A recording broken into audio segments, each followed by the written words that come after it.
You are not March 7th. What gave it There's away? Electra! My friend! She sounds distressed. Friend! Yes, friend. But that little empress with a candle stuck on her head didn't explicitly say With the candlestick.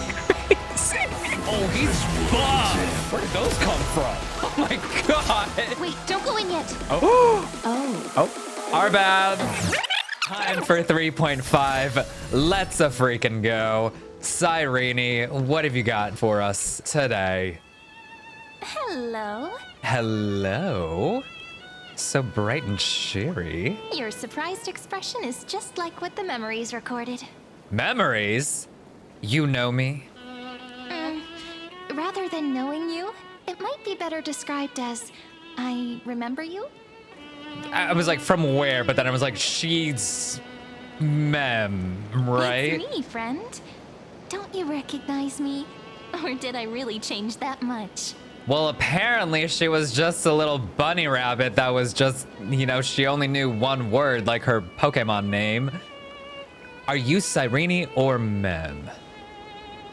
Suspicious. Maybe I'm both? Just kidding. If I had to choose, then I'm probably closer to the latter. It's pretty Which one do we unbelievable say for first me, and second? too. It's like I had a long, long dream. Cyrene's memories and Mem's memories, they're all tangled together. Not the But when I amalgamation. woke up, there were only broken fragments left. Uh-oh. I can't remember what happened in those 30 million cycles, but I remember what you did for this world. A little recap of previously. I know. I feel like I've gone through so much story. It all just like raveled together. And thank you so much for the gifted sub. That's so nice. Thank you. Thank you. Like, didn't you wish for me to turn into a pretty girl back at the Grove? Oh. Well, you are very beautiful, Memrini. Wait, I didn't pick that option.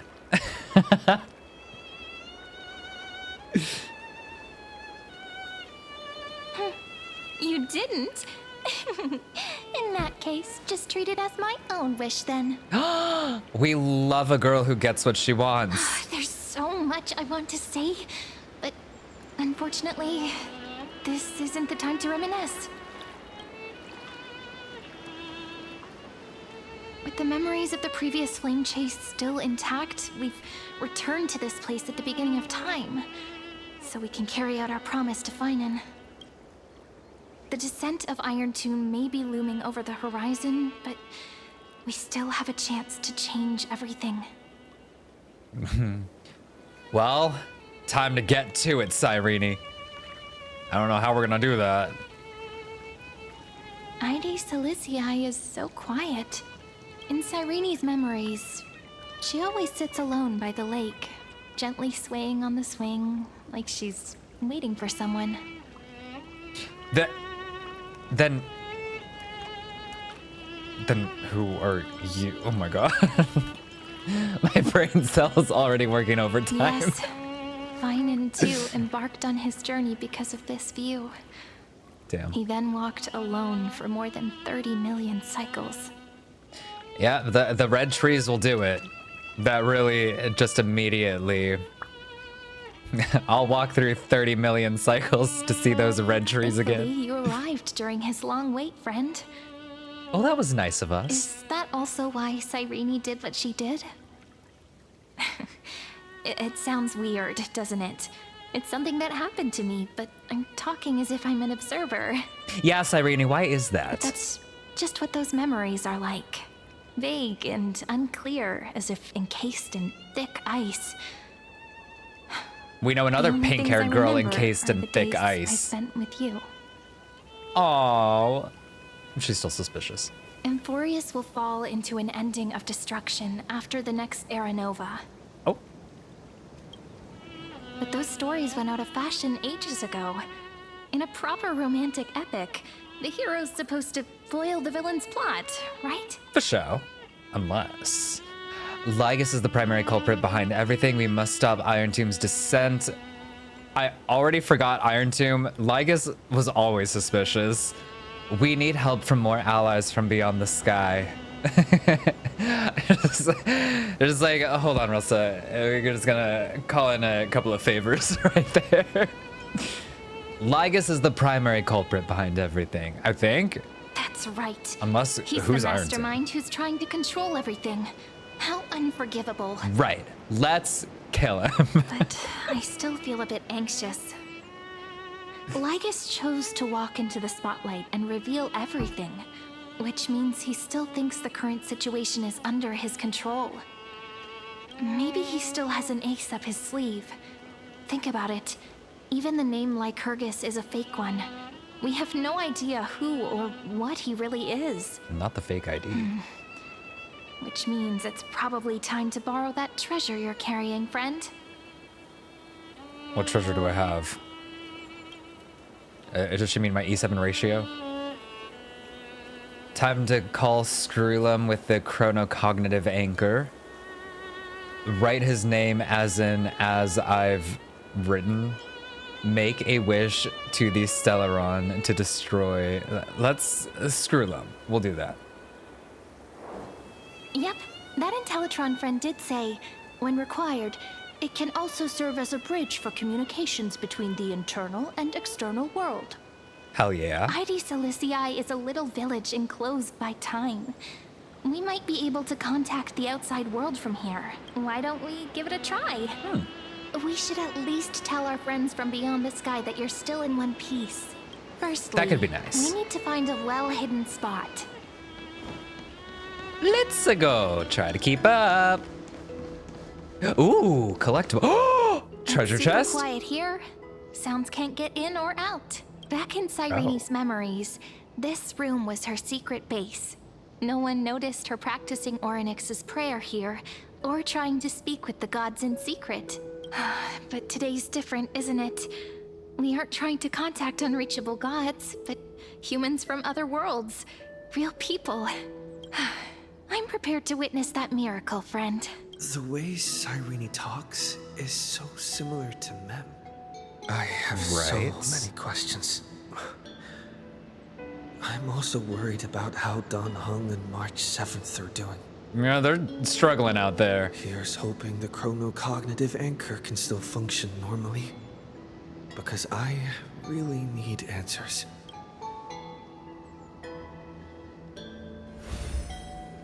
Oh. Signal strength, 14.8%. Oh. Dialogue window, 16 minutes, 22 seconds. Prerequisite, no external interferences. Huh. We are very glad to learn that you're safe. Such a relief to see you too. Herda, you're here too. We love Herda. Not only am I here, but I also happen to have saved you 4 times already. Oh my Without you god. being aware of it, of course. So sweet. What a queen. But now's not the time to celebrate. When 2 geniuses show up at once, you know you're in deep trouble. Well, time to help us out of this one, Hurdles. Listen up, little one. The Destruction's eyes are gazing upon this place. No, I'm not joking, and no, it's not Droidhead. It's the real Nanook. Oh, hell yeah. That must mean we're pretty special, right? Time is running out, so I'll explain in terms you understand. This world, Amphorius, is in fact a testing ground, where the Lord Ravager, Irontomb, evolves through self-extrapolation. That's crazy. Hiding in this segmentum, unknown to other life forms, it has endlessly repeated the process of Era Nova, seeking a solution that could obliterate the erudition. That's crazy. For some reason, the experiment entered a prolonged state of stagnation. However, it has now restarted. I forgot about all of this.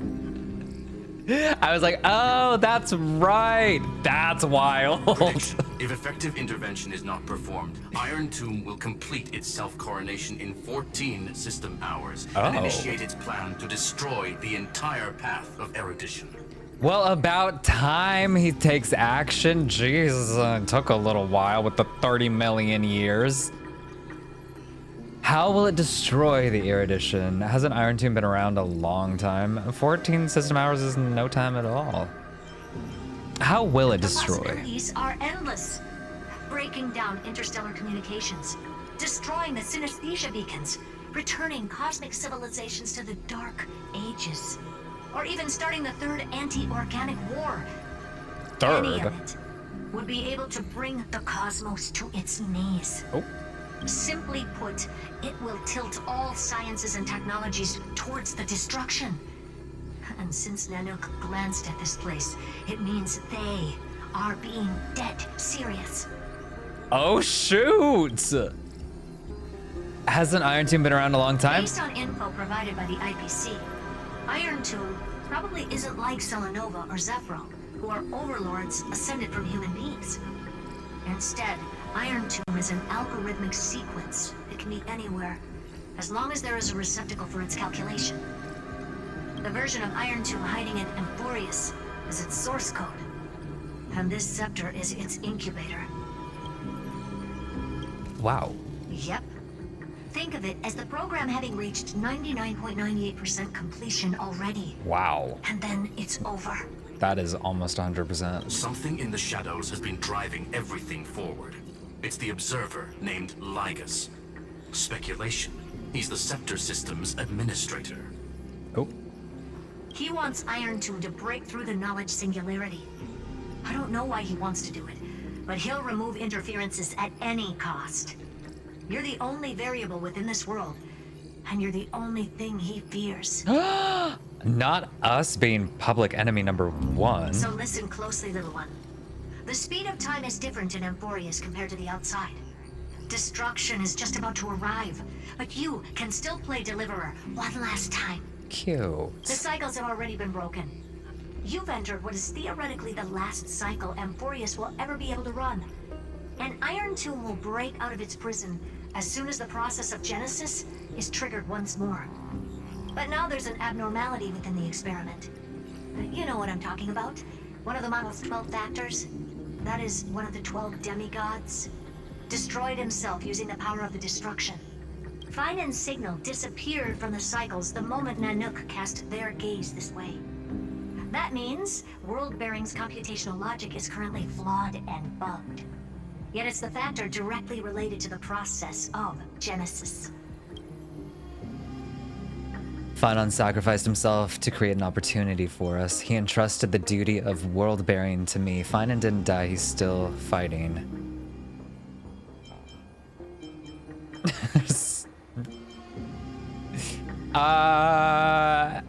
Surely he's fine. He's still fighting. That old Intellatron will definitely do all he can to debug this error. So you have to take this chance to claim Kephal's core flame. But don't let him have his way. The key to suppressing Irontomb lies in whether he can rewrite the purpose of Era Nova. There's one more preparation we must make. Lygus's behavior has been quite abnormal. He's never interfered in the actions of Titans or the demigods throughout the whole experiment. Deduction. The Scepter has an extremely strict autonomous protocol, restricting even its administrator. In Amphorius, this ultimate protocol goes by another name. The Law Titan. Talanton. Law. They are the rules that restrain all things in Amphorius.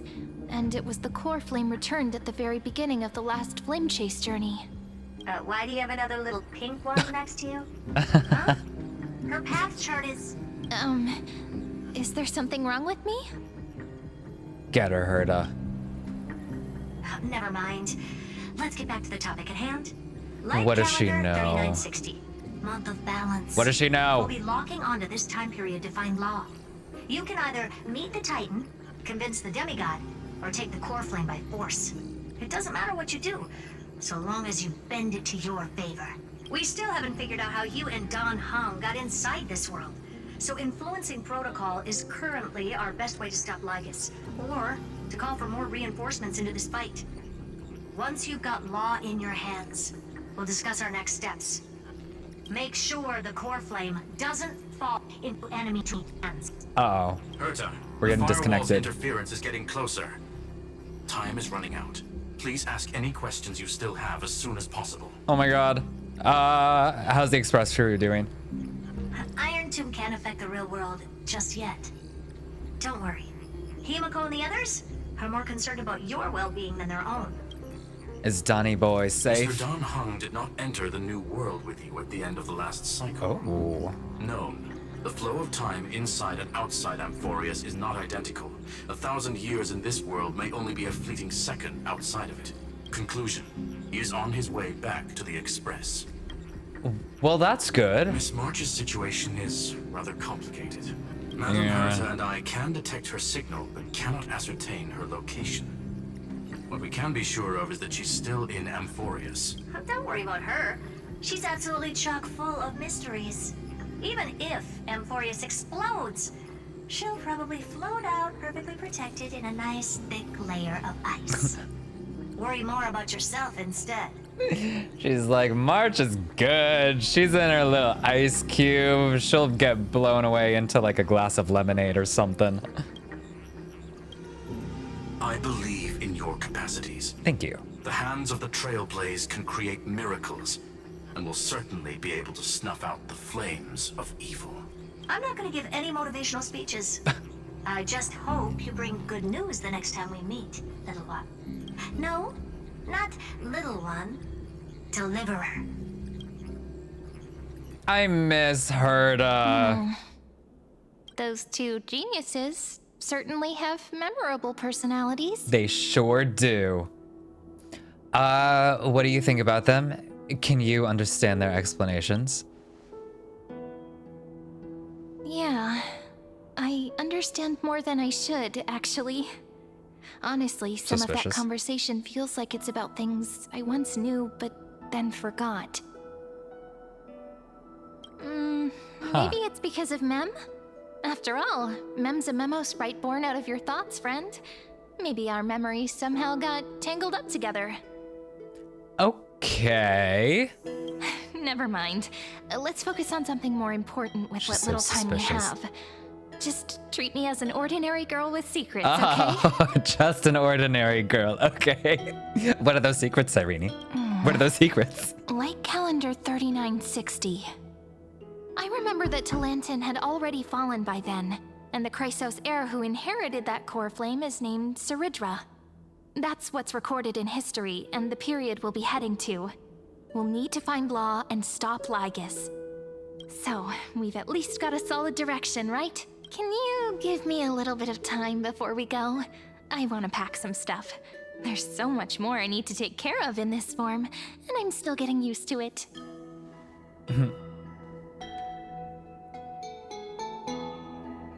A relaxed scene like this probably no longer exists in the outside world. That's so sad.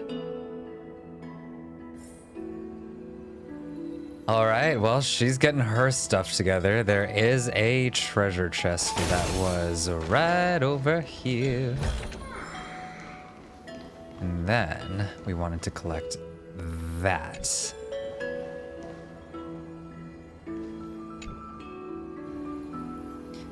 Don't forget to take it with you. It's your only means of communication with the outside world. The genius's message is still there, reminding you. Travel to light calendar year 3960, this era of Talantin's fall. Gain control of the law. Then you can bypass the final protocol, modify the core flame of world bearing, and reverse Era Nova. Delay Irontomb birth. The information on the chronocognitive anchor is now unrecognizable. However, you already know the mission entrusted by the genius. Go seek out the power of law. Retrieve the anchor. Should I head to the attic to wait for Cyrene? Or should I have one last look at ID's Elysiae? I mean, we can just do a little peek outside. Oh, wow. Stunning. Look at the sky. Look at the leaves. But there are no people in it, really. Which kind of makes it feel sad and empty. So I guess we'll just head to the attic.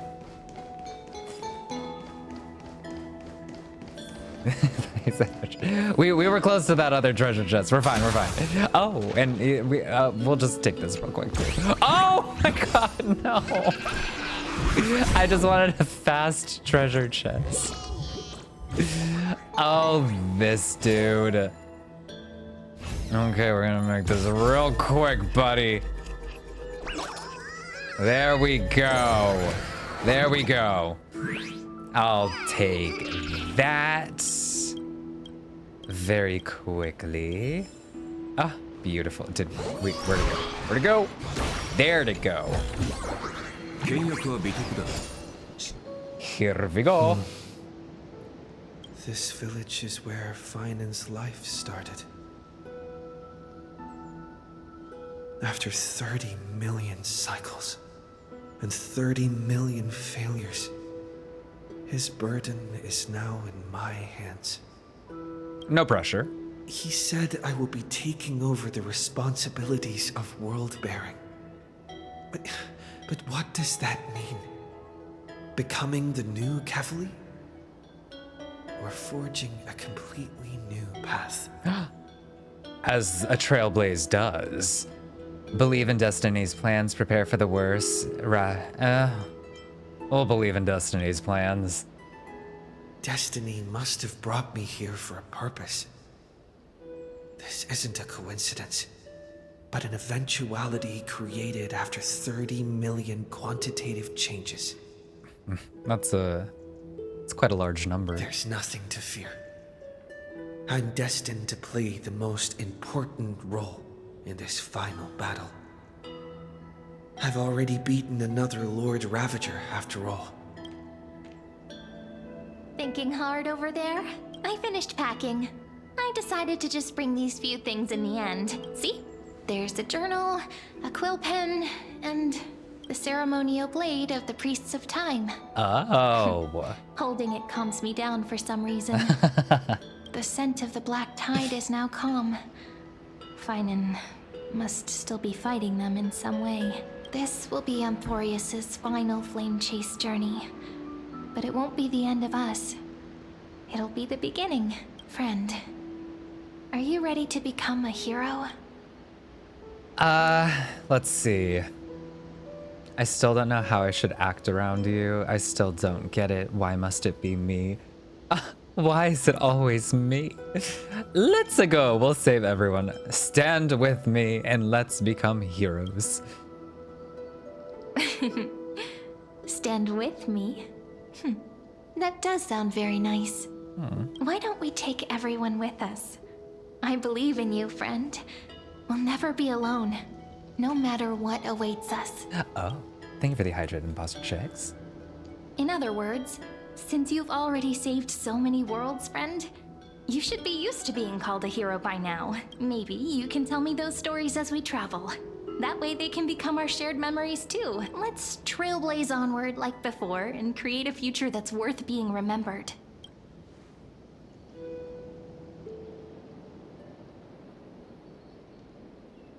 It seems you two are prepared to head out. Uh-oh. Then you should indeed treasure the view before you.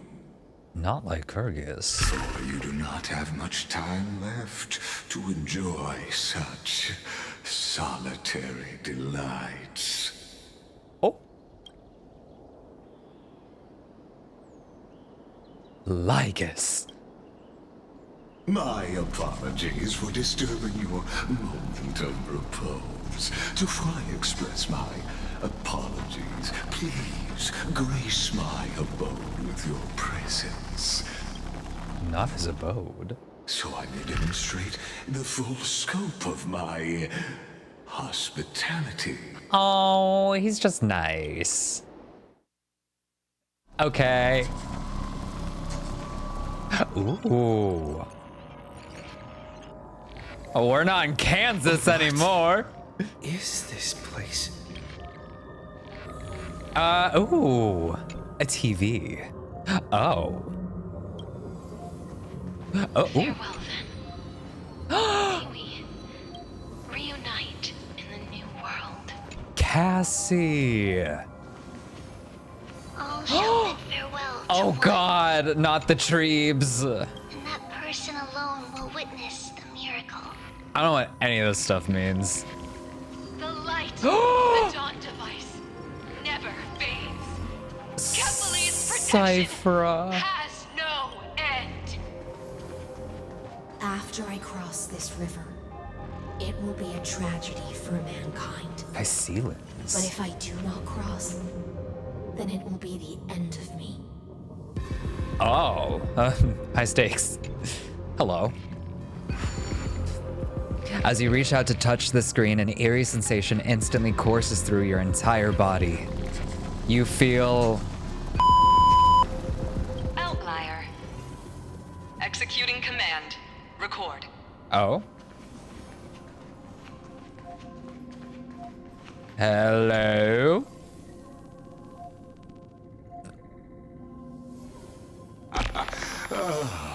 Did that startle you?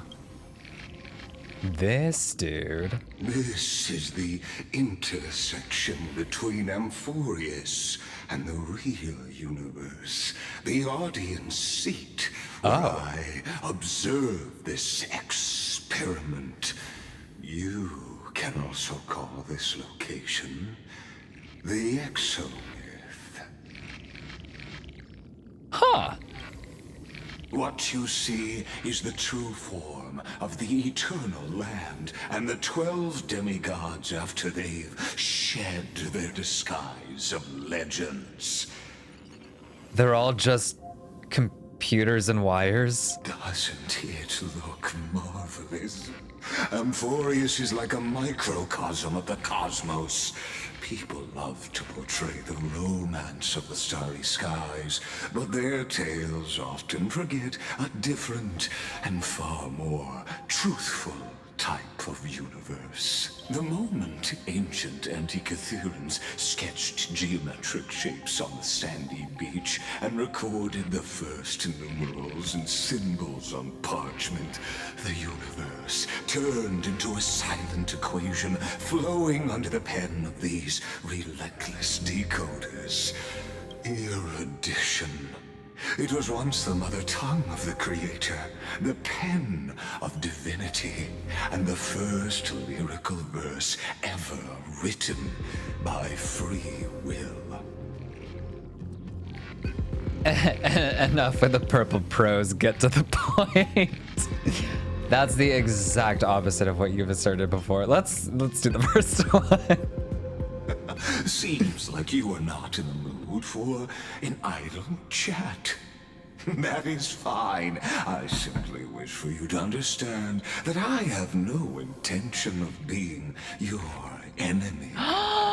He wants to be our friend. I have devoted myself over the long years to nurturing the scepter's extrapolations, hoping that the Prima Mobile would bud from within it.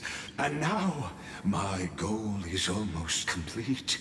Nikos 496 had exceeded the intelligence singularity through his rage, and though he still retains his obsessive defiance and managed to suppress the black tide of this cycle, it's a matter of time before his will crumbles to dust. Irontomb will be completed. That will not be affected by my plans, your resistance, or the schemes of the two geniuses.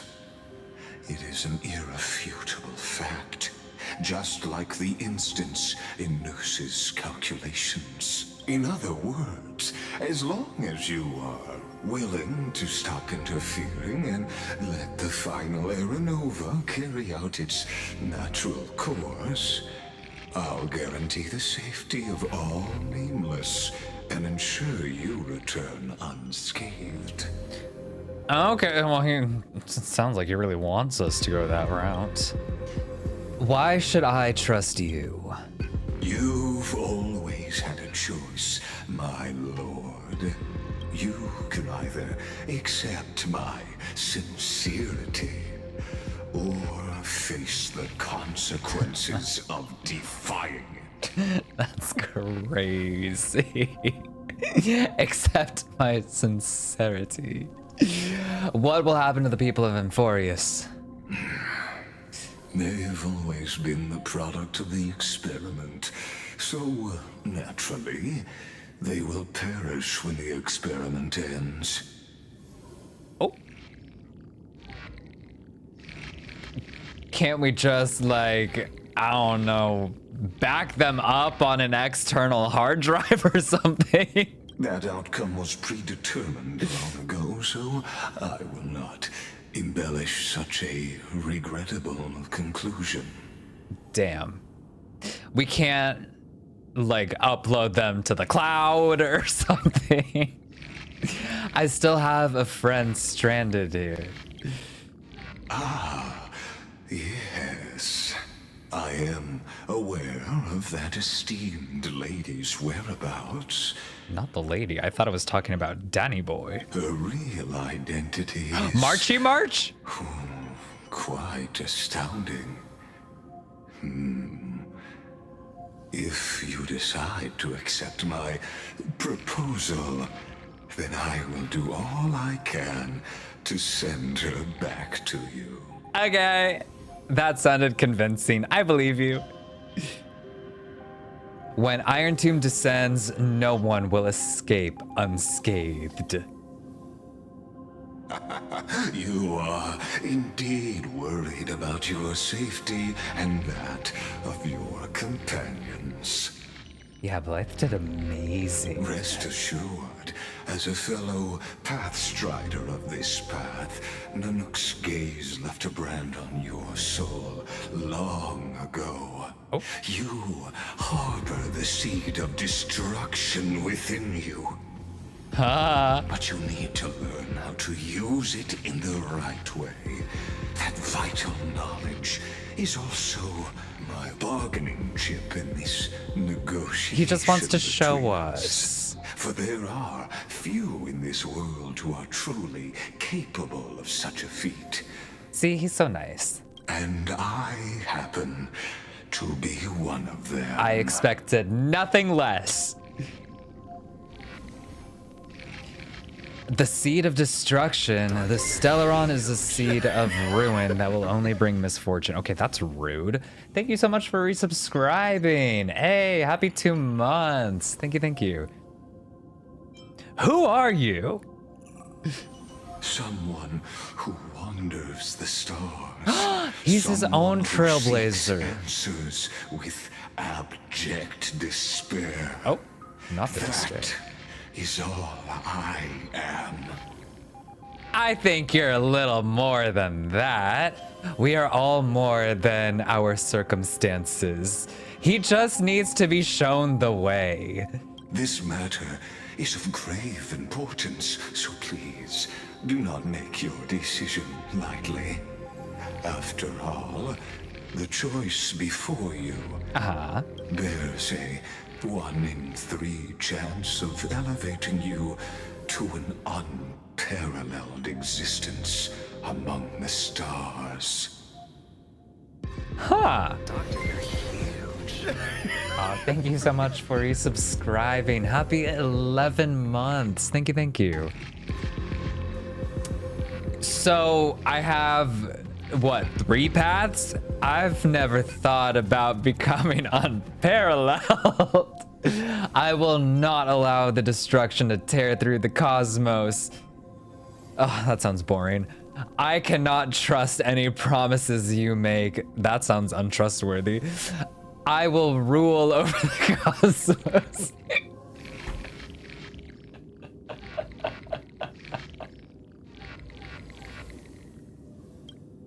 I will rule over the cosmos. Is not exactly the same as unparalleled. That being said, World domination.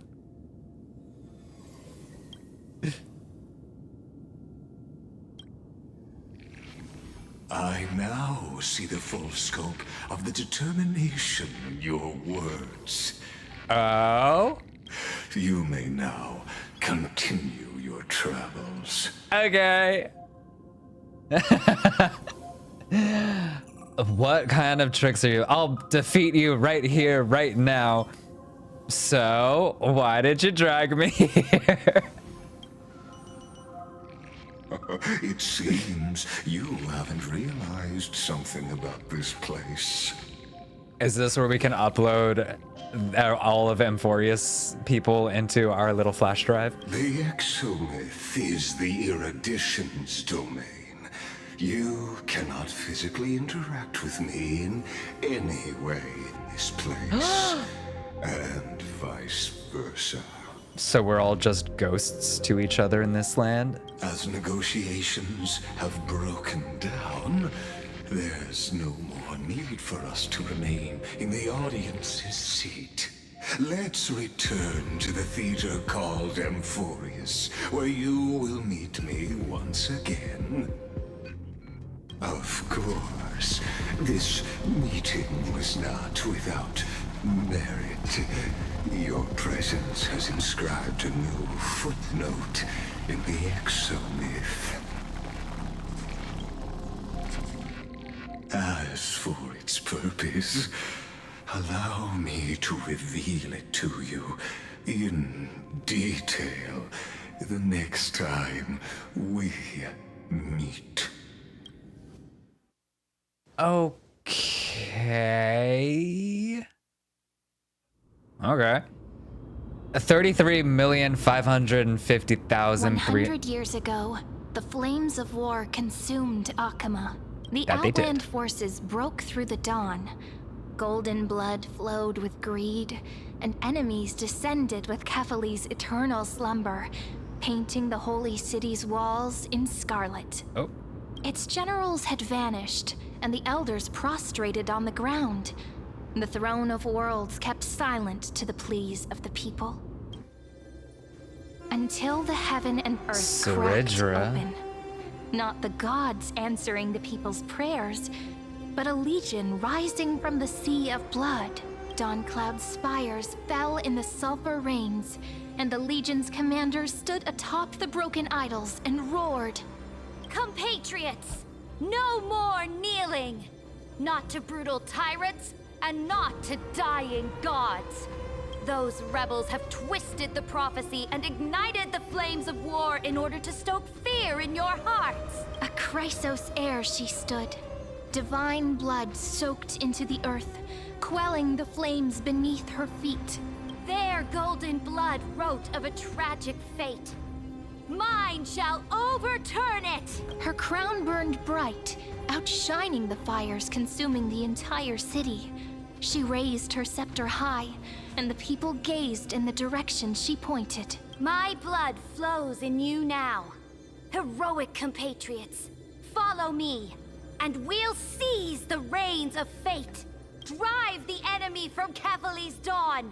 Smother their flames with their own dead. Win glory. Win peace. Let history sing your deeds. The first to dance Ooh. was a maiden following closely behind, weaving through the carnage like a fish in the sea. High ceilings. The people, full of wrath, surged with her, forming a colossal wave, and the enemy hordes, drained of life, vanished into nothing. Onward to Marmoreal Palace, to Dawn Cloud's heights. Announce to all the wicked and cowardly. Announce to this stagnant age. We are the rising tide! History remembers this as the first siege of Okhema. It is said that after the flames died, people found identical inscriptions in every place in the city that had been scorched by fire. And thank you so much for resubscribing. Happy 2 months. Hello. It was the name borne by Okhema's first and final sovereign, the Imperator Cerydra. Friend, are you listening? Sure am. Friend? Yes, friend. Honestly, you were the one who insisted on reviewing history, yet here you are, dozing off? Oh. Wake up! Otherwise, I'll have to... Wake up! Awake at last? I guess I won't have to use my wake-up magic on you then. Wake up magic. I was meditating. Fine, as you say, just meditating. Yeah. We've arrived. A familiar place.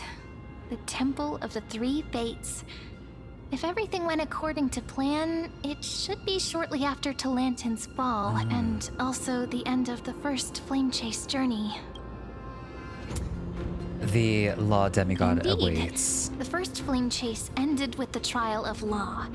We must find the demigod and gain her trust before the core flame is restored. It'll be tricky, so let's pick up our pace. To Okhema first. We can learn more from the crowds there. Tyrant! You and your butchers are not welcome here. Angry Get out! priest. A dispute. Hold your tongue. Ooh. Conspiring with Kremnos and plotting rebellion are crimes punishable by death. Not the irritable warrior. There are multiple voices, and things seem tense. Let's not get caught up in any trouble. Okay, we'll just go the other way. Why don't we find a place to hide and observe from the shadows?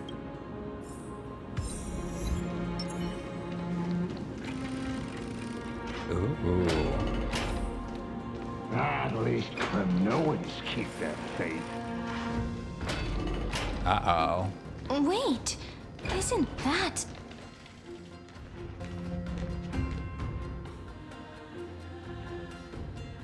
Oh. Trebes, Hycelans. Golden-blooded defilers, perverting the prophecy and trying to slay gods. Stars beyond the sky? Gods who created the Titans? What kind of nonsense? Look at this broken world and see what your atrocious acts have done. What? Did he just mention the stars beyond the sky? But how is that possible? You impudent! Ducks for Goris. We're here to welcome the deliverer from beyond the sky. Stand down. Heretic! No one but the great Talantin can deliver this world from misery. I ask you, Oh? if the old laws were so perfect, why did they crumble beneath my feet? Oh, yikes.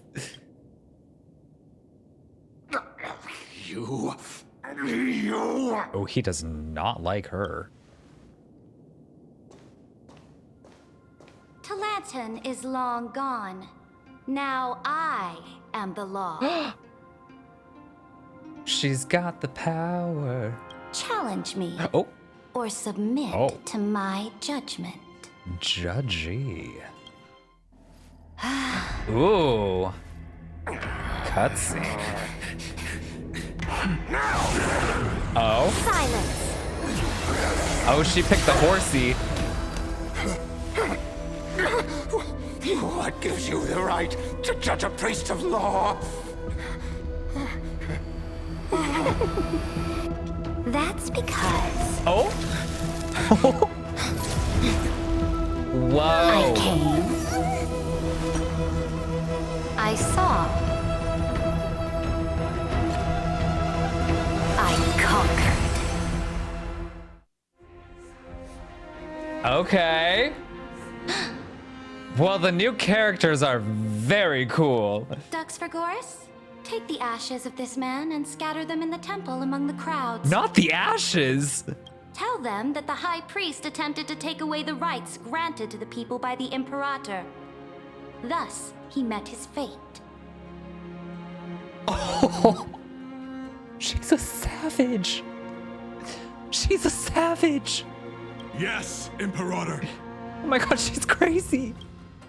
Now, these two accidental guests. Dux Gladiorum, if you please. As you command.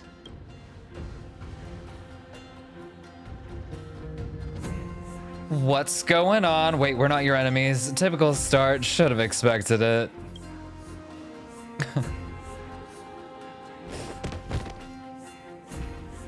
Yeah, y'all thought Aglaya was mean? Huh? Is this... A corpse Canis? Wait, I didn't see. Nuh-uh. Correct, but not the kindness you know. This is the leader of the cleaners in this era. Since the start of the Chrysos War, they've made it their mission to wipe out the Chrysos heirs. Even now, even after I've united all the city-states, these vermin still lurk in the shadows, hindering the flame-chased journey.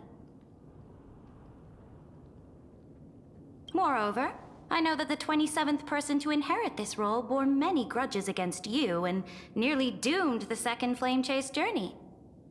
So currently in this timeline, everyone's aware of the alternative parallel universes coexisting alongside of it all. The enemy of my enemy is my friend. So, out of courtesy, I present to you this corpse as a gift. Well, thank you, my friend. Quite the generous gift. You know about the second flame chase journey? Careful. Let's wait and see what happens. She's probably trying to scare us. For sure. She just offered us a body as a present. Thank you so much for the prime, anywho. Thank you, thank you. Happy 16 months. For the sake of order, I am known by many titles. Flamebearer who ends wars, Tyrant of Dawncloud, Empress of the Holy City, and Imperator of the Flame Chase. But in light of your unique identities, I'll allow you to address me by my real name. Cerydra. Cerydra. On behalf of my people and this land, greetings, Deliverer. Oh, we're the second coming of Deliverer. If I may, how do you know his identity? Good job, Cyrene. As the little hostage prophesied, the Deliverer shall come from the future beyond the sky. Haven't heard that nickname for the Treves, the little hostage.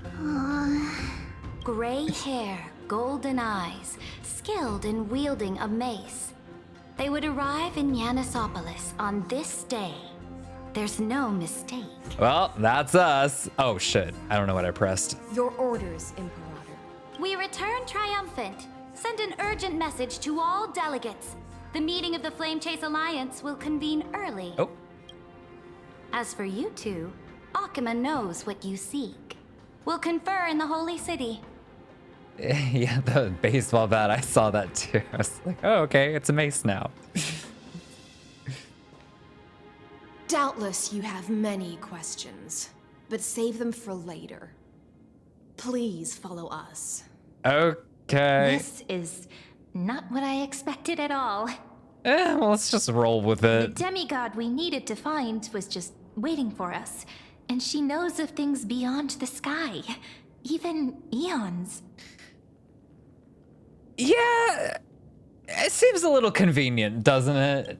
How could this be so different from the previous 30 million Amphorius cycles? Who altered history? It's me.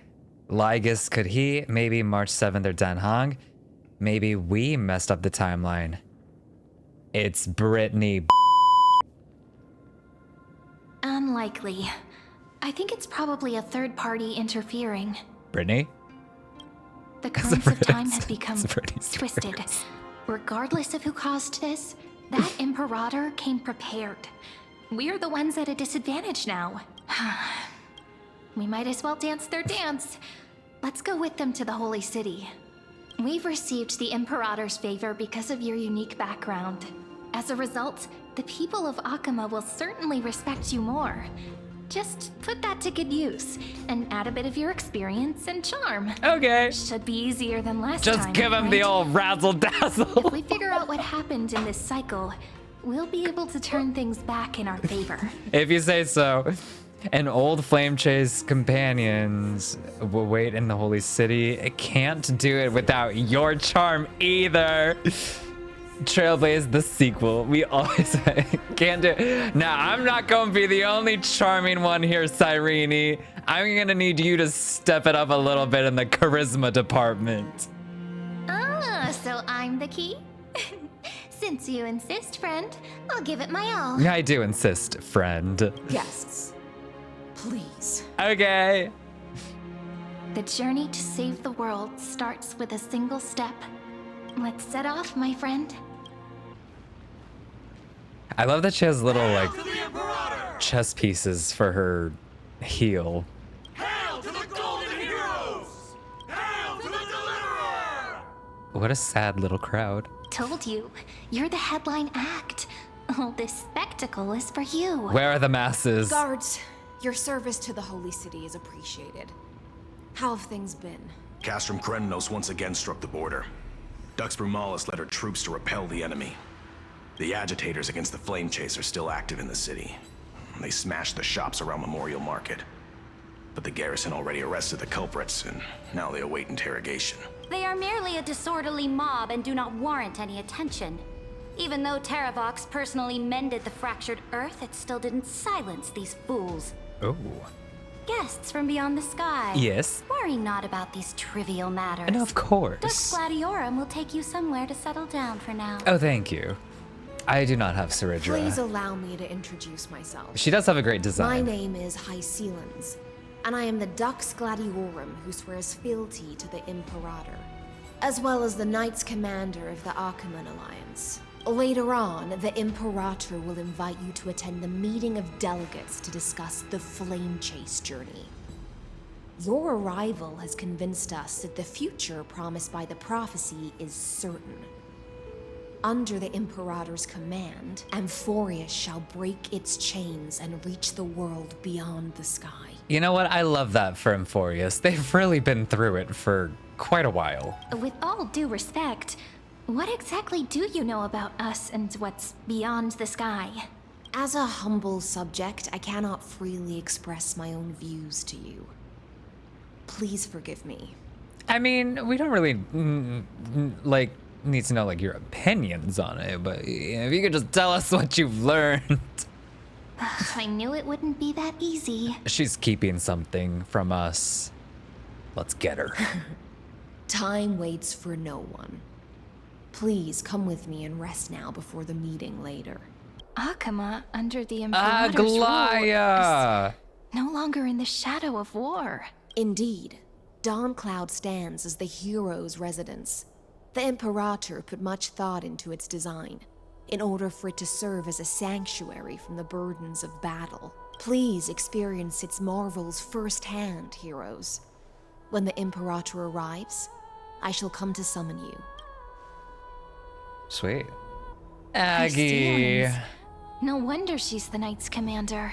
For now, I don't have any plans to pull for anyone coming up, but we are getting Danny free, so we'll get him.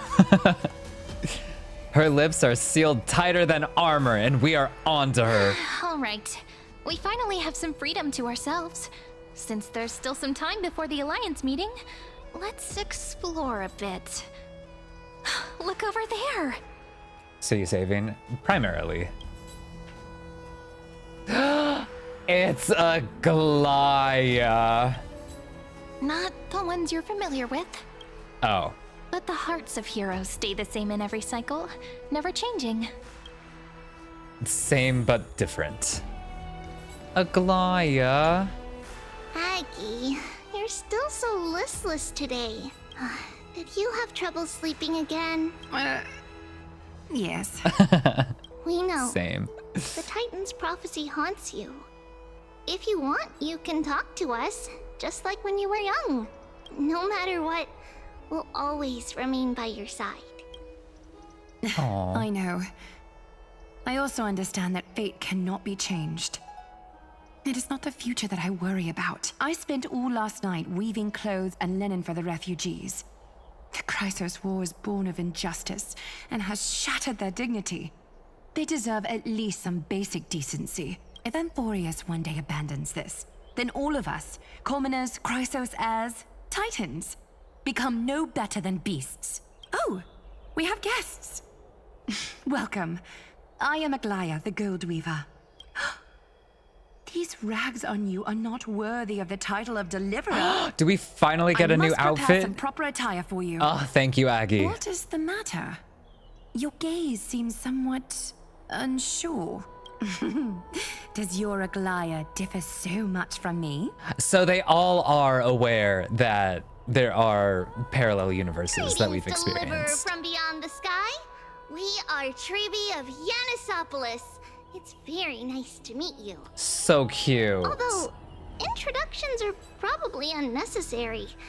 We know you've witnessed the future of the Flame Chase journey, even more clearly than we have. Witnessed the future of the Flame Chase journey? The prophecy also told you about that? Indeed. Orynyx reshaped Amphorius through the prophecy. Huh. Although, regarding the Deliverer, there were not many details beyond your appearance and the time of your arrival. So, please, don't worry. Feel free to relax and relax some more. Wasn't it Kefali? Kefali issued prophecies too, but it was Orynyx who told mankind that the Deliverer from beyond the sky would descend upon Amphorius. More crucially, they revealed a future entirely different from the Aranova. Oh. Though we still must challenge the gods. In the Time Titan's prophecy, this path leads not to a new world, but to the true starry skies. This is also what the Great Imperator has been striving for all her life. Your arrival further confirms everything. This can't be real. Even you find this surprising? Fate really is unpredictable. Perhaps the upcoming meeting will hold even more surprises. The other heroes under the Imperator's command are here too. Not the surprises. Since we have time, should we go meet them? Sure. How are we supposed to talk to the heroes of Deliverance? What if they're really intimidating? Oh, we are not intimidating. Virginia, don't be so nervous. Once they hear your poetry... heroes, you're already here. Sure are. Greetings. I am Apollonius, the Dux Helcolithus, one of the 5 sages of the Grove of Epiphany. This is Virginia of Castrum Kremnos, the Dux Carminum and imperial scribe of the Great Imperator. Those are quite the titles. Hello. I'm Virginia. I compose poetry. I'm Cyrene from ID Silicii. This is the Deliverer. Nice to meet you both. They're not as frightening as the rumors claimed. Not the rumors. This is our first time in the Imperator's realm. Okhema is even more magnificent than we imagined. If you all weren't here to look after us, we'd be completely lost and confused. So sweet. The Okhema you imagined is long gone. Under the Imperator, this city has been reborn as the capital of the world. Bask in her free-spirited winds. For anyone who fulfills their duties to the Imperator, these winds shall forever remain at their service. But what if... Those who are loyal do not need to consider the consequences of betrayal. But if you're curious, why not head to the lake and take a look? Those elders who lie at the bottom of the lake are the best example of what happens when you disobey the Imperator. The elders of the What cycle the- were all... Looks like that priest who was sentenced to death wasn't an isolated case. How did Cerydra get so much power? What the hell? Dux Brumalis, our great Imperator, found the mastermind and executed him in public. Seeing that scoundrel burn to nothing should deter these miscreants from being so brazen again. So the great Imperator isn't afraid of getting her hands dirty? What a ridiculous display. What do you know? No matter what sins the people commit, they are still the Imperator's people, and it's only right that they be judged by the Imperator's own hand. Our distinguished trespassing guests. No trespassing on our end. Courage was the one you gotta watch out for. Jeez, everyone's all like, look out for Lygus, look out for Cerydra. Who are you again? I am Labinas, honored guest. Seneca, the Dux Brumalis. Greetings. Greetings. Miss Dux Brumalis doesn't seem to like the Imperator very much, but she holds a high rank. And Dux Frigoris' speech seems self-contradictory. Let me see what I can get out of them. You got this, Cyrene. This is exactly what we were talking about. Use that charm, girl. I'm Cyrene of Ida Cilicii. This is the Deliverer Beyond the Sky. We're new here and wanted to ask you, does this city host any other visitors from beyond the sky? We're looking for our dear companions. Drop the charade. She sees But right through yes, that. There is someone in this city who is all too familiar with the world beyond the sky. Who is it? Silence. The Imperator ordered us to keep that lord's whereabouts a secret. Lords? Enough, you pathetic lapdog. Oh! Do you need to beg for permission from that cursed Imperator even just to bark?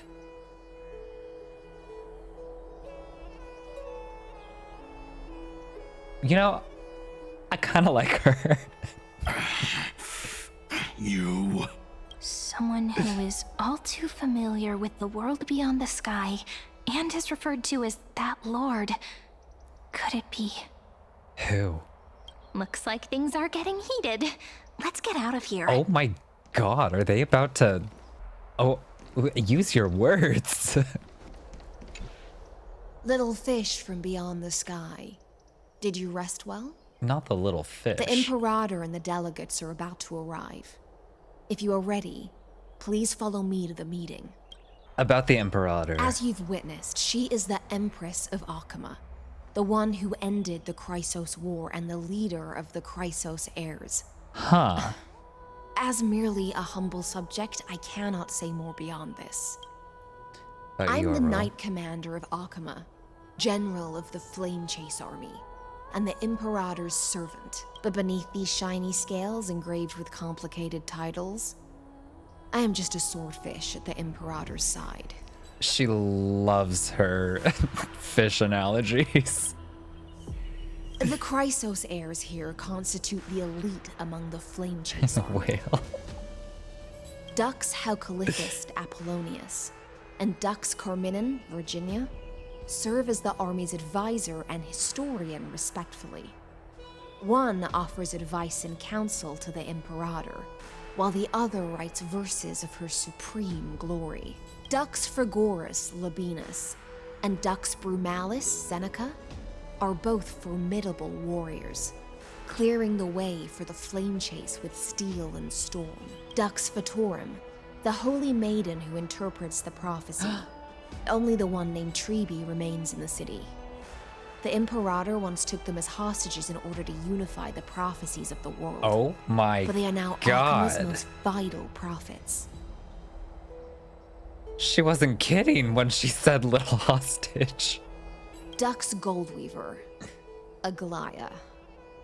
Well, she dislikes it when people talk about her behind her back. You should get to know her in person. Because she's a sweetie patootie.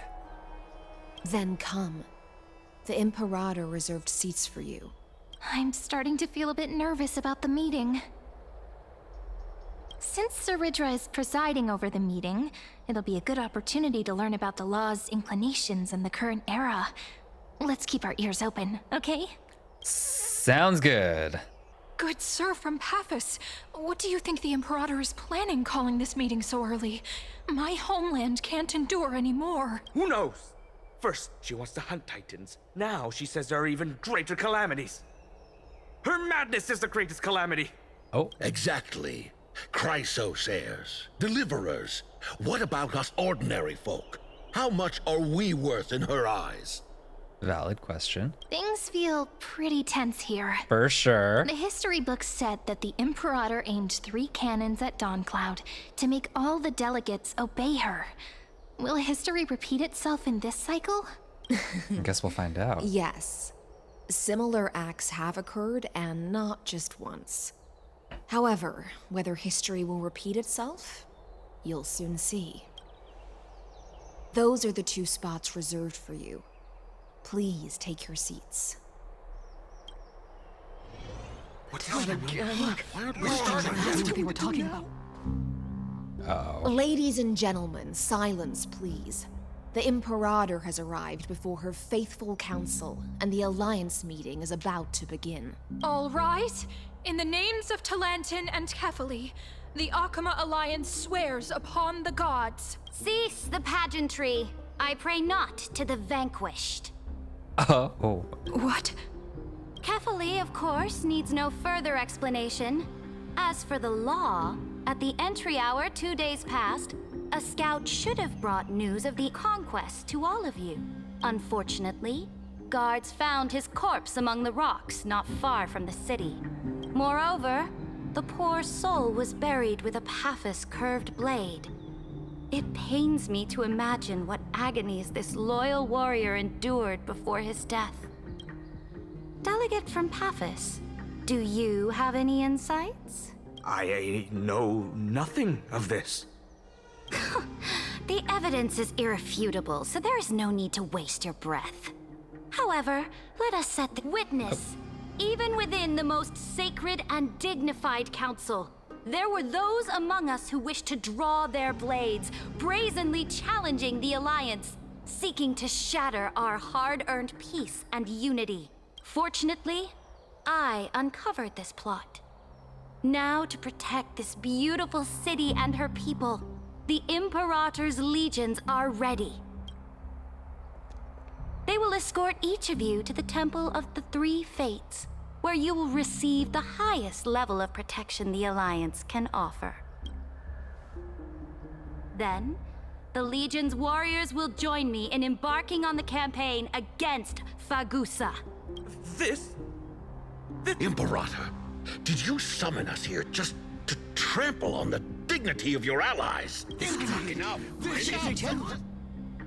Things are starting to get pretty intense. For sure. Comrades, you've all seen her true face now. According to the ancient laws of Okhema, only with the consent of 2/3 of the elders can the legions carry out the commander's orders. The ancient laws. Didn't you destroy them long ago? You defected during the first siege of Okhema, voted unanimously in favor of the Council of Elders restructuring, and just yesterday, you desecrated them with a blood-stained blade. The decaying old laws fell with Talantin and are no longer deserving of respect. But if you still insist on proclaiming yourselves defenders of the law, then be silent and offer up the highest respect to this core flame in my hand. That really is the core flame of law in her hand. Since there are no objections, then the original agenda of this meeting, the campaign against Fagusa, is hereby passed. The Flame Chase Army's hunt for the Ocean Titan begins today. In order to prepare for war, all allied city-states must surrender command of their militaries and pay all war taxes by the end of the month of Evernight. At this moment, I would also like to introduce to everyone the newest honored guest to join our alliance. The Deliverer, revealed in the prophecy of time, has descended from beyond the sky. With his aid, we shall shatter the chalice of plenty and return Fagusa's core flame to the holy city! Please save us. Absurd. Simply absurd. A deliverer from beyond the sky. This is just like that prophecy about slaying gods. It's a lie you've used to grow your power. Ladon has already sacrificed countless soldiers. And now you want me to send even more of my brothers and sisters to be used and discarded by a tyrant? Are there any other objections? Then I bid you all farewell. Meeting adjourned. Deliverer, please wait. I still have important matters to discuss with the two of you. Okay. Huh. I apologize for that farce of a meeting. It must be tiring dealing with so many people every day, Great Imperator. Tiring? You're mistaken. Moving chess pieces, placing wagers.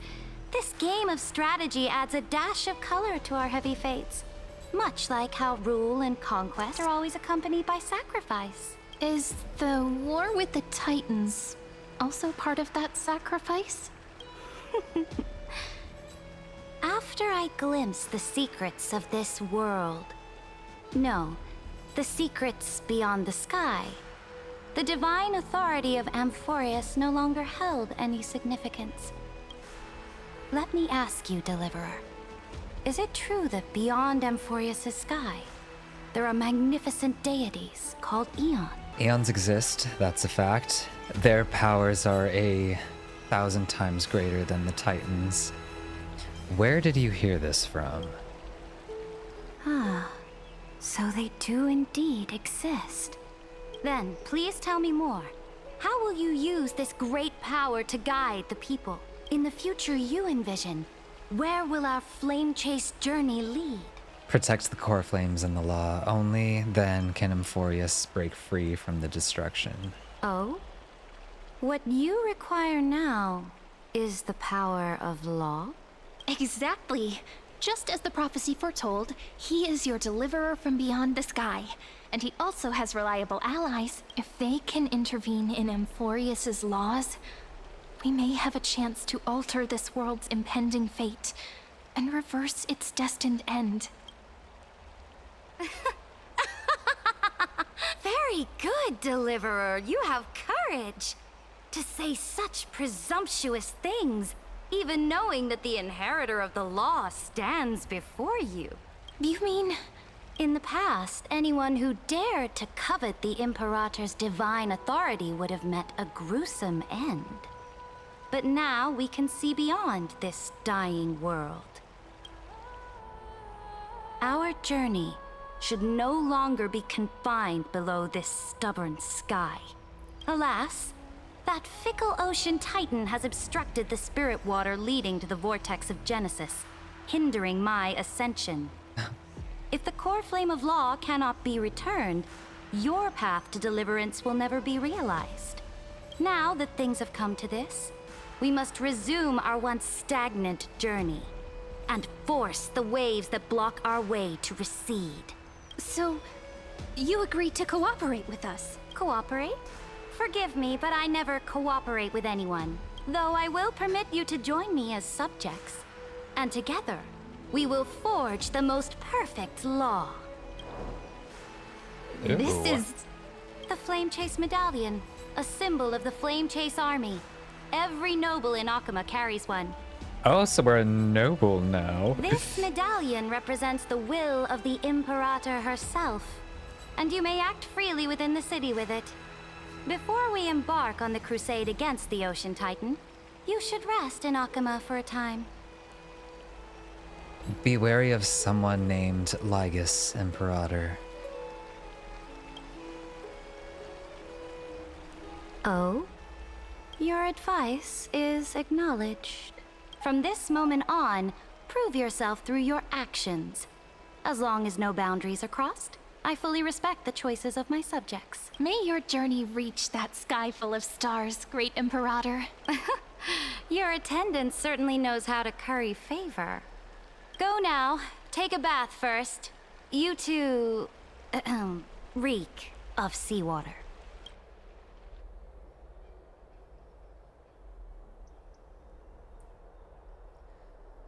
Okay. Cerydra alone. What is she thinking? Come forth, Theoros. Yes. Nah. Great Imperator. Now, Perhaps you're willing to hear my counsel.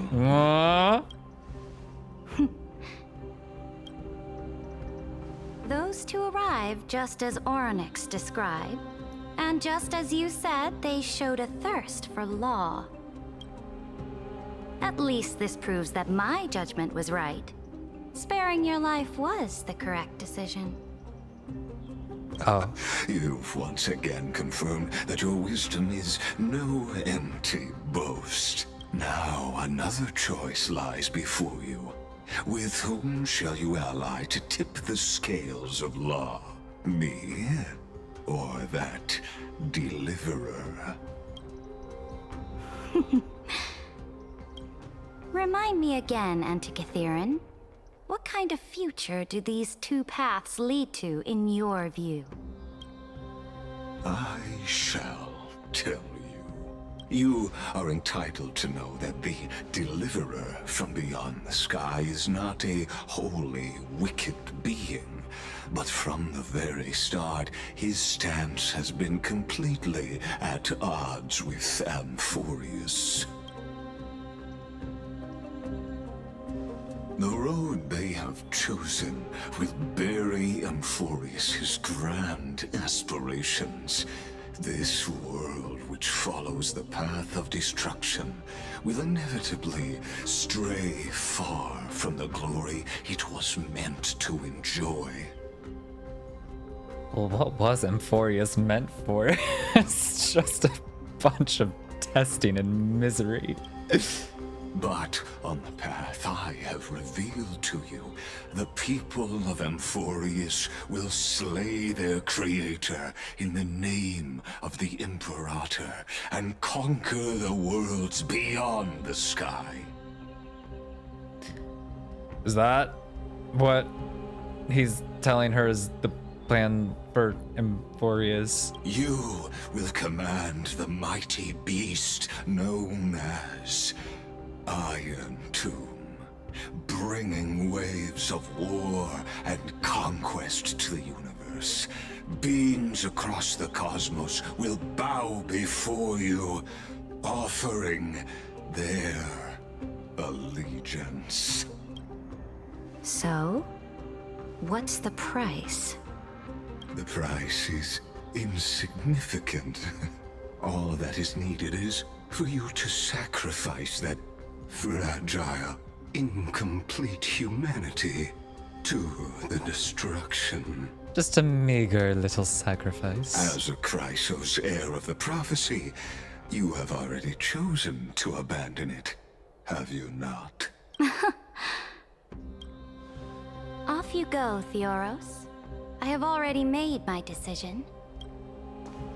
Once I ignite the core flame of law and burn away the old, outdated rules, Amphorius will embark on a journey across the stars. Ooh.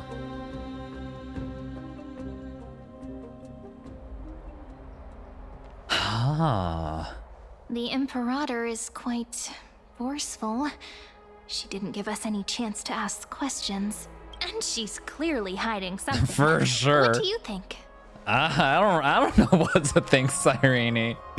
I don't know what to think at this point. At least she allows us to move around freely. At least she's not completely imprisoning us. Her bossy way of doing things is hard to stomach. We should consult with the geniuses about the current situation. Let's do that. Looks like we're on the same wavelength. The atmosphere in Okhema, it's so unfamiliar.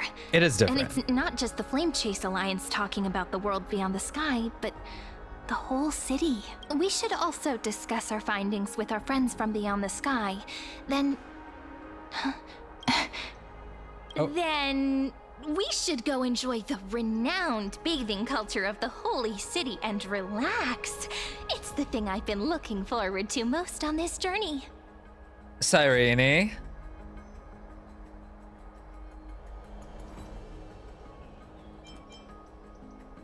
What was that?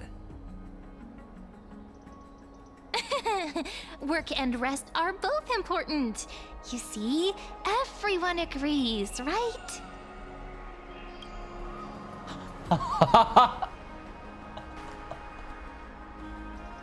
Those faces are crazy.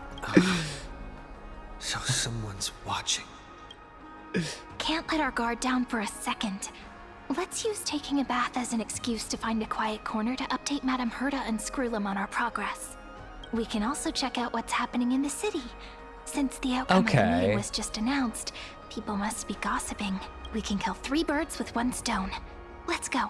All right, Cyrene, lead the way. I see what you're up to now. I see.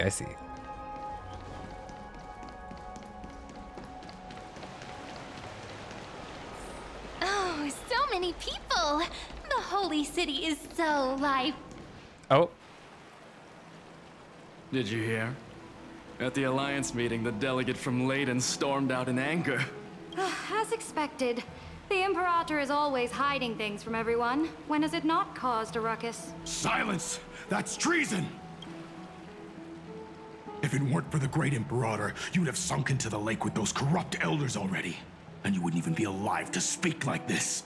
Oh no. It's the Imperator's loyal dog. Let's go. We can't talk in front of this guy. That's frightening. How disappointing. Oh, honored guests, we meet again. Looks like I'm not the only one who came to the baths to unwind after the meeting. For the upcoming campaign, please make sure to rest well. I am Dux Fragoris, a trusted officer of the Great Imperator, willing to fight alongside the Deliverer in the coming battles. Ugh. Another war? Ever since the Imperator took control of Okhema, we haven't had a day of peace. Idle chatter. The atmosphere is a bit tense, with rumors flying around the city. You must be troubled. My apologies. After every Alliance meeting, there are always some pests in the city who get restless. I prefer to ignore them. Pests on the ground don't affect the sky in the slightest. They just complain from the shadows that the sun's light is too harsh.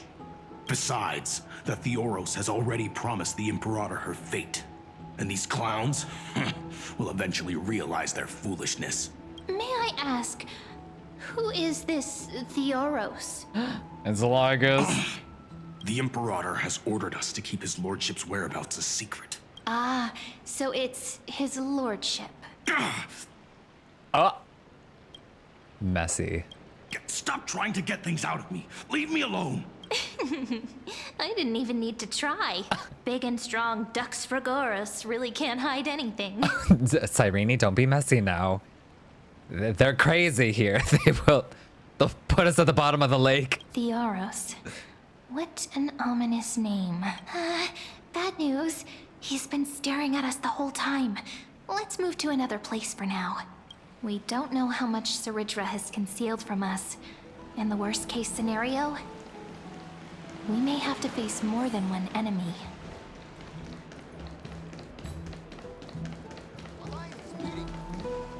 Alliance meeting? More like a cage where creatures with golden blood claw at each other. And Flamebearer who ends wars? Clearly, a tyrant who doesn't deserve such a title. You're absolutely right.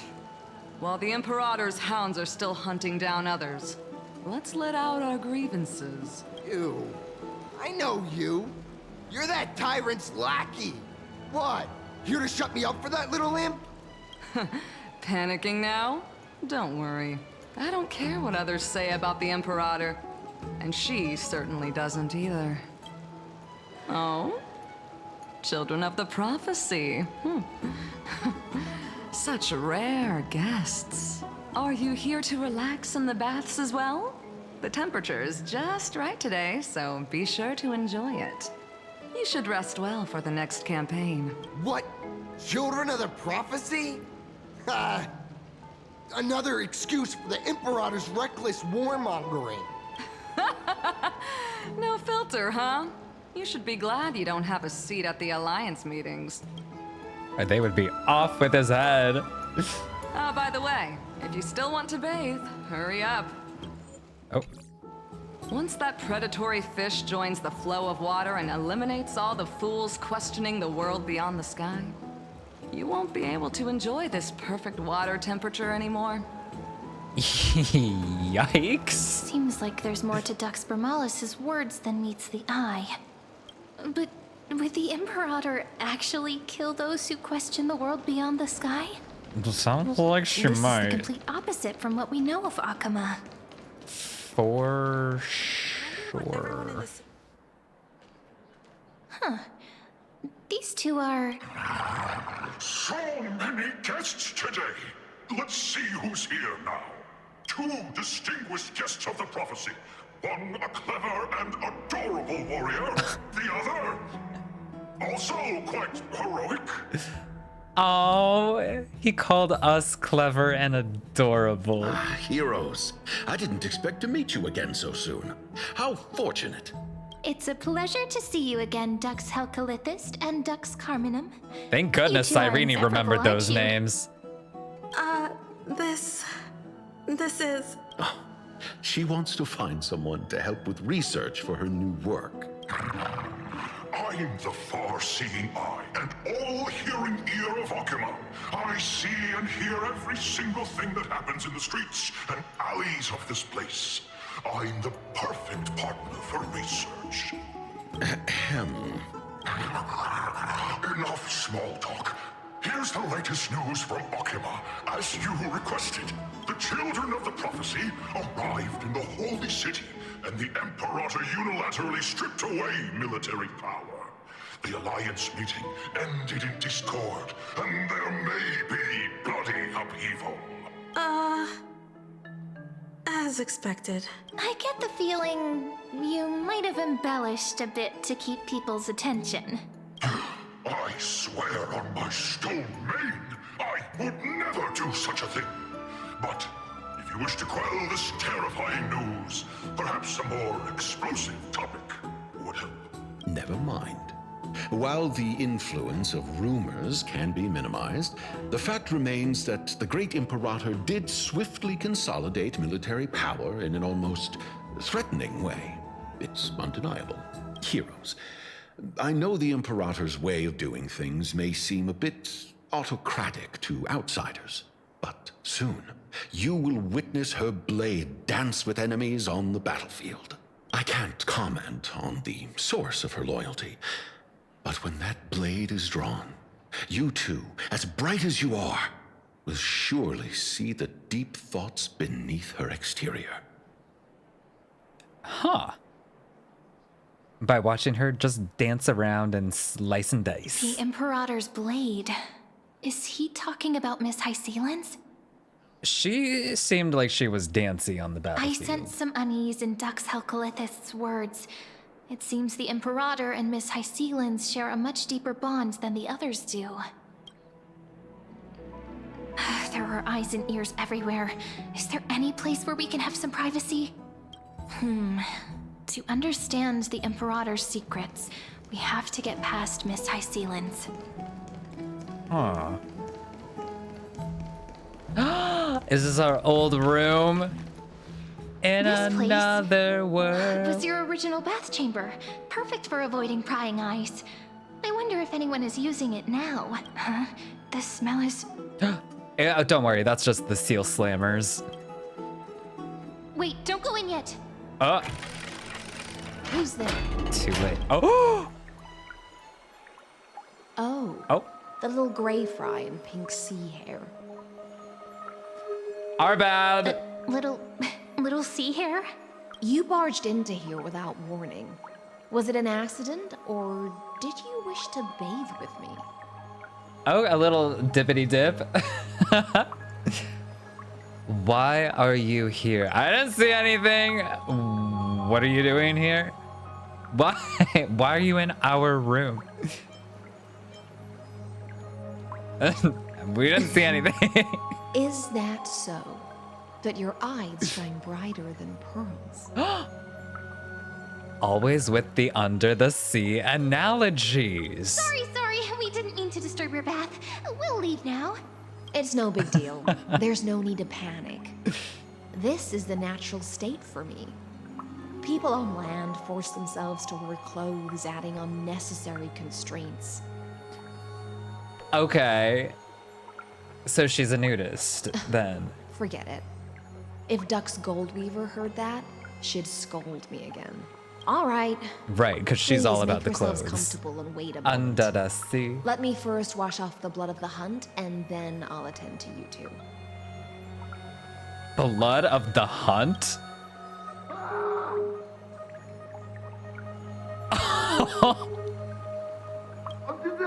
The delegate from Ladon has been assassinated. Quick! Quick, someone come quick! Ah, the She's broken like, crab shell oopsies. surfaces. I was worried it had been washed away by the current. You're a vicious fish. Viciousness is a form of praise to the blade. That's a crazy I see. No wonder there was a faint smell of rust in the air before I even entered. Why? Is it because the Ladonians refused to contribute troops to the Flame Chase journey? Or just because they offended the Imperator? Because the new era of the Flame Chase doesn't tolerate stagnant blood. For the ignorant masses who cling to outdated laws, only bloodletting can wake them up. Right now, the rebel forces on the frontier are rising, and Ladon has been secretly supporting them. They loudly chant the slogan, "Return to the Era Chrysia," unwilling to relinquish military power. They're just building momentum for the rebellion. A bit too extreme for me. I said to reserve judgment on this. I reserve judgment on this. Thinking is a right given to citizens by the Imperator. I won't interfere with your thoughts. As long as you don't try to reverse the current of the times, you and I will both be free. But, Miss Hycelens, I can't even hear the slightest hint of joy in your words. Oh. Because I've already tasted ultimate freedom. Long, long ago, I lived in the sea. In that lightless abyss, far beyond civilization's reach, the great fish consumed the small. And when the great fish perished, their bodies became sustenance for the newborn, nourishing the whole ocean.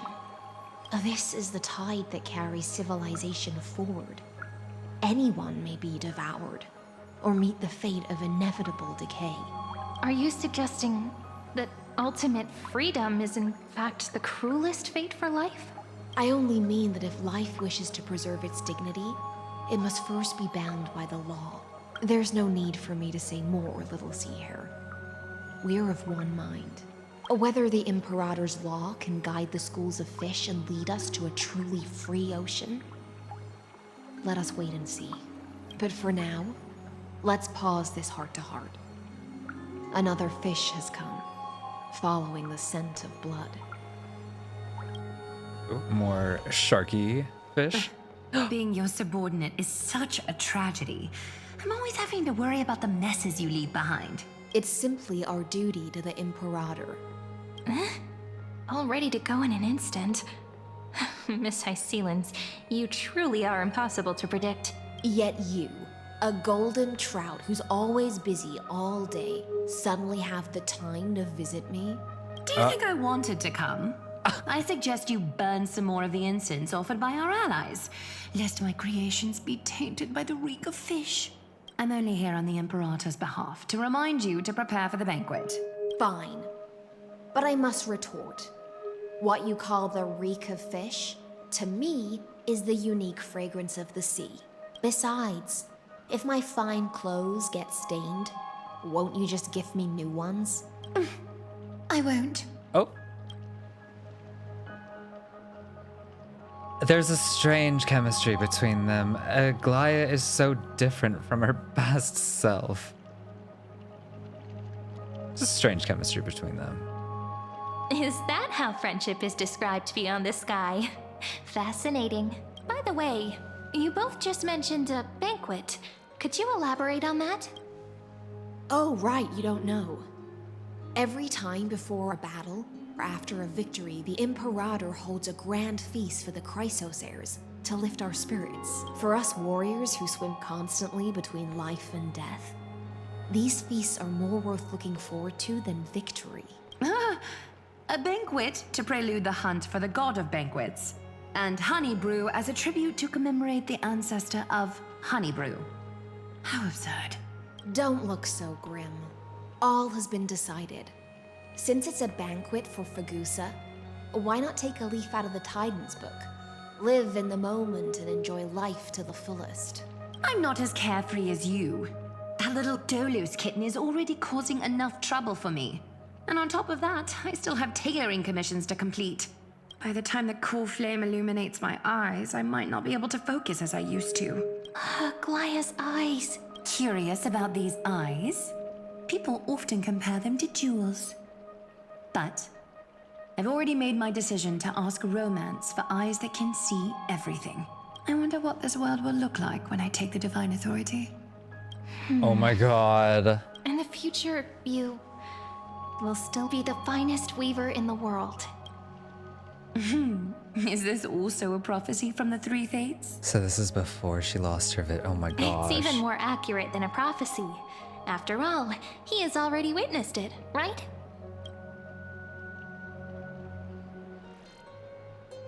You will weave the most romantic thing in the world. You will forge the long stairs to Aranova. You will bathe in the golden light of hope.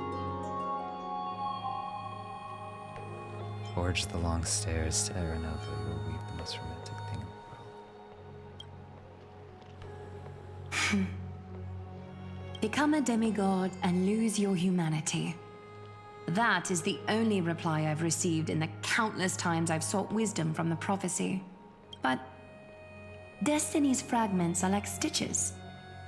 Before they're threaded into splendid garments, no one can see their true charm, can they? Aww. Aglaya has always been troubled by the divine duty she must bear. But thanks to you, she seems to be in much better spirits. She looks quite relieved. Did you know each other well? Just as she knows how the spinning wheel trembles, I can sense the smallest changes in the damp air. As for whether we know each other well, I've swum beside her since she was a child. Most of the time, I can understand the whispers in her heart. For those words she was too shy to say herself, I'll raise a glass to you on her behalf. Now, I leave this bath chamber to you. Rest well and prepare yourselves. After all, every time we drink and talk could be the last celebration we have in this life. Damn. I mean, I like the sentiment of things like that, of, you know, living fully in the moment as if it's the last. But it's also kind of like sad to think about it like that. Miss High Sealance has given us the bath chamber. It seems she really does do whatever she wants. Now we don't always have to be under the Imperator's watchful eye. This bath chamber was originally mine. We're just her roommates. It seems that way. This also means she could return at any moment. If we're having an important discussion, we must remain vigilant. So, let's seize the opportunity and report our current progress. We don't want to keep everyone beyond the sky waiting. That we do not want.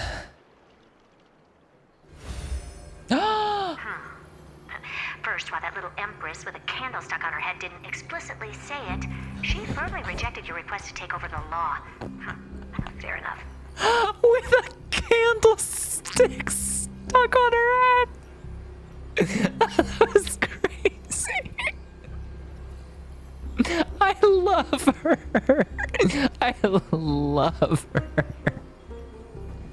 I love her. Second, Lygus is indeed in this timeline. Oh my but since god. he's somehow connected to that little empress, you have no way to find him. Huh, as expected. The road ahead will be long and difficult.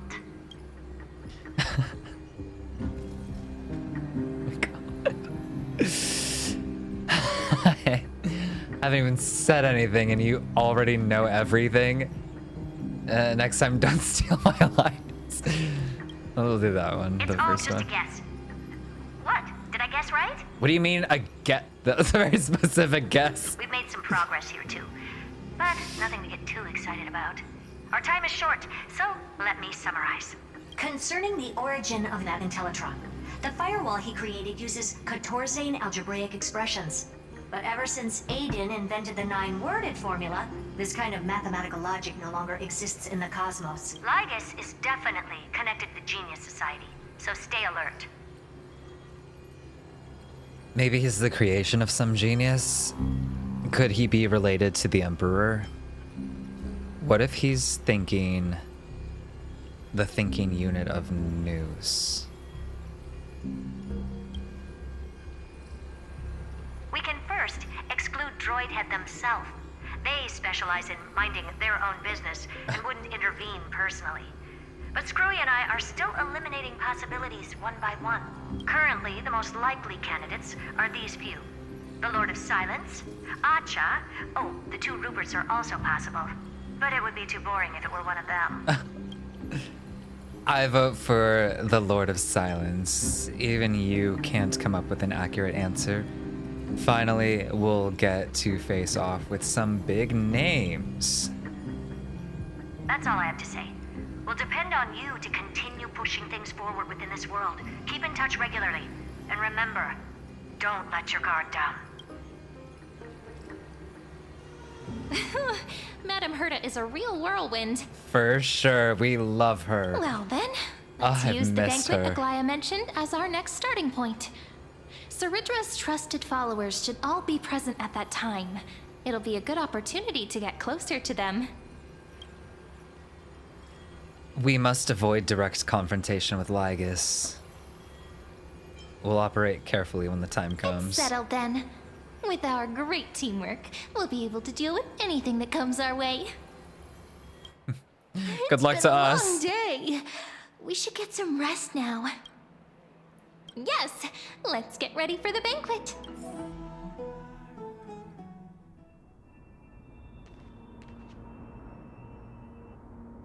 Look, the venue's right ahead.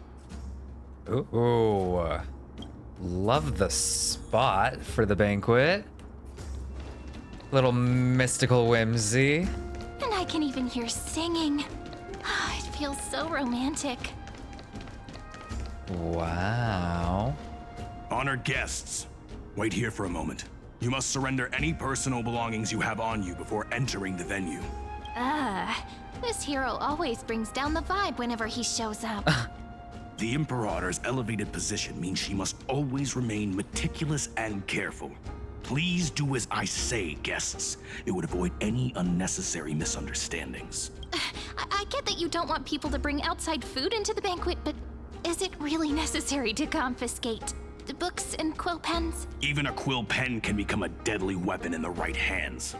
I'm asking for all your items. All, Miss Cyrene. Your belongings will remain safe. They will be looked after appropriately by dedicated staff. Looked after appropriately? Dedicated staff? Talk about a vague choice of words. She's on to him. She doesn't want to part with that journal. What did you write in that journal, Cyrene?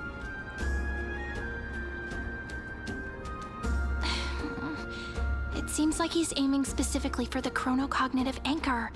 What should we do? Maybe one of us stays behind. Go with their plan and hand it to him. What does your gut tell you? Not good. This is a trap. True.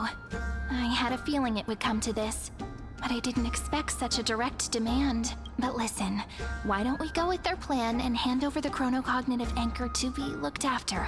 After all, if the little Imperator is paying this much attention to you, she probably already knows all about our whispered conversation with the geniuses. True. I can pretty much guess what'll happen next. Off with our heads? But, think about it. That's actually gonna be our shortcut. I'll trust your gut feeling. You sound like you know what you're doing, so... I knew it. You and I can practically read each other's minds. Guests. All right. We'll listen to you. Here you go. Also, please pass on a message to the Imperator from us. She can trust my friend, anywhere, anytime. Thank you for your cooperation. The Imperator has some urgent business she needs to attend to and will arrive shortly. Why don't you head in with the other guests first and enjoy the feast? Isn't Cerydra supposed to be the focus of the banquet? She's not even here. Why is it so difficult to talk? Is there anything else we can help you with, dear guests? Or do you want me to recount the great Imperator's heroic deeds? Hey, Labinas. I managed to get some honey brew that the scholars hid in the cellar. Wanna try it? Wouldn't this be considered getting drunk on duty? No drinking on the job. I want some too. This banquet has a never-ending flow of honey brew. You're welcome to try it and see whether our drinks are as good as those from beyond the sky. Thank you for the offer, but we're more interested in knowing when the Imperator will be back. The Imperator? Who knows? Maybe she's hiding somewhere, thinking up weird ideas again. If you ask me, she's never treated us soldiers properly, even though we put our necks on the line for her. Hey, I poor can't girl. pretend I didn't hear that, Seneca. Either retract your statement or duel me. Fine by me. Attendant, bring us 10 more jars of honey brew. I'm gonna make sure he can't even stand straight by the end of this. You wish. Be careful you don't get drunk first. Actually, there are so many people, we wouldn't be able to find the Imperator even if she were here. Aggie, if you can't get used to the honey brew, we will go ask for a pot and cook some oatmeal for you. No need for that. This banquet is just too loud. And nothing and no one here is interesting. I just don't really want to be here. Lies! You were pretty energized when you came back from the bath chamber. Let me guess. Are you worrying about someone? About high ceilings? Or little Cypher? Oh, Cyphera. You take everything too seriously. At this rate, life's gonna be real tough for you later on. You're the least qualified to lecture me about that, teacher. Maybe better to not disturb them. Dear guests, are you here for us? I mean, are you here for Treeby or Aggie? No. I'm just wondering whether you've seen the Imperator. The Imperator? No, we haven't. Our sovereign has always acted however she pleases. Though she gave us ranks, she'd never tell anyone her whereabouts. Perhaps the only thing she tolerates are chess pieces. And the sky reflected upon her crown. I see. Why do you two look so distressed? That's not what the Deliverer should look like. Why don't we have a toast? While we still have time for pleasure. Here. To the destinies and sacrifices of the next millennium. Cute. Look at us with our little glass. You will toast to the tomorrow that will set fate free. Treeby, not the freaking tomorrow. Hail to the new world, to the flame chase journey, to Tribby and Aglaya. Cheers. Cute. Yes. Oh, dance party. Hello. Oh, these guys. Hello. Welcome to the banquet. Hello to you too. What a lively party. Actually, we've got more urgent matters to attend to. Ah, so the Deliverer is attending this event, as expected. Little Virginia here was just wondering whether she should go find you. As the great Imperator's historian, I'm responsible for composing poems and songs for everyone in the Flame Chase army.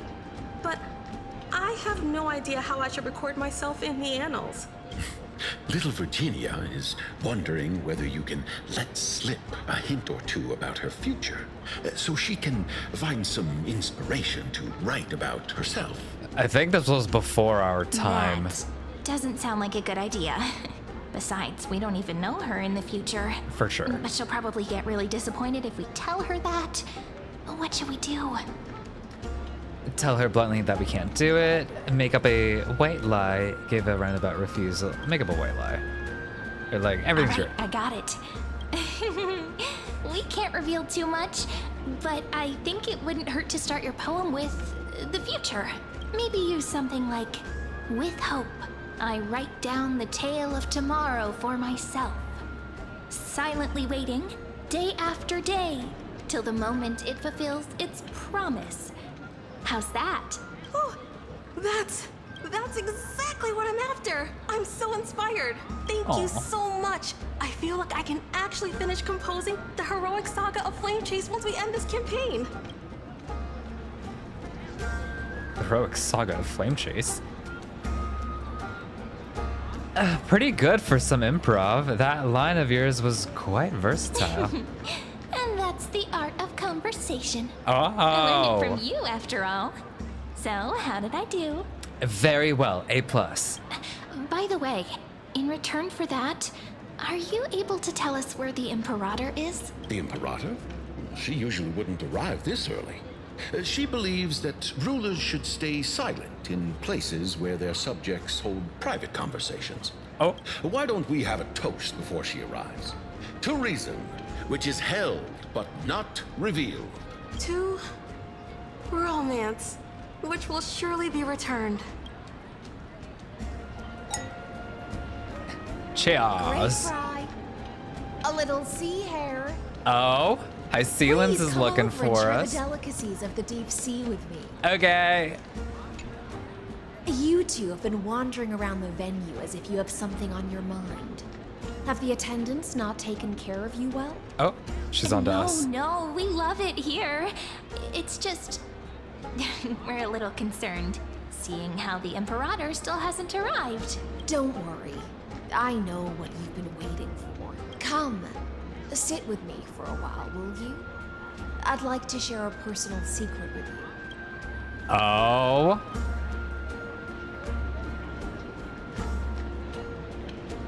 See here? This is Fagusa's dew of divine blood. Ooh. The sweetest of all the 12 bottles. Dew of divine blood. On the night before such a historical event, I'd like to share this marvelous drink with the deliverer. Doesn't this count as bringing in outside food? I knew that security check was targeted at us. What's the matter, guests? Oh, we're simply overwhelmed by such an honor. Are you worried that I might have poisoned the dew? Well then, let me prove my innocence. She raises the goblet of honeydew to her lips, deliberately arching her neck so you could watch the liquid's descent down her throat as she swallows. See? It's completely safe. I feel like Miss Hycelens wants to talk to us about something. Why don't we go along with her for now? Okay. I want a new cup for myself. Minors shouldn't drink. Then I'll gladly accept it. Worry not. Honeydew's not alcohol. It won't get you drunk. On the contrary, it can make your mind even sharper. The clay cup touches your lips in the blink of an eye. She is indeed the imperial blade of the Imperator and the swiftest swordmaster in Emphorius. Please, have a taste. Would you like some too, little sea air? I can drink it myself. Glug glug. How is it? Sweet enough? It's not bad. As long as you like it. Calm at times, tempestuous at others. Ooh, tempestuous. That's the taste of the ocean. It'll do you good to understand Fagusa's fickleness before we set off to face their waves. Just like how you're about to understand the secrets within this dew. Uh-oh. Now, please turn around. Very, very quietly. Don't make a single noise. Oh?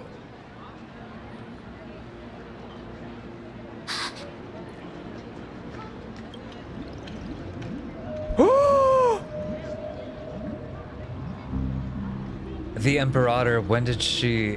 Lygus, I knew he'd be here. What did you do?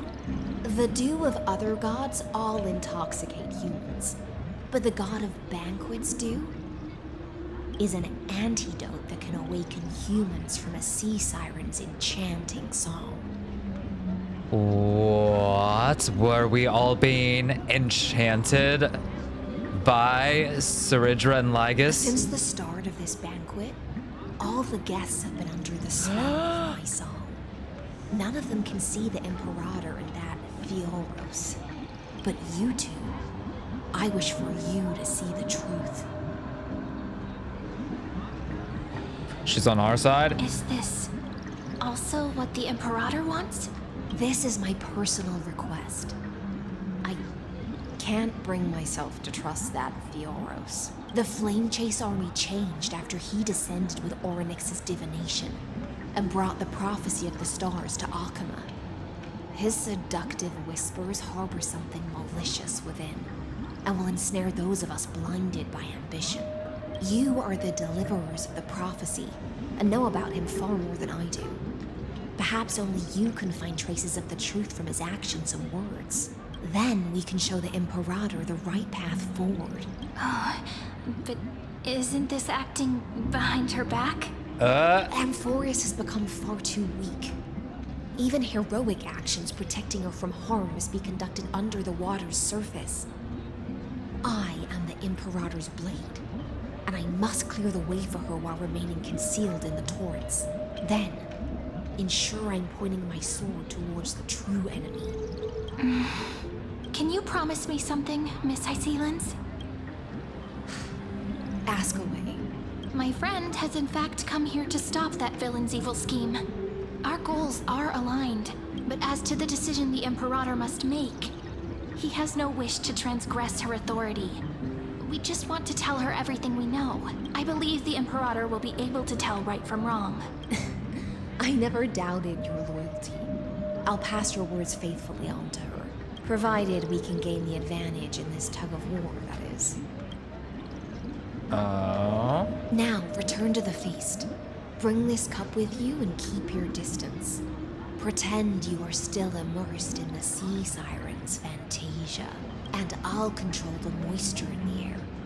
That way, you'll be able to listen to sounds from afar as if you were a whale of the depths and hear every word of their conversation. Oh, she's so I cool. wish you a victory in this first skirmish. It's the exciting and thrilling undercover part of the adventure. Oh, she's so cool.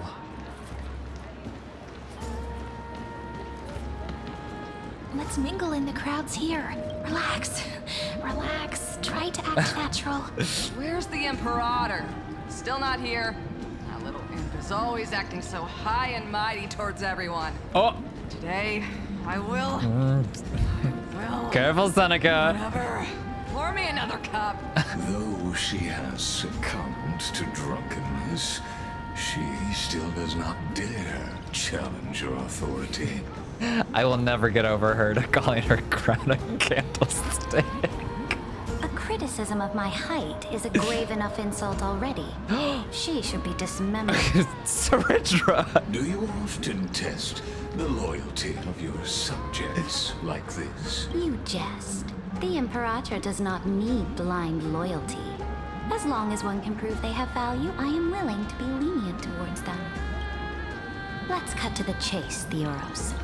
If I pass the trial and grasp this world's law in my hands, what will you do then? The answer is simple. I will connect Amphorius with the stars. Don't waste my time. Be precise. Be specific. I won't ask a second time.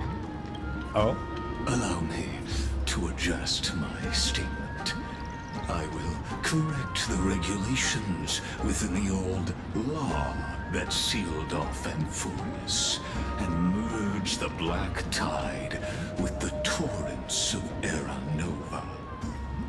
Then we will be able to decimate the forces beyond the sky that are trying to annihilate Irontomb and sound the trumpet for the endless campaign you will then embark on. But you previously said that Irontomb is unrivaled in power across the stars. Who would dare to annihilate it? There is a federation of warships named the Cienzo Alliance. Warlike and old-fashioned. A cult named the Genius Society. Loosely organized, but steeped in abject insanity. Oh, there's also the Astral Express, a group of lawless vagrants. That so-called Deliverer is part of that last group. Those vagabonds mistakenly believe they can connect the stars through alliances instead of conquest. But history has already given them a tough lesson. There are countless other organizations besides, but when the Lord Ravager sweeps across the cosmos, they will certainly all bow before your empire of destruction. Wow. Okhema Alliance is invincible! If those civilizations are not as feeble as you Pop describe, off, Seneca. then they may still have some value in testing the quality of my blade. That being said, even the smallest and weakest city-states should build an obelisk to the Imperator, so that their people can constantly recall the glory of her conquests. Walk a little longer with me, Theoros. I don't like how this is going. Our little Imperator seems fascinated by the destruction. Grapevine, little sea hare. It seems like they're still talking. Get closer. I'll keep carrying their voices to you. Oh boy.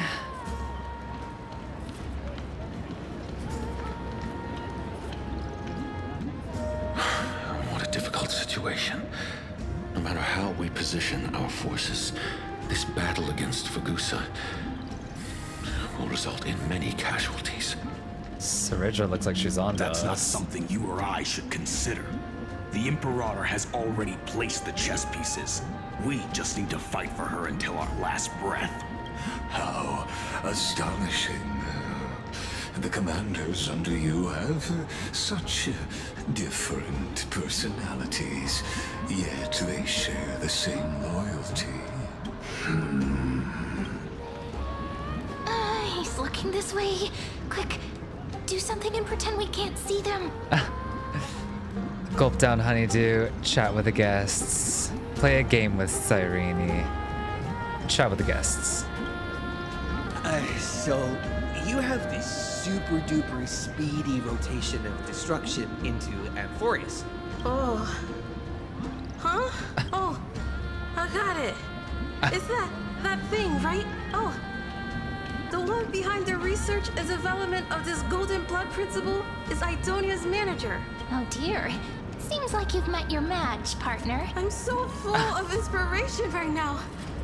And I feel so light. I love that for you, Virginia. What's the matter?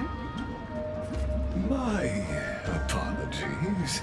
I was just checking whether everything was fine with those two distinguished guests of yours.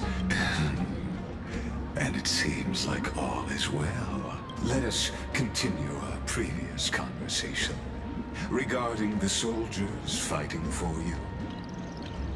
Are they aware of the price they must pay for the trial of law? If I recall correctly, you've already lost a bout against Talanton due to offering insufficient sacrifices. More sacrifices? You dare mention my name alongside the word lost? Forgive my transgression, great Imperator. Watch your words and actions. All you need to know is that my victory in the trial is guaranteed. Even without the trial of law, they've already sworn to give their lives for my conquest. So tell me, if everything happens according to our agreement, how would you recommend I deal with that deliverer? Good Without question. Do not let him fool you. That man from beyond the sky contains a seed of ruin within his body. He must not be allowed to tarnish your glory. The Stellaron. Therefore, the wisest decision would be to hand him over to me. Let's see what she says. To torture him. Calling it experimentation would be more appropriate. Well, that sounds nicer.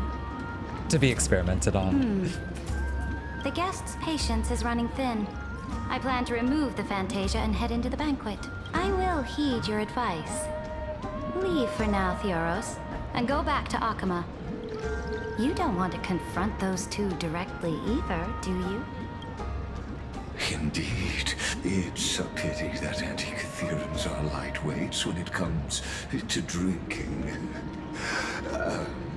Before I leave, I would like to make a toast to your boundless ambition, using my spirit instead of a goblet. Huh. As I expected, that Theoros' schemes have been revealed. Thank you for your bravery, guests. It's time for me to dispel the Fantasia. This will be the Imperator's last public address before we head off, and therefore, likely, the final chance to change her mind. I will try to get you a chance to speak, and I'll also prepare for any contingencies. The rest is up to you. What a homie, High Sealins. You should head back to your seats for now. Okay. Oh, bonfire. Are we making s'mores? Oh. This honey brew sure wears off fast.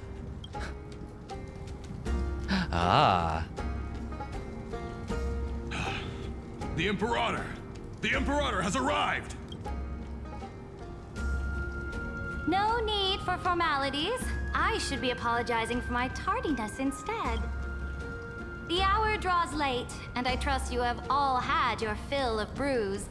Therefore, I will not observe the usual ceremonies. Any warrior who has fought by my side should have those speeches memorized by now. The Imperator's word is law. Are you out of your mind, Dux Frigoris?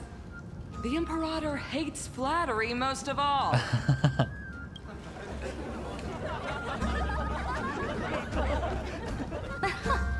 A joyous atmosphere is a better fit for showing me your resolve. I believe that you, my dukes, will do all you can to assist in the campaign against Fagusa, just as you always have. However, it's a pity that I have never tested your loyalty. Uh-oh. What does she mean? This doesn't sound good. The purpose of tonight's banquet is not to raise our morale, but to establish which allies our alliance can actually trust, and sever the heads of the traitors as a toast to all before we march. Girl. Chill, Cerydra. What the fuck? Yes, some among us have discarded their vows in order to foment vile conspiracies. Now listen. These traitors are standing right here in broad daylight. I think it's considered nighttime in this area. But go on. Oh god. Oh my god. Dux Gladiorum Hycelans. She used the Sea Siren song to immerse the crowds in an illusion and conceal her whereabouts. She then worked with those from beyond the sky to spy on confidential matters, hoping to rob the core flame by force and harm me, the Imperator.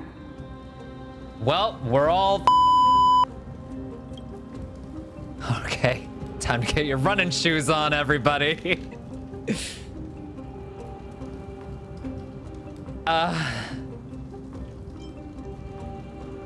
What's going on? I mean, I feel like we could take them. Imperator, I can explain. Silence. Hi, Silence. Do you remember who used to own this blade? Do you remember? She met you once, back at the Temple of the Three Fates. It was Kindness, the head of the cleaners. Love her. She was the first to draw a blade against the Imperator, and personally made herself an example for my enemies. Under the shade of the olive groves, the people of Okhema said they would never bow to me. In the frozen, lethal fog, the people of Idonia said they would never bow to me. At the beginning of the myriad paths, the people of Yanisopolis said they would never bow to me. So let's murder the naysayers. But now, they all lie silent. They now fear me as they fear the law. For I am Cerydra, and I am the Imperator. If you have any last words, say them to the Imperator. Then, face her judgment. Oh my god. Thank you so much for resubscribing. Happy 10 months. Here for the cozy vibes. I'm getting a little less cozy in the story. After I cross this river, it will be a tragedy for mankind. But if I do not cross, then it will be the end of me. If you are ready, then I'll follow you and fight to the last. Deliverer. Time to fight. We must kill her. There's no other way. We must convince her. It seems like she's not the type to be convinced. It seems like she's the type to be murdered. But we can try. That's right, friend. Now, use your identity and add in a bit of experience and charm and testify to the Imperator as we promised. And if that doesn't work, pew pew pew. You think you can slay a king using your words instead of a sword? I'll have it. Show me the weight of rhetoric from beyond the sky. Will it weigh heavier than 3 human lives? For sure. Let's watch our words carefully. Gosh, I feel like I'm about to go into a Danganronpa trial. Start with a fake Era Nova. Start with the Defiance that lasted 30 million cycles off Bach. Okay, what do I want to do? Defiance that lasted 30 million cycles. It's notable. Start with a fake Era Nova. Which also kind of leads into that. I think the prophecy that you know of, the Era Nova, spoken by Kefali, is nothing but a complete lie spun by Lygus. To fight that lie, a young man with the pseudonym of Finan lived through 30 million cycles of this world, all to save Amphorius from the end of the destruction. And Cyrene, the young woman standing beside me, also carries an equally heavy destiny. Cerydra listens to your words silently. Talk about Lygus's sins. Talk about Irontomb's true identity. Irontomb is the ultimate end of Amphorius' destiny. It is an embodiment of pure horror that walks the path of destruction and can never be tamed. That is the only thing Lygus cares about.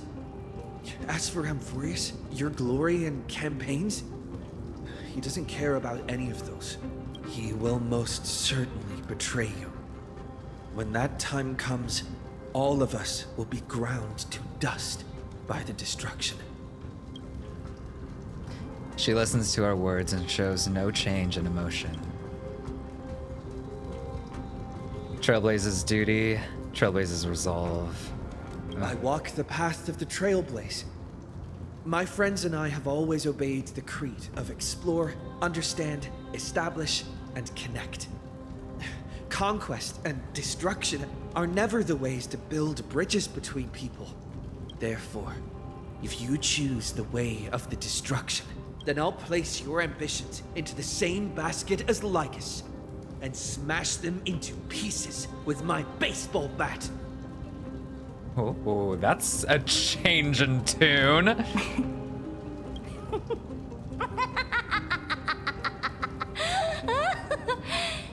That was truly a chaotic speech. Ah, we love chaos. All that needs to be said has been. Dux Frigoris, Dux Bromalis, escort the traitors to the prison. Oh my god. Before the next entry hour, I will give them an end befitting of their betrayal. Oh. Oh, great Imperator, your ambition certainly eclipses all things. Does she always have bat wings? You're still here, Theoros. Of course. As the Theoros, I simply cannot miss this. I didn't notice that before. Miss witnessing the fall of a nameless one. Or perhaps I am waiting for you to give me an answer. Why would someone as powerful as you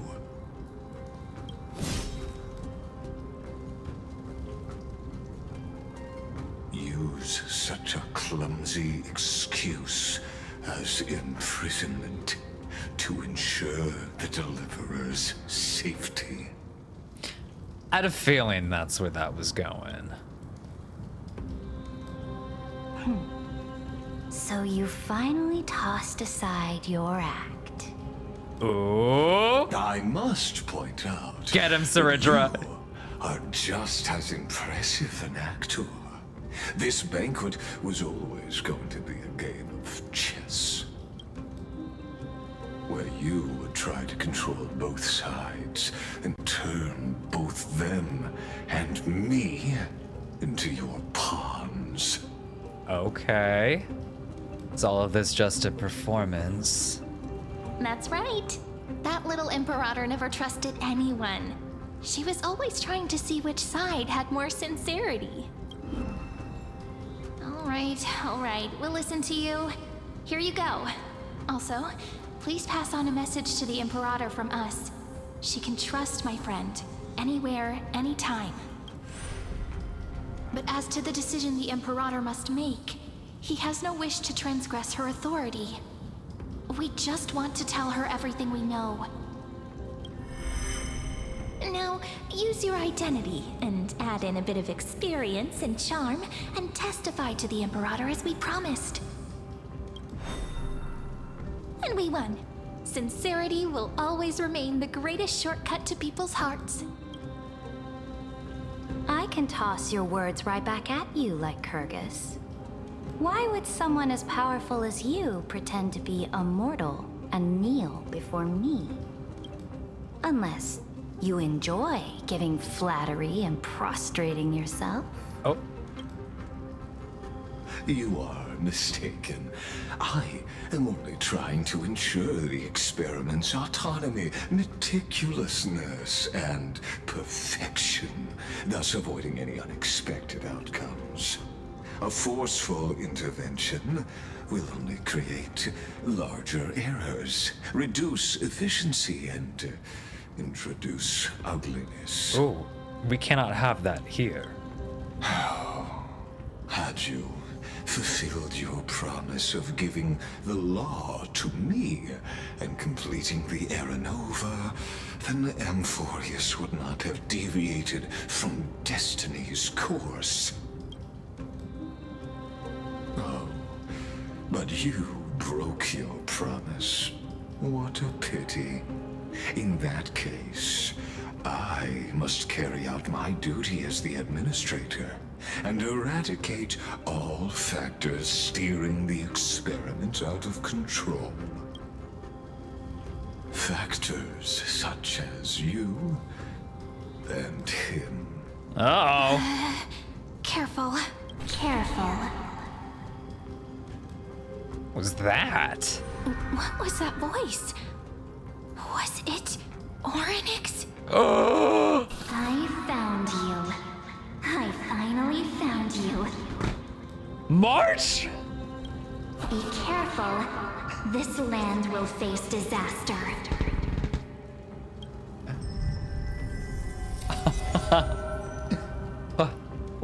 What? Where'd she go?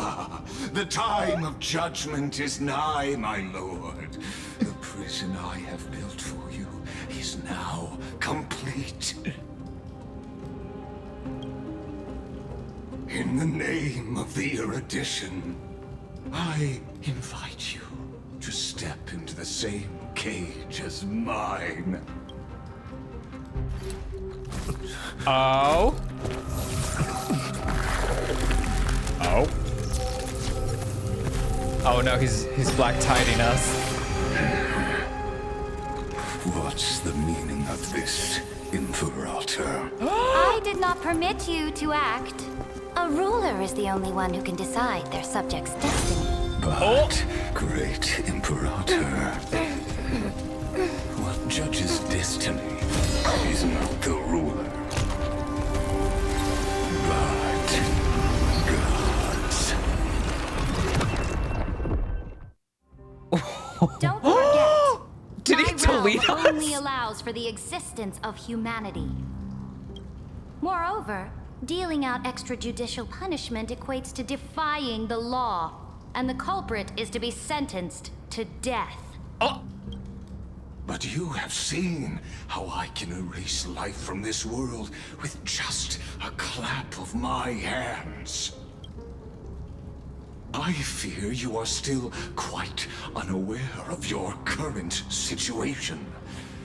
Allow me to reiterate. I am giving you a simple choice.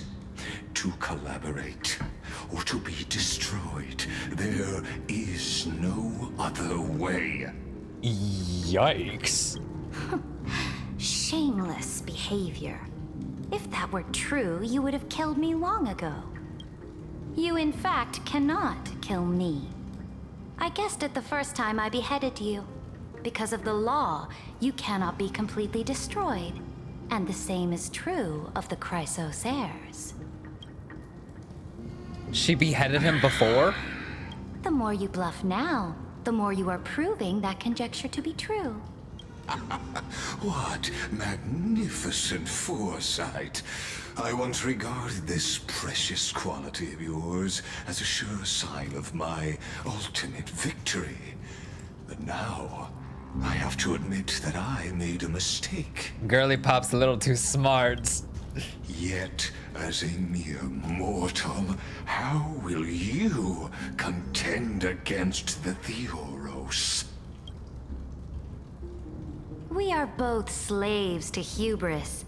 But do you know what differentiates us, Lycurgus? I will never be blinded by my pride. Oh. If I wish to break the scale's balance, I only need to appeal to external forces and use them for my own ends. Oh? Not the chronocognitive anchor. Finally, we get to meet face to face, senior society member. Hurdles is in the room. I offer sincere acknowledgments for your many past achievements. And we got but I Screwy must there deeply too. regret your current perspective. Love Herda. Trust me when I say that you aren't the only one feeling regret right now. Screw them. So you two are the allies from beyond the sky the Deliverer spoke of, and why he demanded the divine authority of law. Come and prove your strength to me. Show me the power of these so-called paths. I have spent much time and effort to secure this treasure from beyond the sky just for this moment. In the name of the Sovereign of Planet Scrulum, your allies have responded to your call, esteemed Imperator. Please allow me to spell the situation out for you, Lord Lygus. permission to read the ultimate protocol is already in my hands. It'll only be a matter of time before we acquire the authority to write and execute commands as well. There's no way the flame chase journey will continue after you've burnt your bridges so thoroughly like this. Do you really think you can still win? How seriously? Don't embarrass the society. I love her. I understand that a near zero possibility does not equate to zero. That argument is very persuasive to me. Which means the same principle also applies to you, my dear peers.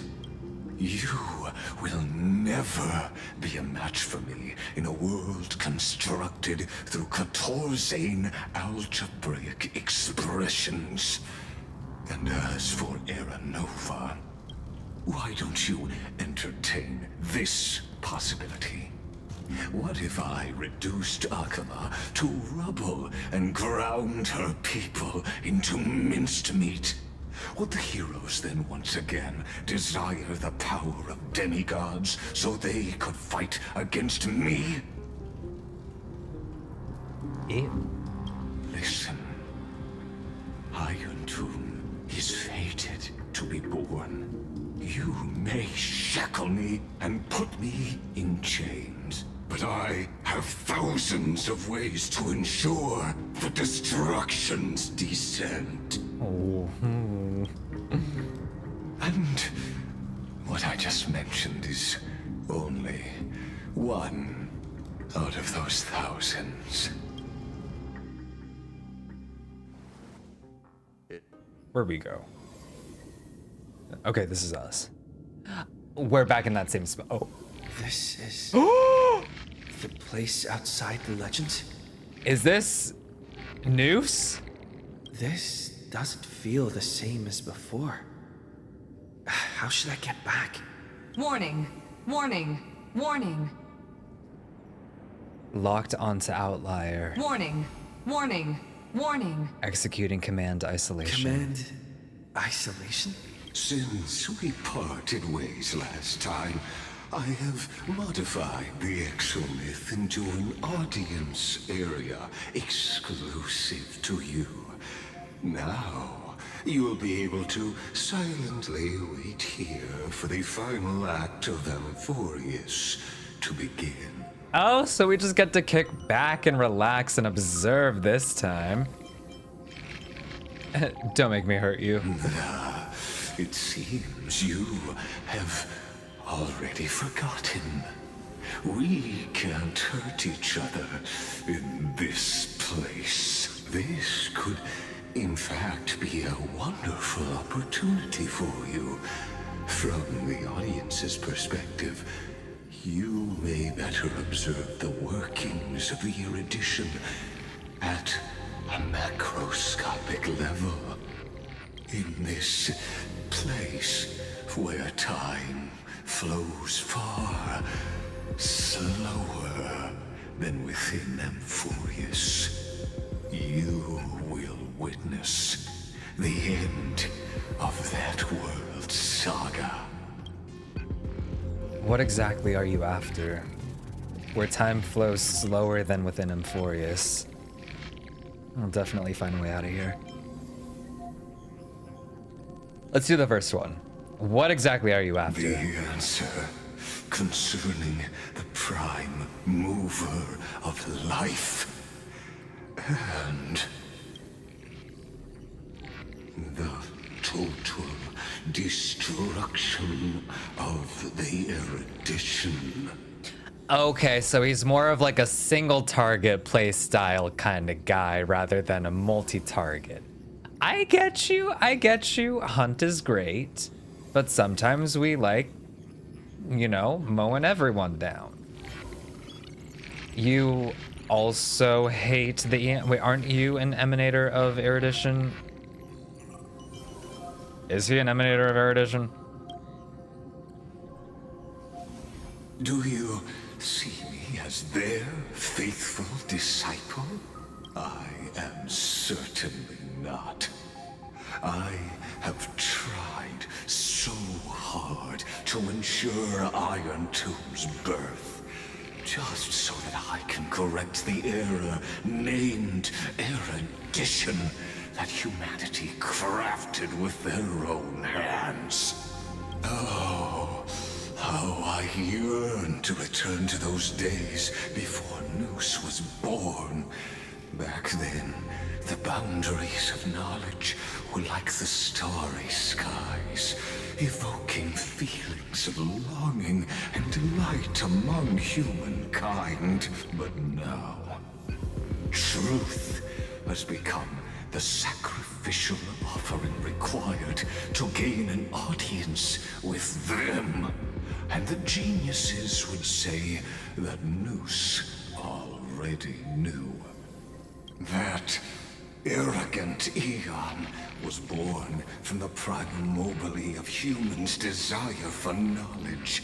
Yet, they themselves sealed off humanity's capacity to seek enlightenment. I am simply cutting down a tree of doom that we planted ourselves. I must admit that the process of answering your questions has reminded me of the happy days of learning in my youth. However, it is a pity that my true form must now descend into Amphorius to deal with the accident that arose because of you. Oopsie. But you won't have to wait long. When the curtain falls, you'll surely understand mine and Amphorius's ardent wish. Where time flows slower than within Amphorius. If Lygus spoke the truth, then I don't have much time left. But how can I get out of here? Can you hear me? To get out of here very quickly. Is that Herda's voice? Warning, warning, warning. Hurry up! Put some speed into it! Okay, we're coming. That old Intellitron overlooked one little detail, and Screwy and I finally found an opportunity. Save me. Let's keep it short. While you were gone, well, in those few years, Amphorius... Few years? Yes, time dilation, resulting in an uneven flow. Don't you know this already? Oh, Let's fuck. stick to the main points. The Chrysos heirs activated All the right. chronocognitive anchor and helped Skrullum and me open a hole in the firewall. We made some adjustments, so he can't attack us immediately, but it won't hold for long. Critical warning. Critical warning. Abnormal data locked on. Unauthorized communication confirmed. Initiating response. Time is running out. Here's the conclusion. It'll probably take a long time for Screwy and me to completely break this cage before Chrysos heirs have a full grasp of the law to be safe. We'll continue to launch side-channel attacks on the system to give you opportunities to escape. You need to seize these opportunities. So start moving and find a way to pull off a magnificent jailbreak. Oh my god. So how should I do We that? detected another Path's influence. Oh. Critical warning. Communication Critical channel warning. analysis completed. Terminating unauthorized communication. Its power is strong. May be able to help use the Path's power. Make it detect you. Unauthorized communication terminated. Oh crap. Is Herda saying a certain Path's faction has arrived in Amphorius and I can ask them for help? Remembrance? I mastered the powers of different paths in my previous journeys. Think hard and figure out exactly which faction has arrived at Amphorius. And which path's power I should use to call for reinforcements. Are these showing my memories? Destruction. With a Stellaron in my body, I woke up at the Herda space station and gained the power of the destruction. A Sure world did. that'll give rise to a Lord Ravager would definitely draw the attention of the destruction. The Stellaron in my belly is gonna be super useful. But what if I end up pulling in the Antimatter Legion or the Annihilation Gang? Can they really help? Focus and resonate with the destruction. Nanook, lend me the flames hot enough to burn through this jail. Focus your mind, trying to sync your heartbeat's rhythm with the frequency of that dancing golden flame. You're walking the line between sanity and madness, carefully steering the course of your consciousness, gently knocking on the door of destruction. You gave up. The beckoning of the chaos was too tempting, and your current power level wasn't enough to fully resist it. If you were to fall into the black abyss of destruction at this moment, perhaps everything would be lost to the void. Failure is not necessarily a bad thing. I obtained the flaming lance left by the architects and gained the power of the preservation in Belobog. Ah, memories. That's right.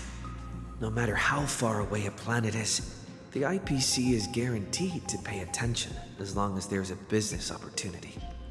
Isn't Amphorius a pristine and untapped market?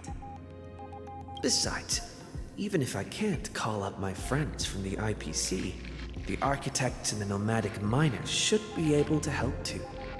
There are definitely cities and ores in this world. Focus and resonate with the preservation. Oh, we missed the preservation. You focus intently, trying to mimic the Klepoth's wall-building hammer strikes with your heartbeat. Once again, you just need to recapture that feeling from your battle with the Supreme Guardian and catch the sparks from the hammer strike with your own hands. But nothing happened. Klepoth ignored you just as they ignored countless devotees who looked up to them throughout the ages. Seems like since Amphorius has no overseas market, the IPC... I received the Watchmaker's hat in Penacony and declared war against the Order, and then gained the power of the Harmony. That's right. The benevolent family must still remember me for saving them. Their music echoes throughout the stars, and they'll definitely want to help. Now this is going to the remembrance pad. Dear hat. Good dear. I've put you aside for quite a few chapters already. Sing with Clocky. The world is in harmony and the stars shine bright. Tick and tock once more, you're hosting. You focus your mind, trying to hum the ode to harmony in your thoughts. The visages of past nameless appear one by one. If you blend into their faraway song, perhaps a path will appear before you. You failed. The barrier of the Exomyth strangled those distant melodies, filtering them out completely like useless noise, leaving only cold silence. Doesn't Lygus want this story to have background music? He has such terrible taste. And here we are. Remembrance. The Remembrance. That's right. I came to Amphorius because Black Swan asked us to come. And I even got a glance from Fu Li here. The Garden of Recollection must be intricately involved with Amphorius. Traces of the Remembrance are also everywhere in this world. I don't know what they want, but I don't have many choices left in this crisis. Fully answer me. You invoke the power of remembrance, awaiting the resonance of reinforcements. Oh. After the power of remembrance flows through you, something that should not exist here materializes before your eyes. Is it that red jellyfish? What's up, Marchy March? I finally found you. Following the sound of memories. A Pathstrider walking both the Remembrance and the Trailblaze. Oh. Wait, this sounds like... Their soft whispers like a warm hand that takes up your soul and slowly disperses it beyond this realm. Warning, warning, warning. Unauthorized access detected. Cannot lock onto signal source. Erudition's prison cannot stop us. Us? We lie outside the logic of zeros and ones. She said, tee. Come. Nothing could stop us. Leave the cage of Logos. The mythos of Amphorius waits for you to continue its story. Oh. When that brightest star, that star heralding the dawn, finally rises. A boat. Stop it. So used to drifting, at long last enters an island's safe embrace. Oh, Pathstrider, we have helped you break free. Hurry and set off. The child of remembrance awaits you. What's up with all these red jellyfish? Where did this motif come from? What's she doing here?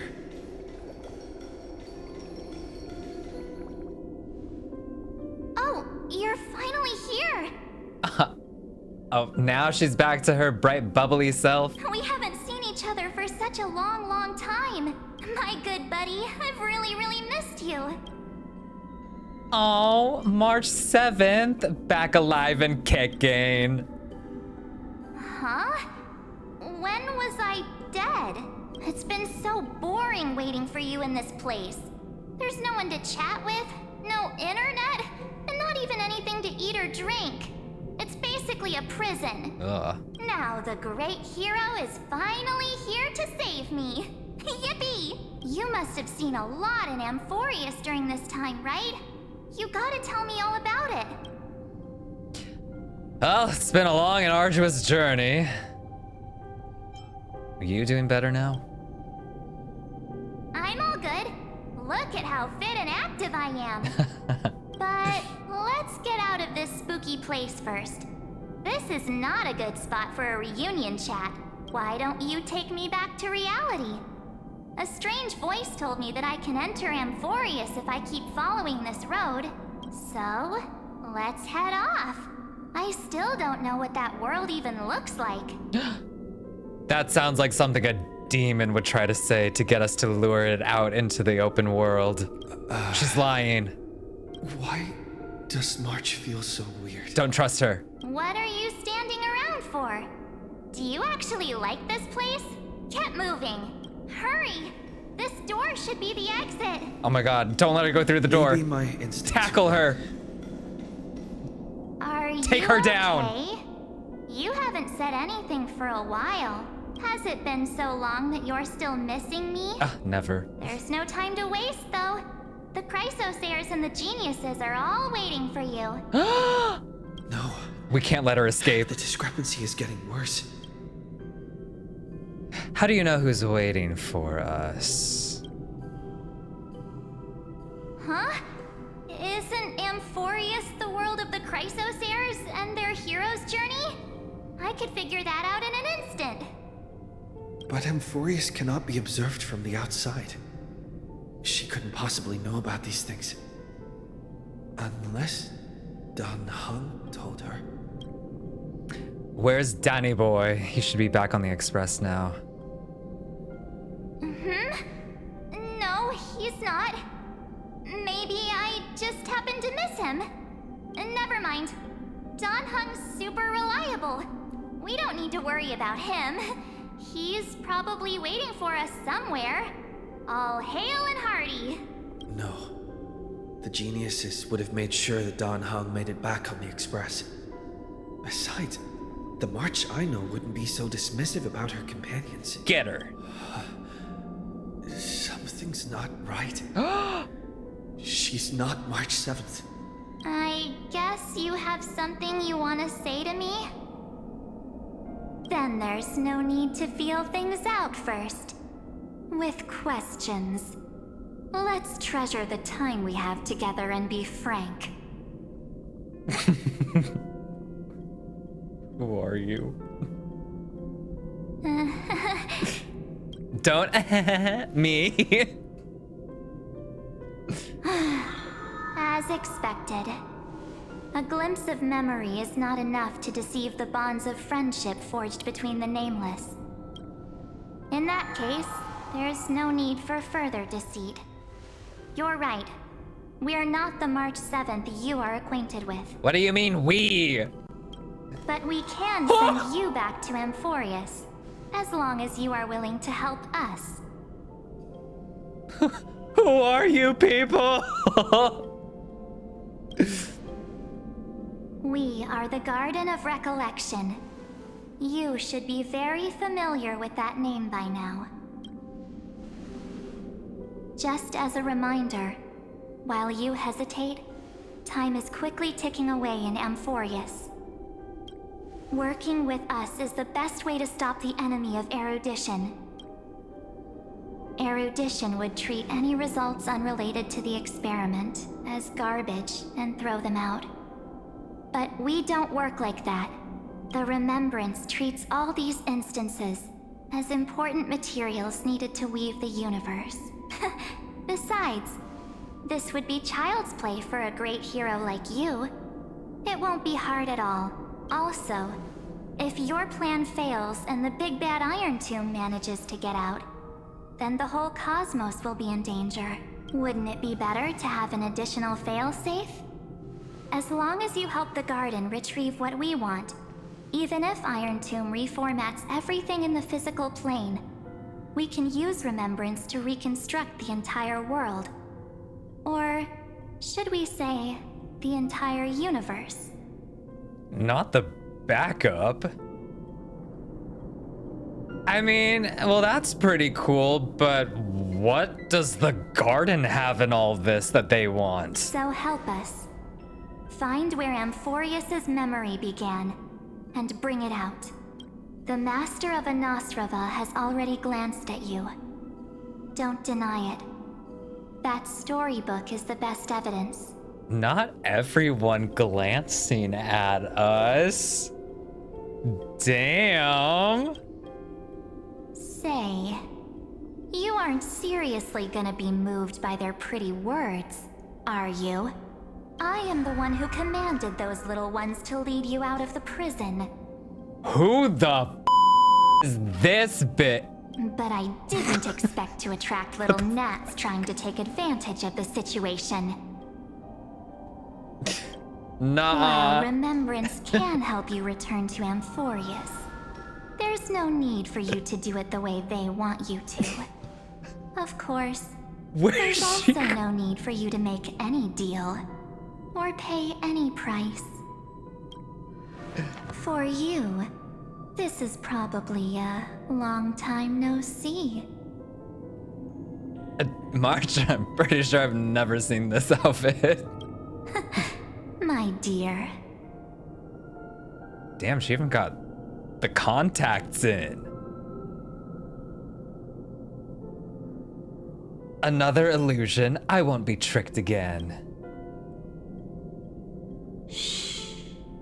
There's no need to say anything.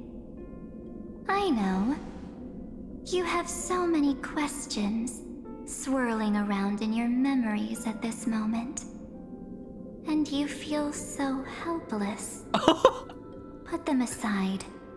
For now, all you need to do is trust me. Or do you need more proof? That won't be hard. Wait, stop it! They're away! I'm gonna keep our first photo, alright? Won't come to pass while we're around. Zila. The statue. Is that Donhar's brother? Less car. We gotta bless our carbohydrates. Did you hear that? She just called me, but I'm a future full of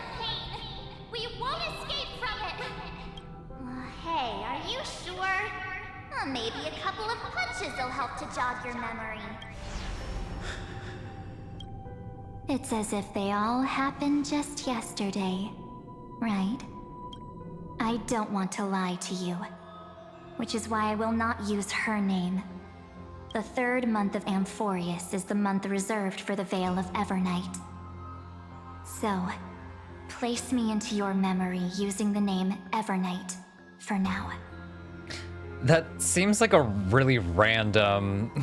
Hey, this random planet off in the distance that no one knows about has this 3rd month that they call Evernight, so I'm gonna change that, my whole identity to that. I'm happy to explain more, just not now. We might have a lot of time to ourselves, but Amphorius does not have that luxury. If we do not stop erudition and destruction, then the journey you've treasured so much will face the prelude to its obliteration. A countdown not in amber eras, but in days, minutes, seconds. So, take this gift, this burning core flame, this footnote of a transaction. It contains hope and the warmth of the entire world. How the did she get a core flame? Ripples of past reverie. She hid this fire in the long river of time, hoping that her wishes would transcend time to reach your hands in the future. Now, take it, and return with it, dear friend. Return to Amphorius, and overturn the final era Nova. Oh my god. Witness the time that stood still for the Deliverer, and the resistance that never bowed to the destiny of destruction over the long years that passed in a flash. Then, with this core flame blessed by the remembrance, respond to their hopes and blaze a trail to the future. And I will silently watch in a corner of time, waiting for our next encounter. I believe the wait won't be too long.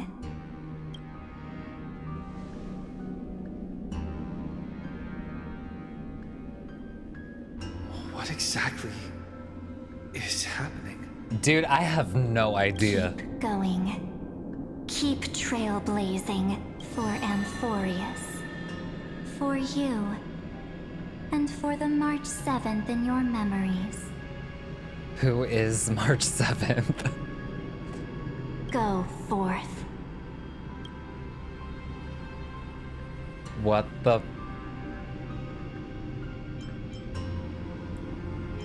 I trust in March even if she no longer looks the same. Nope, we don't trust her. We don't know her, we don't trust her, we don't go there.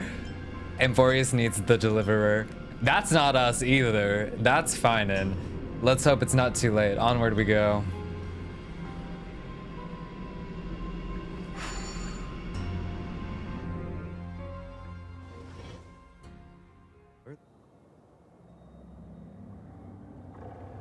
Light calendar 4931. Is this Okhema? Oh. Okay, things are on fire. Apocalyptic vibes. No one's here. And the dawn device is off.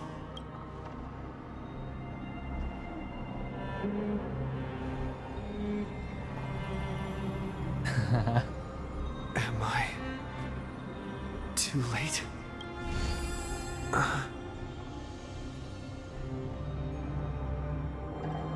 The chronocognitive anger is still there. The core flame of world bearing. And a new music track? Oh, the Express is about to be bumping.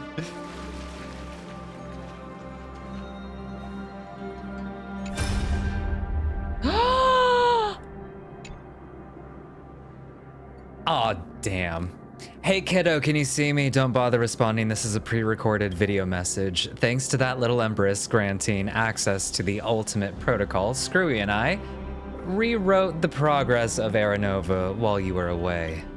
My guess is you don't have much time to listen to all these complicated principles right now, so let me break it down in simple terms that anyone can understand. Thank you. Emphorius has been racing down the path of destruction for too long, and the underlying logic of Aranova has been completely corrupted. Screwy and I put a lot of effort into it, but we could barely manage to overwrite a small portion of its logic. Let's take the progress bar as an example. Irontomb's progress bar is currently at 99.98%, and through this rewritten Aranova, we're confident we can push it back to 96%. Let's be conservative and say 97%. This is a critical matter. The internal structure of the scepter is too unstable, and we don't know what complications might suddenly arise. The most rational course of action is to quickly run another extrapolation to buy the cosmos a bit more time. Once you've dealt with that troubling old Intellitron, don't hesitate and start the next cycle of extrapolation right away. Screwy said that Aranova isn't a process that happens in an instant, and the protected nodes of the scepter are probably at their most vulnerable only during the reset. Only by initiating this progress first can we seize the opportunity to make our move. It's all up to you now, Deliverer. Oh man, what are we getting into? The chronocognitive anchor?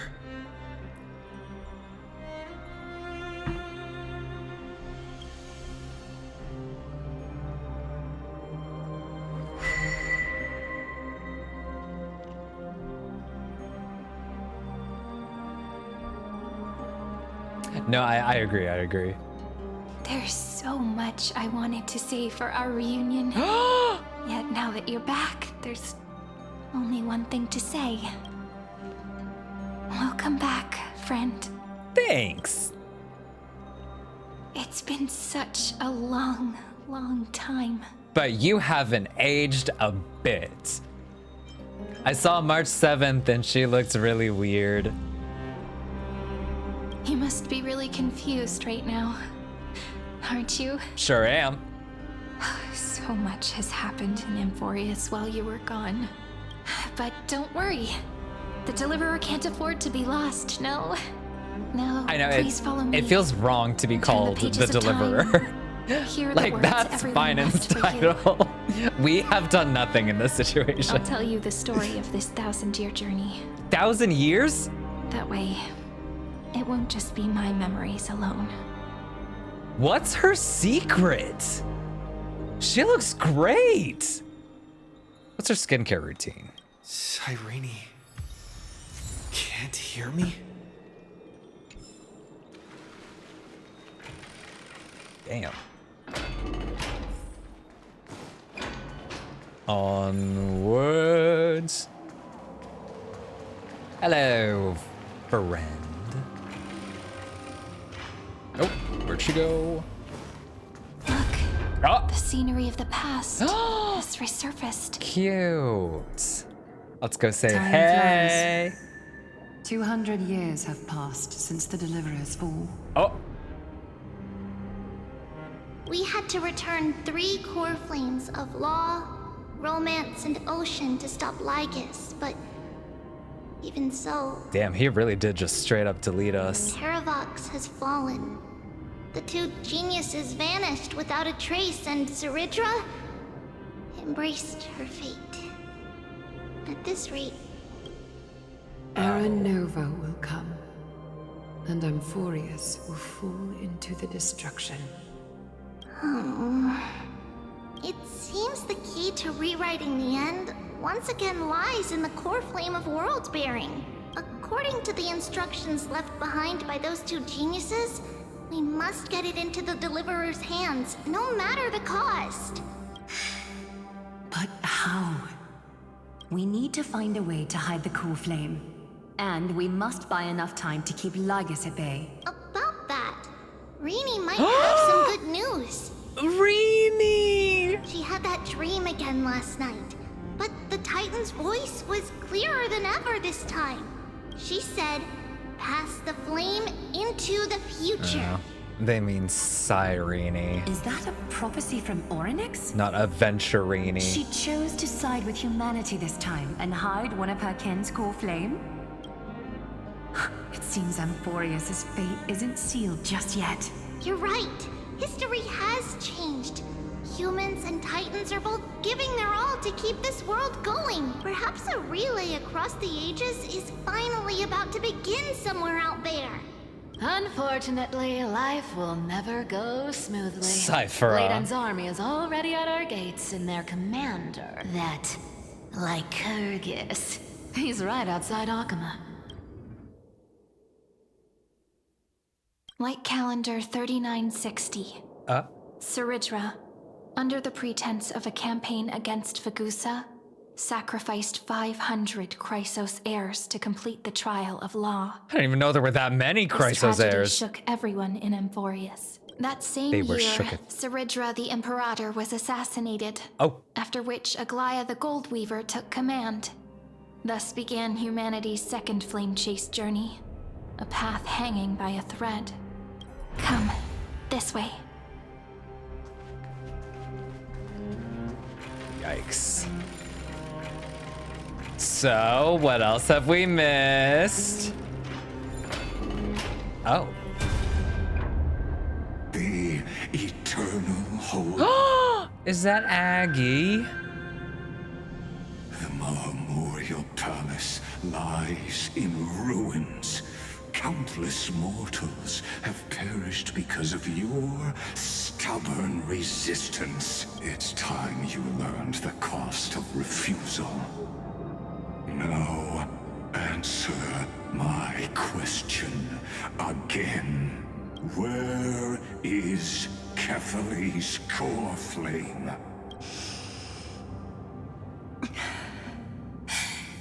You really think you'll find it by razing the holy city to the ground? From what I see, all you'll get is dust and disappointment. Don't forget, you can't kill the Chrysos as mentioned in the prophecy because of law. I have never denied that, which is why I now place my hope in the faithful citizens of Okhema. Perhaps they'll give me what I seek, in the echo of your screams. Now then, I'll be cutting open your chests and using your scalding golden blood to baptize the masses. Allow me to apologize in advance. We shall start with you. Blind and foolish, Lady Goldweaver. Leave this to me, Lady Aglaia. You must get away now. No, Holy Maiden. I'm the one who must stay. What? His conspiracy won't succeed. Because Romance is ready to make good on their promise to weave an indestructible armor for Amphorius. Its name is Solidarity. You must escape with your life and carry word of my death to those still fighting. Then keep going with them. Not Aglaia again. Just as the Imperator lit the torch of resistance with her death, my passing will make this flame everlasting. Take good care of it, guide it to the future, and place it into the hands of our deliverer. 50 years later, Lygus led his forces again to Okhema. He charged directly into the Holy City and razed the Marmorial Palace. History would name this battle the Third Siege of Okhema. 90,000 brave souls gave their lives for Okhema that day, including their fearless leader, Aglaia. Oh, Aggie.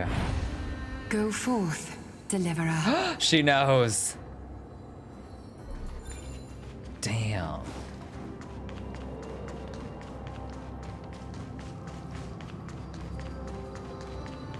Cassie. When the frost melts and the... So what you're saying is... Oh. Princess Homebuddy.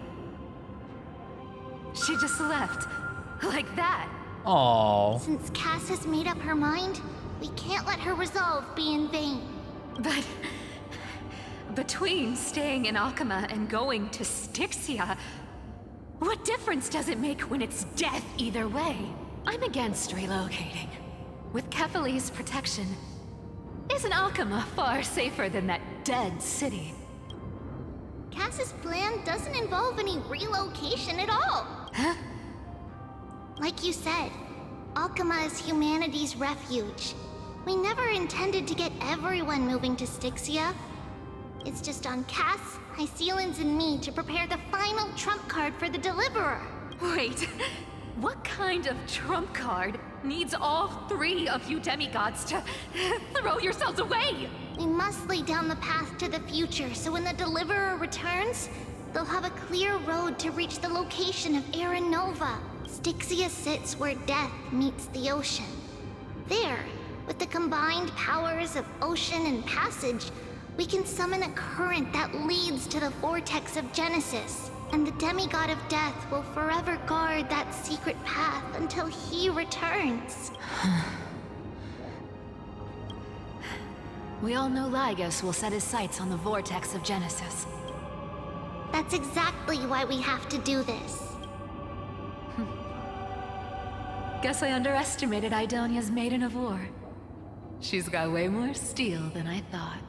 And Cypher, we need you to head to Castrum Kremnos as soon as possible. By any means necessary, forge an alliance with Strife. The prophesized Crown Prince has already been born. He shall become the new defender of Okhema, protecting this land after we leave. You don't need to worry about that. I just came back from Castrum Kremnos. Only a step ahead of the news. Treeby, something's flying towards Okhema, and it's really fast. Uh-oh. What is it? What the hell was that? It's a spear! It's the How big was Kremnoans. it? Their king's already here. With the protection of the demigods Trebios and Cyphera, Okhema endured wave after wave of warfare. Jeez. Though just barely.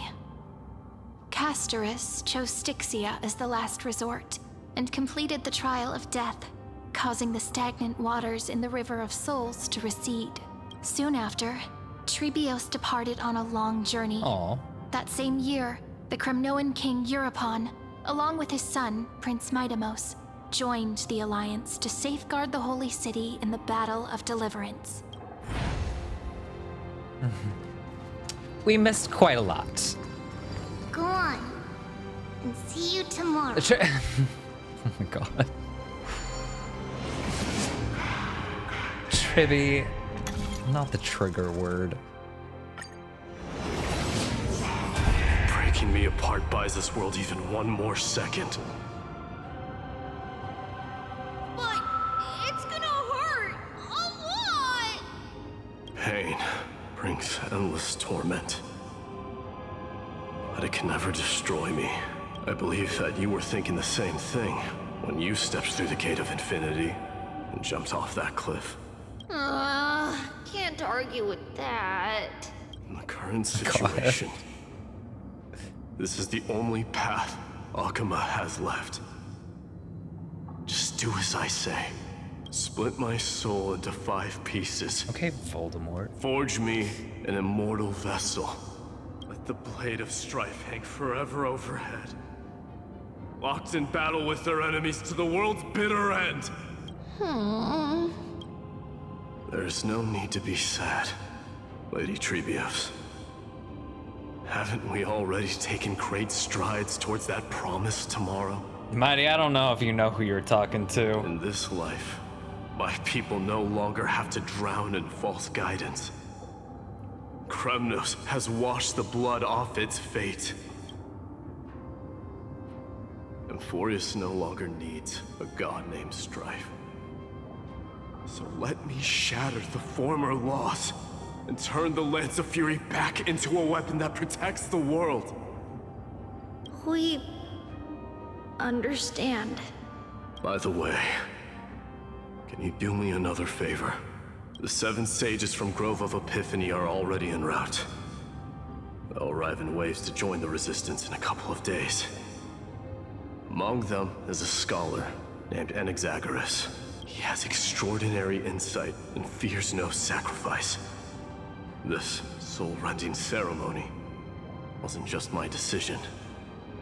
It was his counsel. His wisdom will surely be the backbone of Amphoria's survival. Watch over him. Carry on this everlasting flame for me. Through Anaxagoras' ritual, the demigod of strife split his soul into 5. Courage, honor, tenacity, sacrifice, and reason. Each sealed in blood crystal and cast into battle. The people held a 10-day funeral to mourn their fallen god king. Jeez. And through his sacrifice, humanity was granted 200 years of peace. Oh my gosh. Just a quick little history lesson, everything that we missed. Oh. Keep moving forward. My blood will pave the road ahead for you. Mighty. Oh. Keep moving forward, little Gray. Oh. See you tomorrow. Oh my god. That seamstress wasn't wrong when she said a lie needs more lies to get Reason. Thank you for the prime. Happy 3 months. Thank you. Never thought we'd be the pair to finish this final setup. Wild, right? Can't catch that Tin Man without your little slides. Besides, this is our last shot. Not the time to be picky, right? Don't oversimplify it. Lygus just found out Okhema's been an empty shell for the past 50 years. He's bound to be furious. At this rate, he could have done anything. That's exactly what we want. Rage blinds even the brightest minds. Doesn't matter how much of a genius he is, the principle still holds. Once he storms into the council and confronts me head-on, you trigger your alchemy with a boom and turn him into a caged beast. Easier said than done. You still have to pass yourself off as the deliverer without anyone catching on. And you really think a human alchemical array can bind a godlike being? That's just nonsense. What? Getting cold feet? Or you just don't believe in the almighty worth of the demigod of trickery? Just tell me straight. Can you do it or not? Of course I can. And it'll be child's play. But I've got 2 conditions. Since this is the final act, if we're doing it, we go all in. No half measures. Oh, I'm listening. First, shift the battlefield to the vortex of Genesis. It would be more convincing if the deliverer were to appear there. Besides, the vortex is cut off from the world. No place in Amphorius makes a better prison. If you pull that, wouldn't our deliverer have to face tank Lygus as soon as they come back? That clash is inevitable. All we can do is create more chances for him. And that's the second condition. The vortex belongs to Fagusa in the first place, remember? And there happens to be a demigod of ocean among the few survivors in the world. Loop Hysealand's in. Let her join the final act. Hysealand's is still kicking. I'll transmute myself into a Philosopher's Stone and embed myself into the formula. Not the Philosopher's Stone. And when the time comes, she needs to shatter me and scatter that stone's ashes into the ocean within the vortex. Yikes. I guess people weren't wrong when they said you're insane, Grove Boy. Oh. I've got no idea how to outwit a reclusive genius. But making an anti-Catheran suffer? The demigod of reason has 10,000 ways to do just that. And what I just mentioned was one of them. So what exactly does your formula do? Now that would spoil the climax, wouldn't it? By now, Hyacinth must have completed the Sky People's ritual.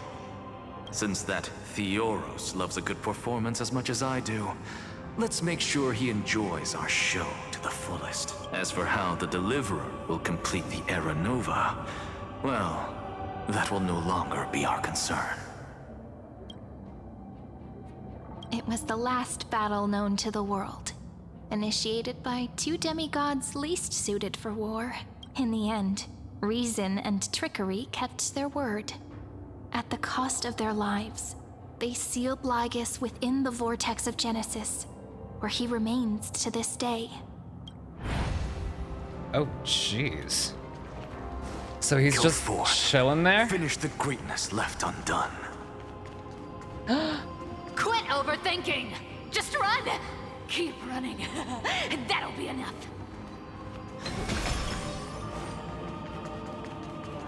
Alright, let's get a move on. Sorry. It's dead quiet here. Oh. Okhema will stand eternal. Miss Cypher's lie has crumbled after all. But it's all right, because all of us have fulfilled our purpose by now. When the Deliverer returns, no matter where he is, sky will turn clear, and a rainbow bridge will rise, carrying him to the final battleground. Cyrene, this arduous relay is finally nearing its end. Now, I'm passing the final baton of fate to you, okay? No, that's not quite right. After all, it was you and him who lit the first spark of this journey, wasn't it?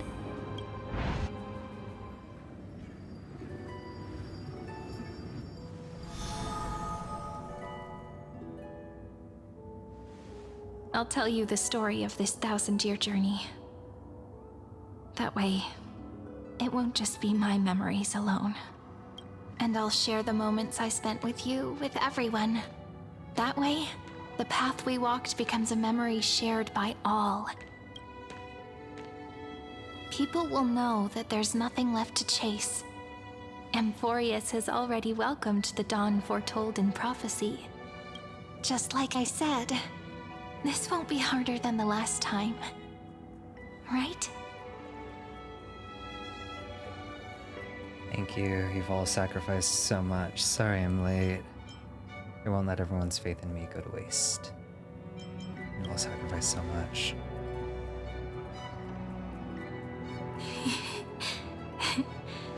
I wonder what kind of expression you're wearing right now. Probably the same as always. Calm, resolute, and brimming with confidence. If I have the chance, I'd love to see it again. Aw. Because it's really been far too long since we parted. Is this all a memory?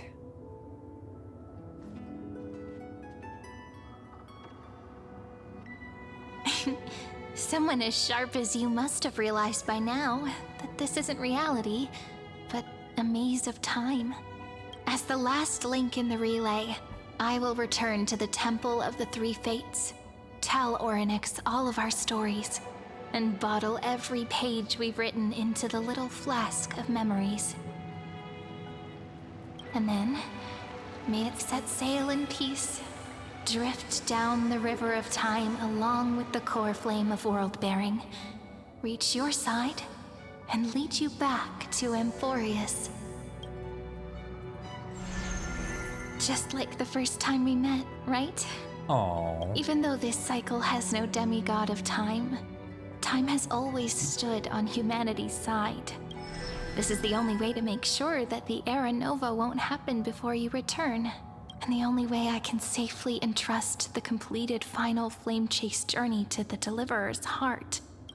After all, the new world will be born from your memories, and the protagonist of this story mustn't be absent. Imagine after all that sacrifice, we just failed. Oopsies. As promised, I'm back. Let's go. It's time to complete the Era Nova. We'll take all of you to the new world.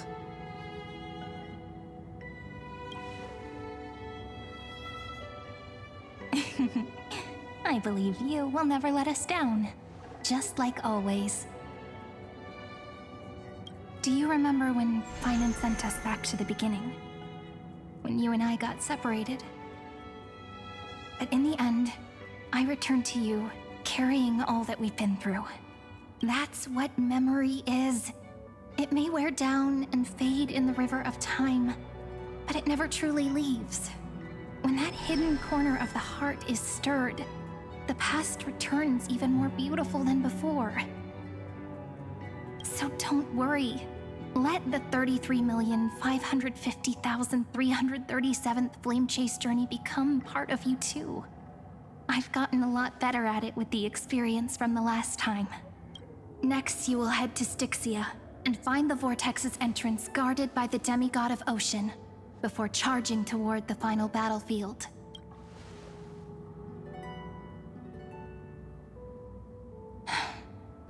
Don't worry. I'll be with you. All of us will. Even Finan. We'll stand with the Deliverer. So say a short goodbye, then set off, just like we promised at the start.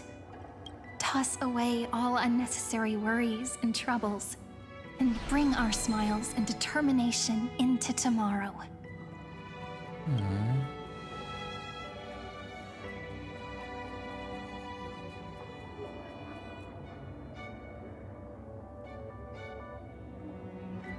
The last baton. I wonder how long you'll have to wait before passing it on to him. No matter how long it takes, it's okay. Waiting is what I do best. Aww. After all, it took 33 million cycles for him to arrive in our world. What's a few moments more? But, Cyrene, what if you wait and wait, but that hero never arrives? That won't happen.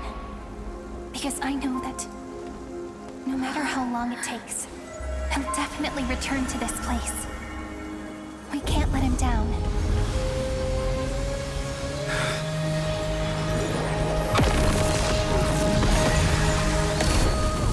Oh shit.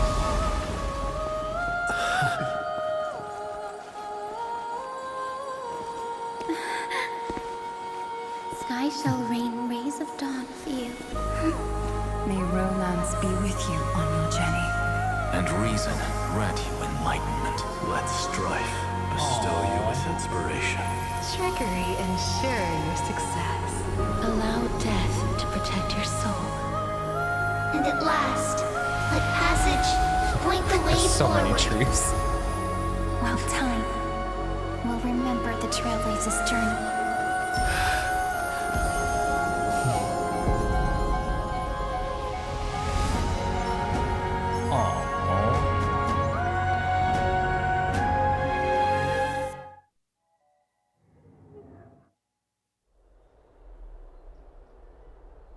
Is this Styxia? What happened to this place? I need to find the entrance to the vortex, guarded by the demigod of ocean. High Sealants. Is she still there? Long time no see, Trailblazer. Generation after generation of Chrysos heir heroes have tried to defy fate with their blood and tears, either voluntarily shattering their souls or waiting in eternal solitude. But alas, fate can never be defeated. Managed to break free. Well, he's like a hologram of himself, so maybe he's still stuck. Reason and trickery may bind my flesh, but my will shall never fall silent.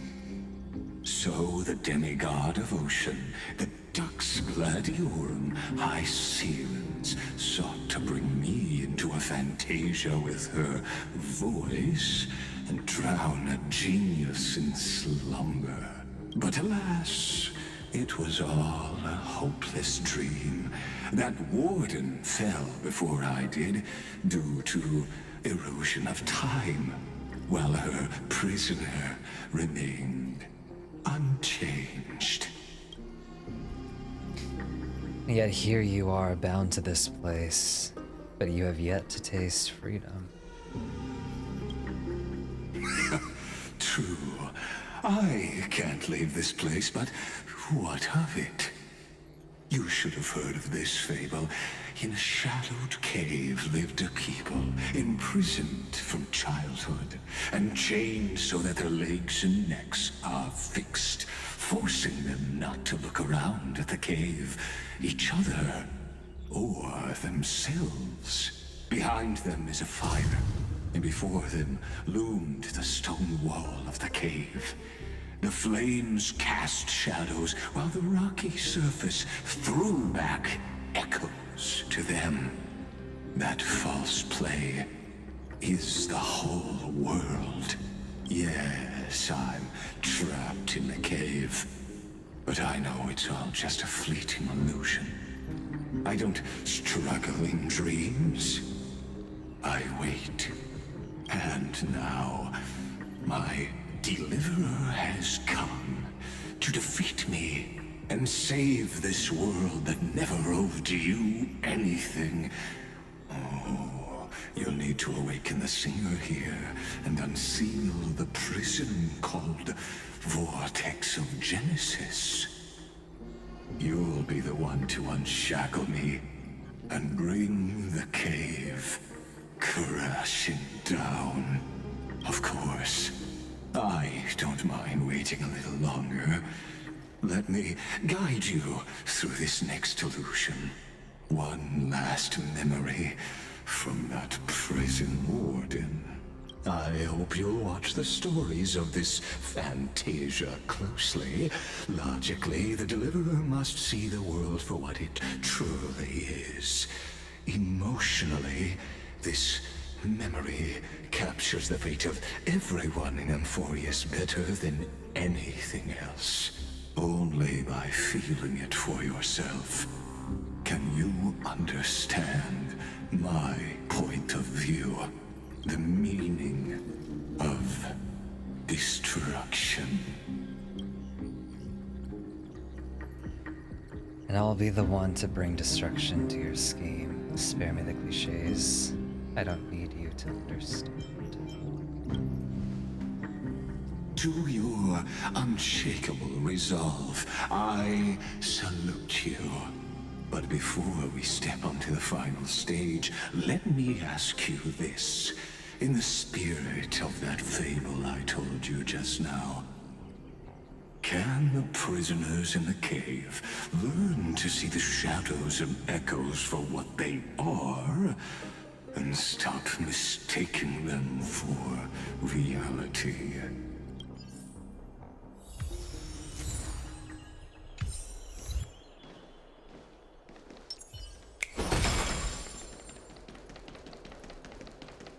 Look, the fire projects the face from her memories.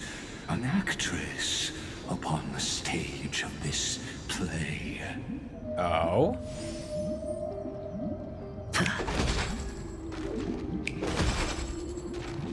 The dark tides flood the sea, and our kingdom teeters on the edge. Fear not. Our queen has gone to the borderlands. She'll quell this calamity herself. This is the scene when the Chrysos heir of ocean was born. She was once of a Titankin race named Sea Sirens. At that time, Kozlana had suppressed the Black Tide's rise, but he was unable to remove Irontomb from its roots.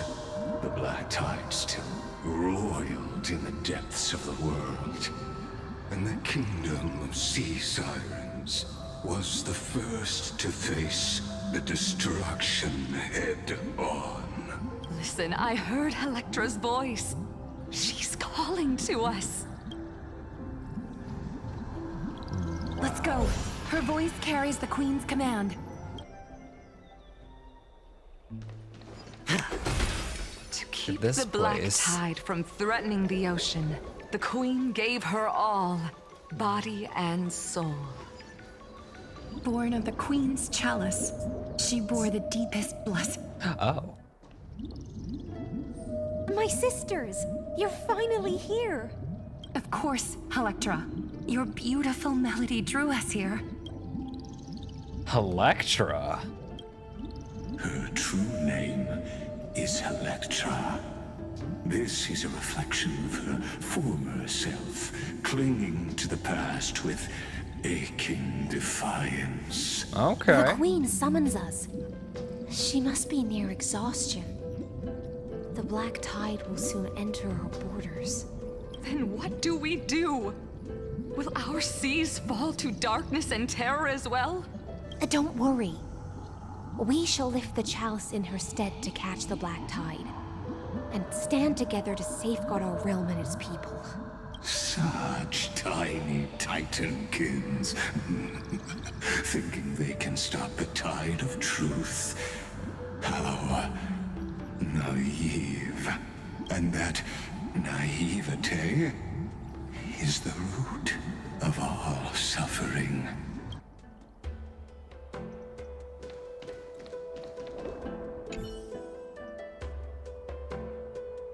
Zagreus. You notice indentations where a chest once rested. Now it's gone without a trace. He must be behind all of this. Bartholos? Maybe? Maybe not. Ooh. Oh. Send. The Queen's palace lies just ahead.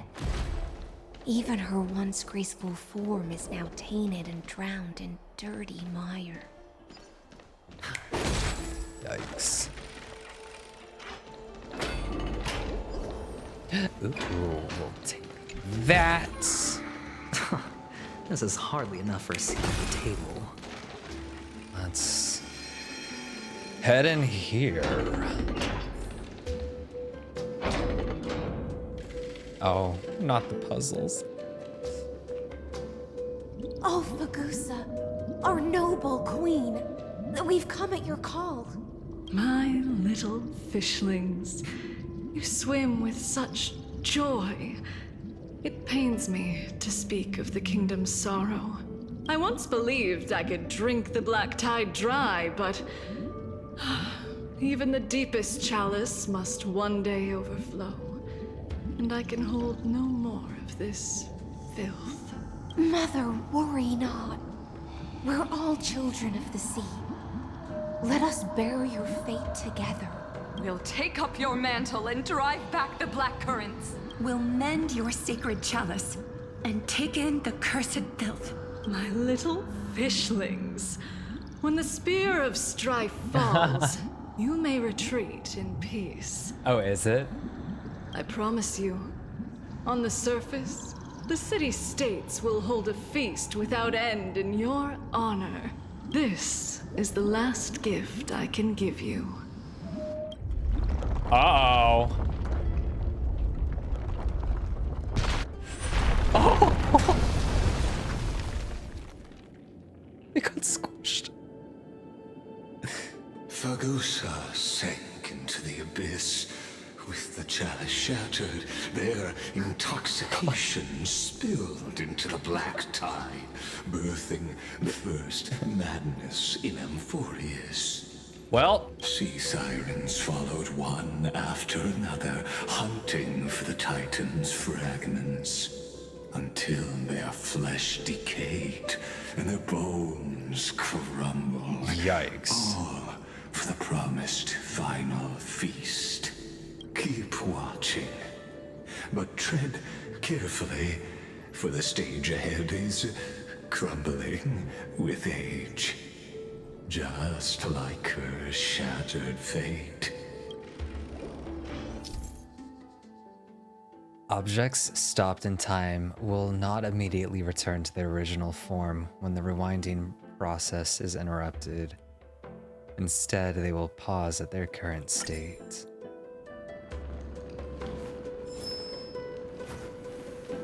Oh boy.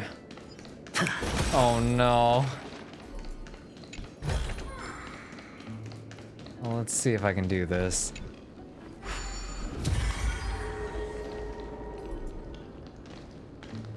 Clinging to the past only blocks the road forward. Why not let time build a bridge to the future?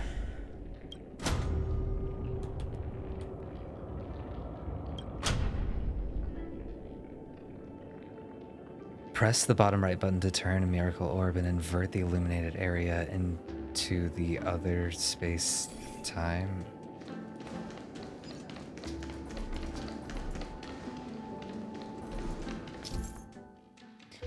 The Corona Vessel is a temporal ritual tool crafted by Ornyx's priests, with various sizes and styles. Breaking the Corona Vessel will pause time in the area around it. When facing a broken Corona Vessel, rewinding it will fix the vessel and allow time to flow again in the surrounding area. While rewinding an object, that object will not be affected by the time-stopped zone. If you wish to freeze a moving object at a specific time, you can preemptively deploy a time-stop zone, then initiate rewind, and manually interrupt the rewind at the desired moment.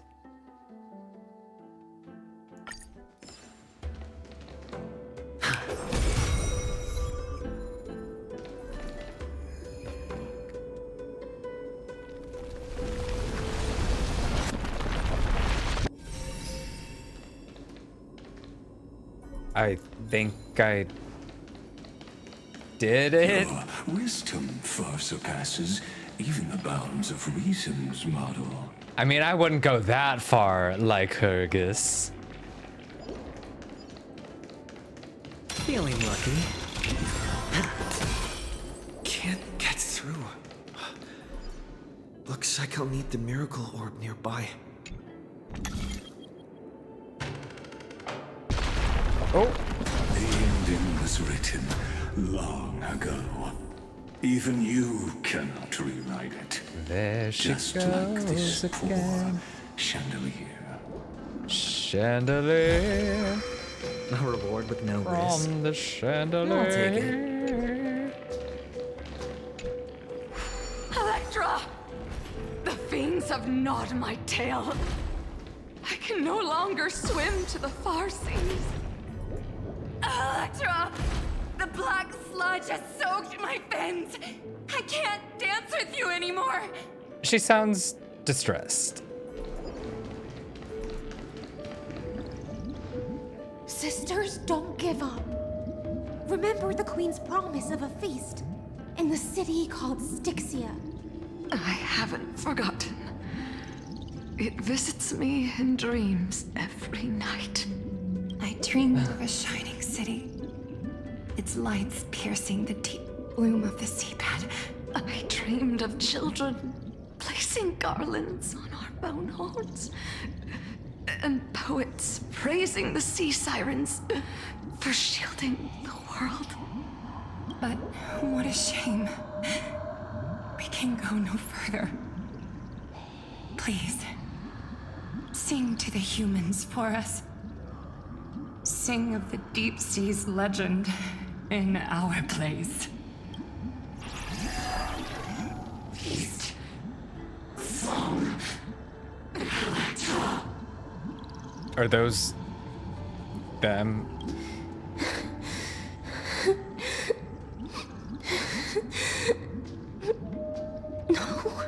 Well, it looks like just gonna have to destroy them. The sea sirens were tainted by the destruction. Their flesh rotted away. They became the black tide creatures of this cycle. Farewell, sisters. I'll finish this last task, then return to prepare your feast. Swim away, fishies. She's gonna boil you guys. So, only one sea high ceilings, swimming alone through the seas, burying her kin, and searching for the fragments of the chalice of plenty, though most of that journey was in vain. Why not use the power of time to leap ahead toward the journey's end? Lygus is like, to reach fast the forward. Spirit Basin, I'll need to call upon the power of the Chrono Vessel. Okay. Nailed it. Oh.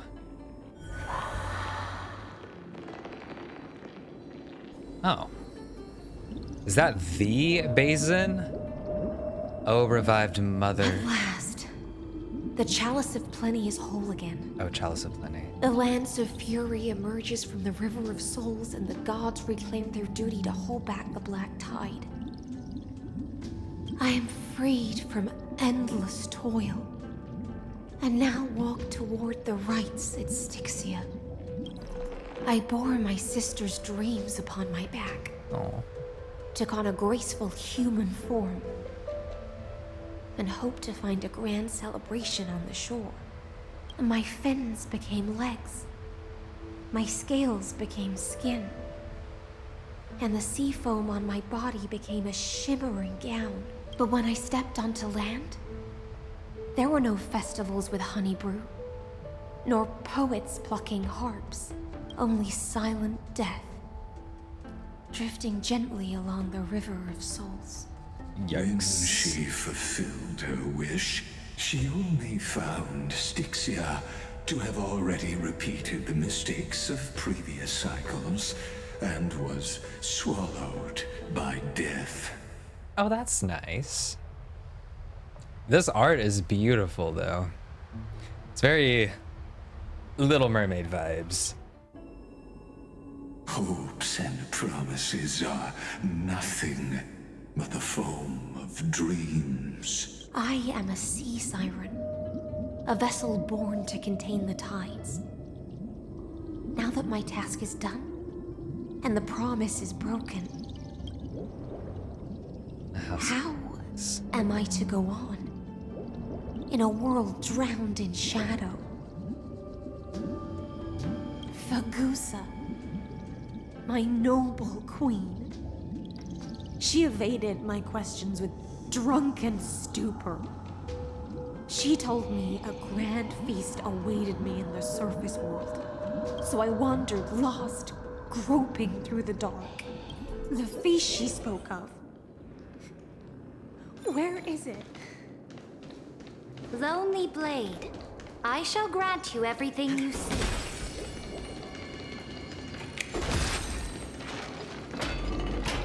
Ooh.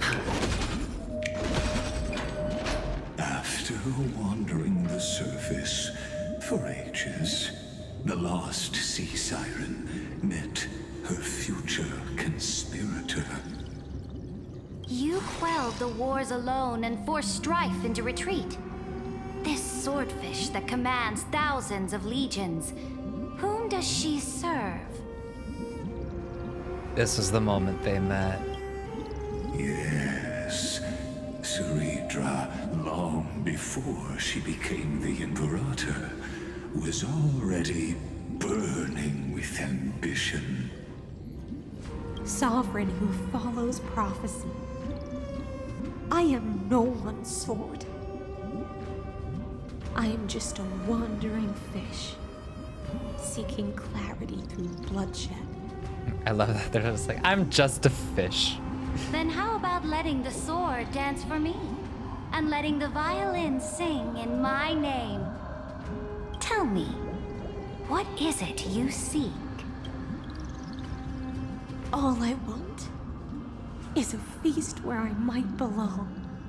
She's just hungry. Such a demand is trivial with the Sovereign's authority. I'll grant you a banquet worthy of conquest and comrades to toast beside you. But Knight, you must offer me your heart. It sounds like a very extreme trade. My heart? Yes, A loyal heart that will generate no betrayal. You were deceived by gods and drowned in the ocean's darkness. But now, I will lead you forward and be your light. So be it, noble monarch. The law you proclaim shall govern my every breath. Wow. So be it. That was fast. Noble monarch. I am simply becoming someone else's vessel once again, and accepting a duty given to me. And thus, in her hollow drift, she finally found a new purpose, like sunlight piercing the deepest trench.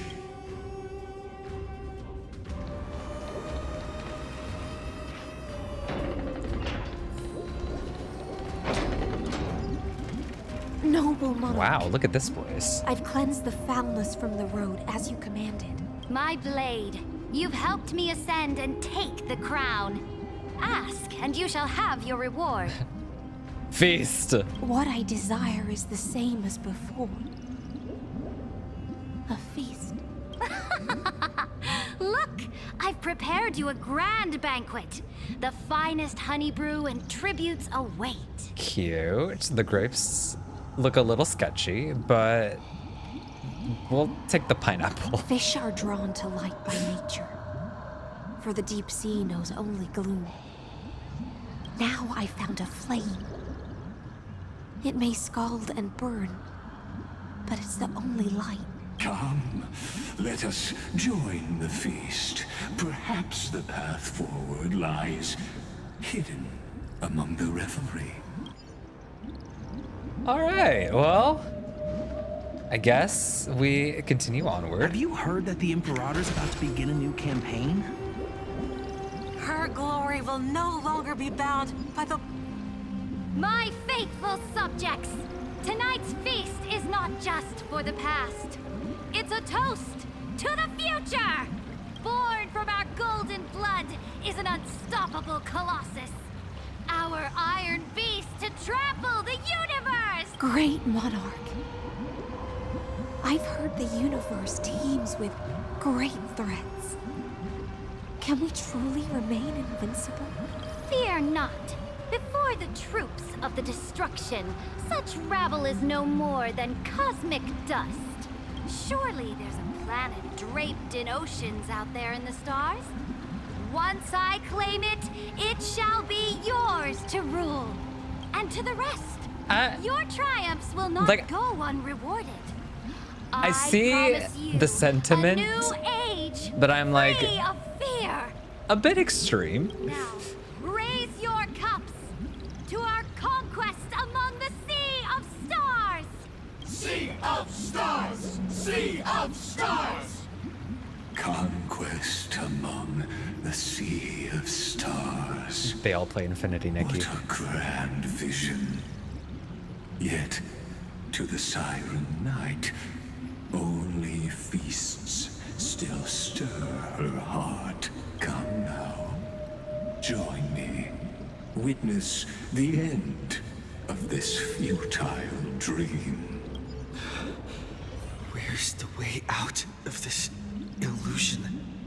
Of the past? Come quick! Let's celebrate together! We'll have to ask I've Zila. saved the finest brew. Come taste it with me. Noble knight, you are truly a blazing spark. It is my honor to share this banquet with you. Noble knight, you have earned victory with your blade, and you have every reason to revel in this moment of triumph. Let me pour you a glass of honey brew. Noble knight, with the sovereign now enthroned, this triumph is yours as much as hers. Let me raise a toast to you. Noble knight, your strength is boundless. Lead us to conquer the universe, and let us toast to that vow! They're all for world domination. Then drink we shall. Raise your glass. In the deep sea, I never knew what fire was. But when I set foot on land, the first light that I saw was the flames of war, lit with golden blood. It scorched my fins, made me feel pain, and ignited an unprecedented hunger. A hunger that flickers in every hero's heart. So bright, yet so blinding. Look! The monarch herself has taken her seat! Hear that? The court sings her praises! Come! Join us and praise her glory. One eye of hers sees glory. The other sees corpses. Oh. And yet, she cherishes the name of glory more than fear and death. As they say, the coward died 1,000 times before his end. But the brave face death but once, which gods stand witness. On the eve of war, we sang our hymns and set our sights to sail beyond the stars. The legions will climb aboard the beast, riding it like currents across the cosmos. Planets after planets flew the flags of her crown. Realm after realm was ignited by her flames of war. As the final resistance fell silent, a vast empire rose from among the stars. And this small pond at last embraced prosperity and peace. That's how the story ends. Tell me, visitor, in this dream, did you enjoy the show? She knows. It's not the right ending. The fantasy ends here. Yes. Just fake bubbles glinting on the surface of poured wine. It's time for me to wake up from this drunken dream. Oh. Has she been hypnotizing herself?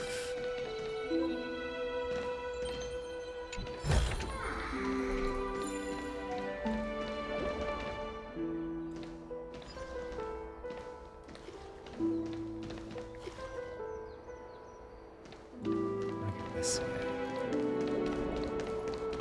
The Imperator is dead! Oh.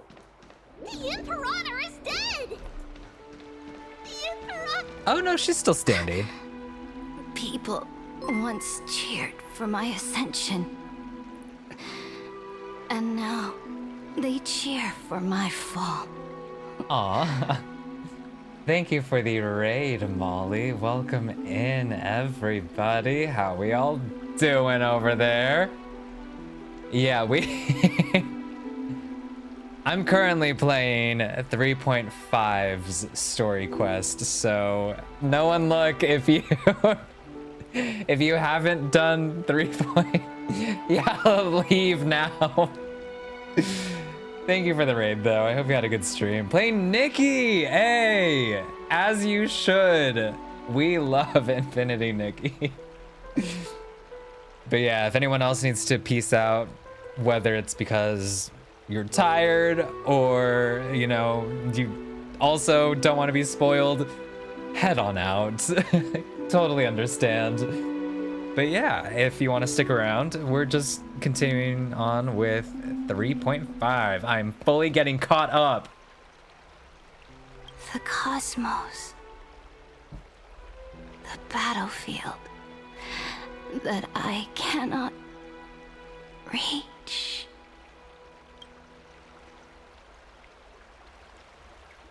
Before the Sovereign's conquest reached its end, her life and ambition had already been swallowed by the deep sea. This is the true ending. Her grand designs torn apart by the blade. Her regal robes soaked in golden blood. Doesn't sound pleasant. And the one who struck her down? Was me. The one who struck her down was her most loyal Gladius. Not Gladius. Oh, it was her. I thought it was like the random soldier. You killed her? I don't need to explain myself. A fish in a pond has no hope against the surge of fate.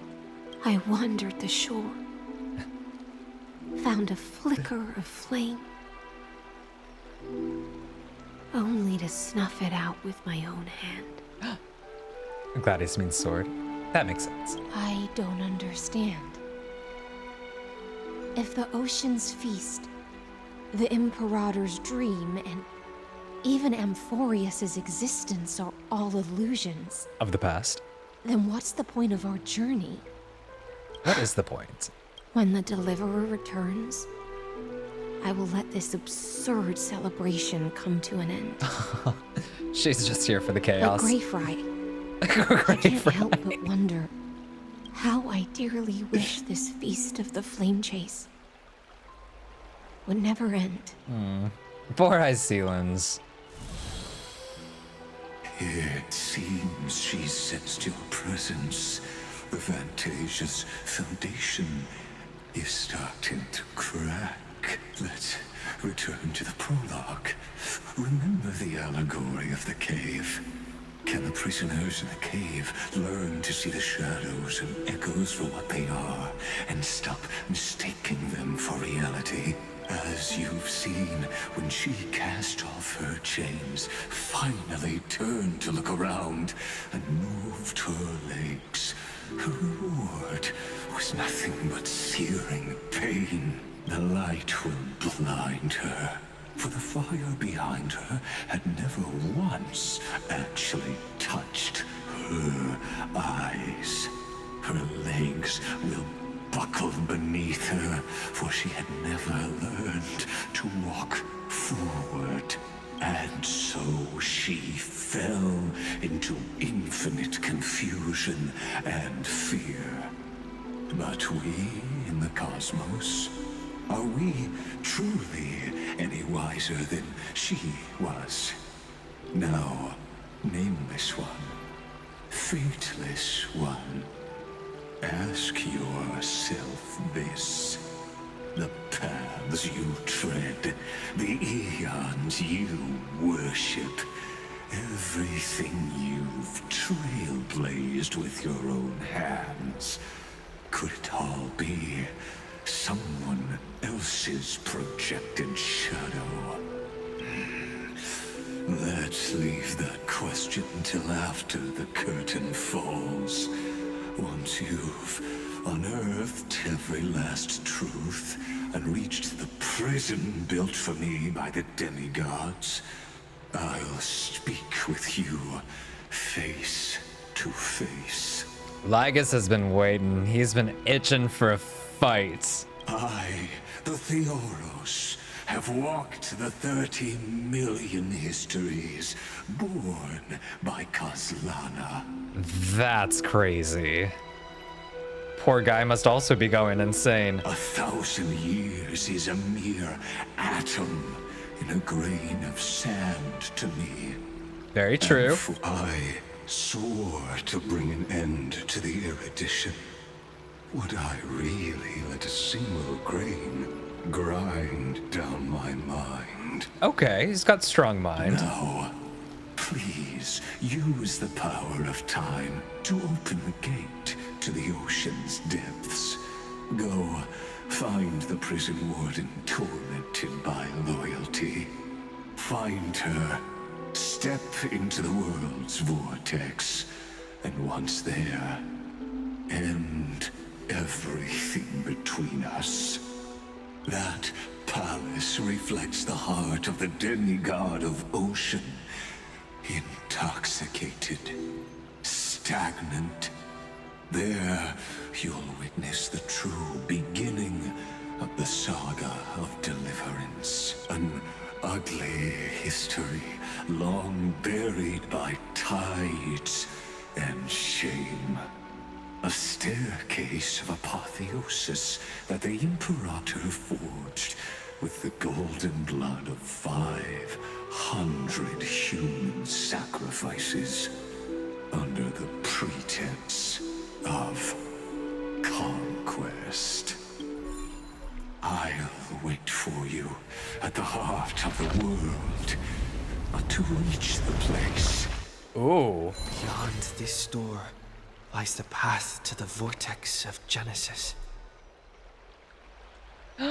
Little trees. I am your labyrinth. A little birdie.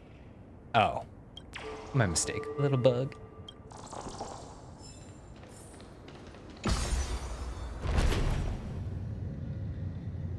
Onwards. Now step away from this false banquet.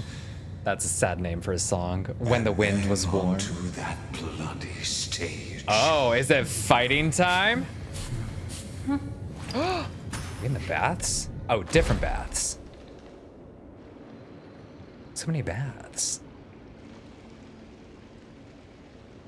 The palace that worshipped the ocean, the sanctuary connected to the vortex, was also once the battlefield of the first flame chase.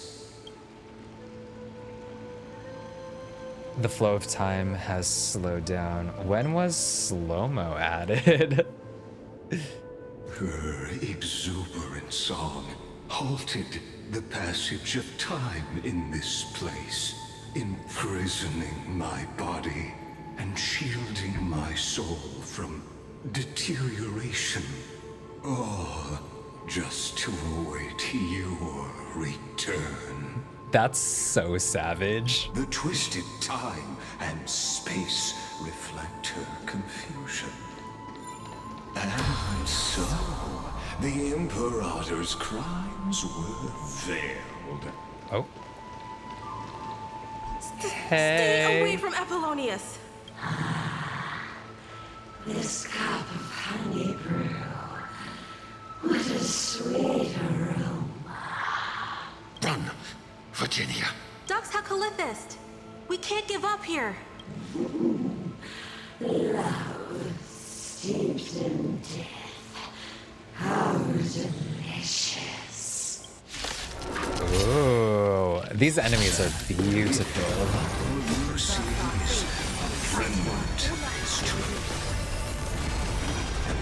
Interference is just another equally futile echo.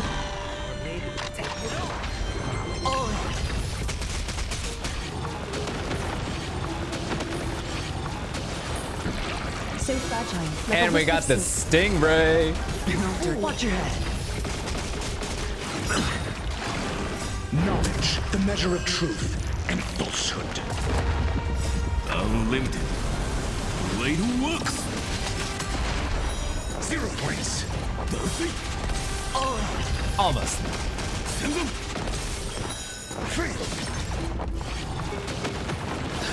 Explosive fishes. Watch your head. Sweet. Apollonius, look. I chased the enemy away. Yes, you did, Virginia. I think I can't go any further. Virginia? I'm sorry, Virginia, for letting you. It's okay. I'm glad to die by your side. God. Ah, such an ironic twist of fate. Even as the foundation of the world crumbles, the heartless Imperator still made the same decision she did in the past 30 million cycles. During the first Flame Chase journey, the Flame Chase Legion stormed Styxia. Tens of thousands of sea sirens surged from the River of Souls, crashing toward the heroes like a tidal wave. The hell before you is the recreation of that very battle. Apollonius, look. I chased the enemy away. Aw. There is a letter I never got to give to you. Stop. Let me read it to you. It's my final poem. Oh my god. The shadow of a tree frames the sage's back. Like a boulder bearing the rings of time. The bird's song is a whisper of wind through the forest. But it cannot pass the fractures in his form. His weight presses down on the bird's wings and the stirring heart within.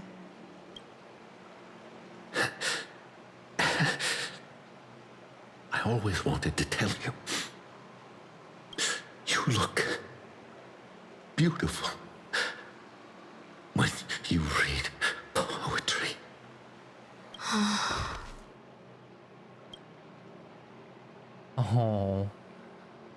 Her voice reciting poetry grows even fainter, fading with each breath until they all vanish completely at her lips, like wind slowly dying away. Virginia, see you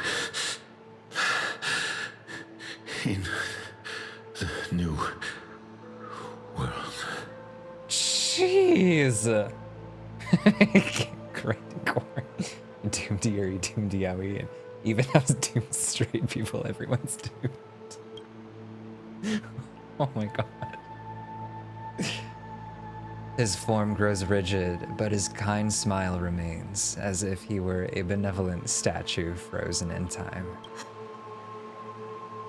Holy crap, that's so sad.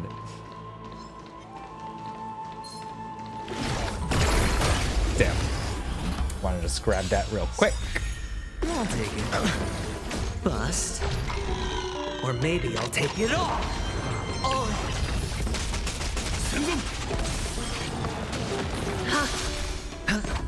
There we go. Round two. Well.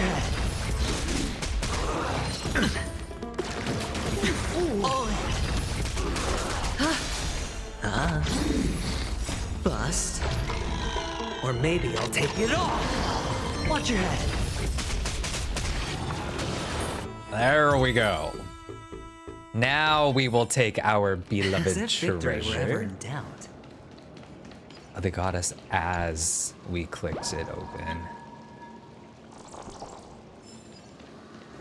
Okay, what do we have here? A painful past, yet hidden beneath a veil of joyful song. Two discarded data clusters waiting for someone's return, it seems. That's crazy. A discarded data cluster. Relive the history, then pass through the temple's waters and come to my side.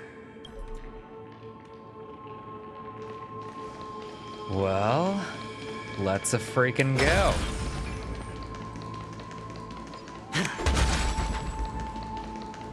Isn't that the deliverer? You finally made it. Sure have. What a wretched way to die. Oh. The Flame Chase army, devoured by warbling fish, never saw it coming. Not the fish. Look, the cruel Imperator and her Knight Commander, the pitiful Warden. What a perfectly matched duo of test subjects. Their hands drip with blood, golden blood. Raise the bridge and cross the river of fate. this path of the prisoner is far from over. Imperator! Imperator! Did you see my gallant deeds, Imperator? Oh. Interesting. A sovereign and the sword at her side. Imperator, why did you... You're here, Dux Gladiorum. You ordered me to seal the sea route and handle threats from the rear, so why didn't you wait for me to return? Why send the vanguard ahead and let them die in vain? Die in vain? No, you're wrong. Their golden blood won't be spilled for nothing. The other dukes have paved the road for me to become the god of law.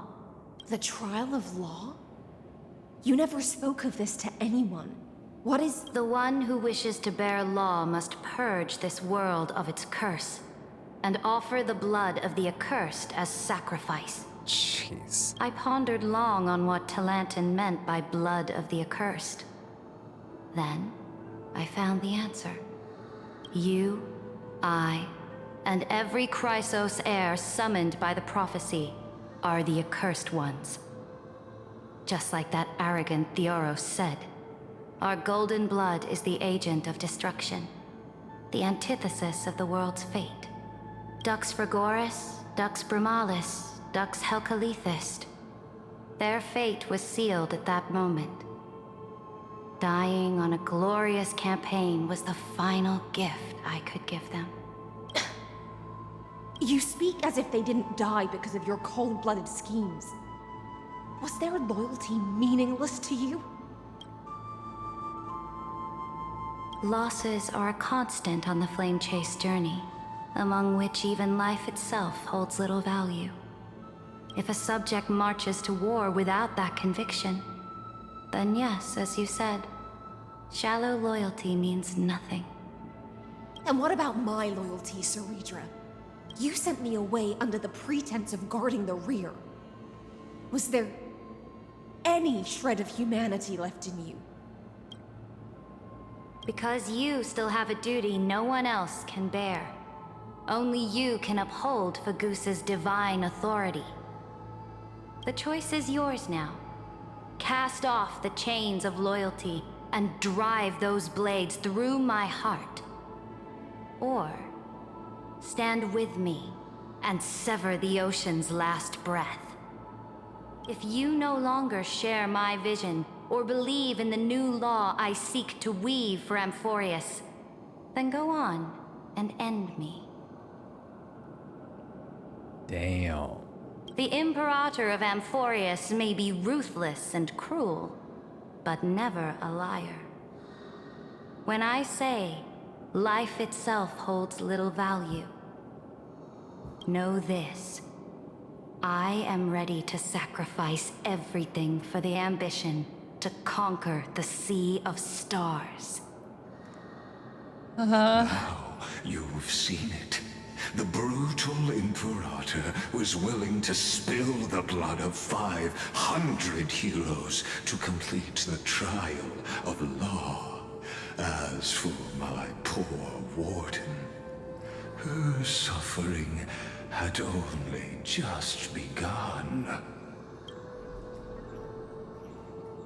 So, what did Hysealans choose? I'm no storyteller. I have no duty nor interest in filling in the history you've missed.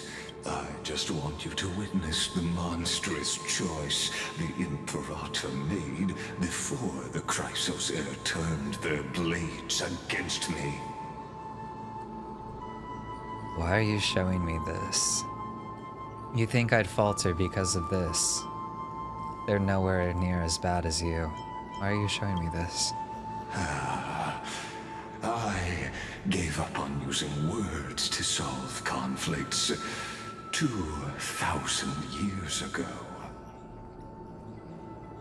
But I won't squander a chance, not even a sliver of one. If there's even a crack in the walls of your conviction, then my victory is already assured.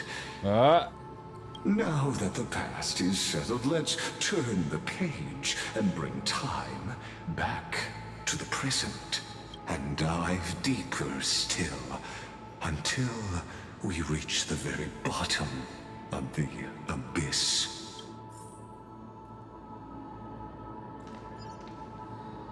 Jeez. Also, look at where we are right now.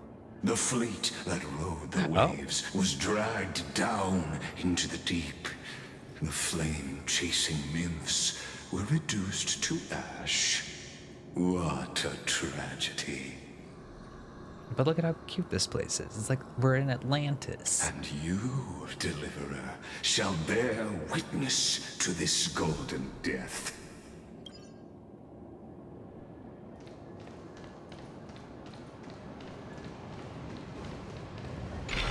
Is the past ahead underwater?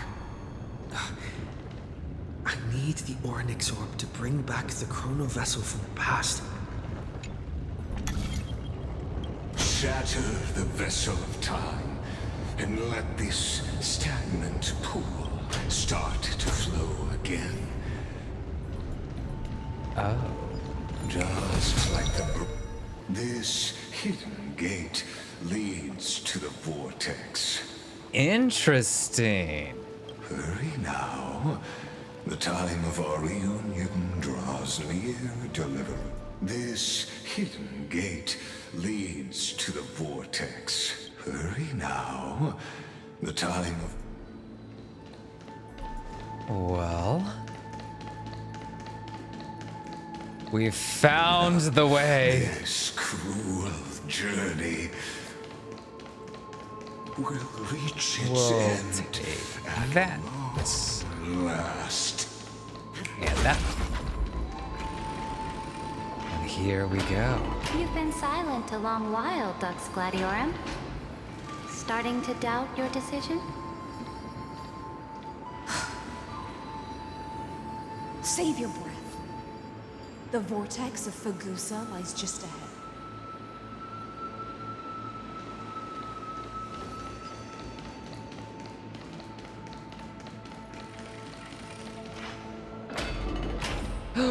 Ooh. Look at After the this trial, place. There's nothing left between us. Oh, damn. So you'll stop swimming toward the stars, Dux Gladiorum? I was always a creature of the sea. The stars in the sky were never meant for me. Damn. Sensing some tension there.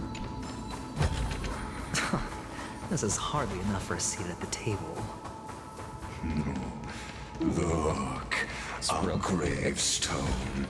Grab that. It was here that the prisoner, who thinks herself the prison warden, made her choice. Witness, listen, and awaken. Dux Gladiorum. I've lost count of how many times you've stood here over the past centuries. Ooh. Not good to skip school, but if you're not feeling well, definitely, like, go to the right places to feel better.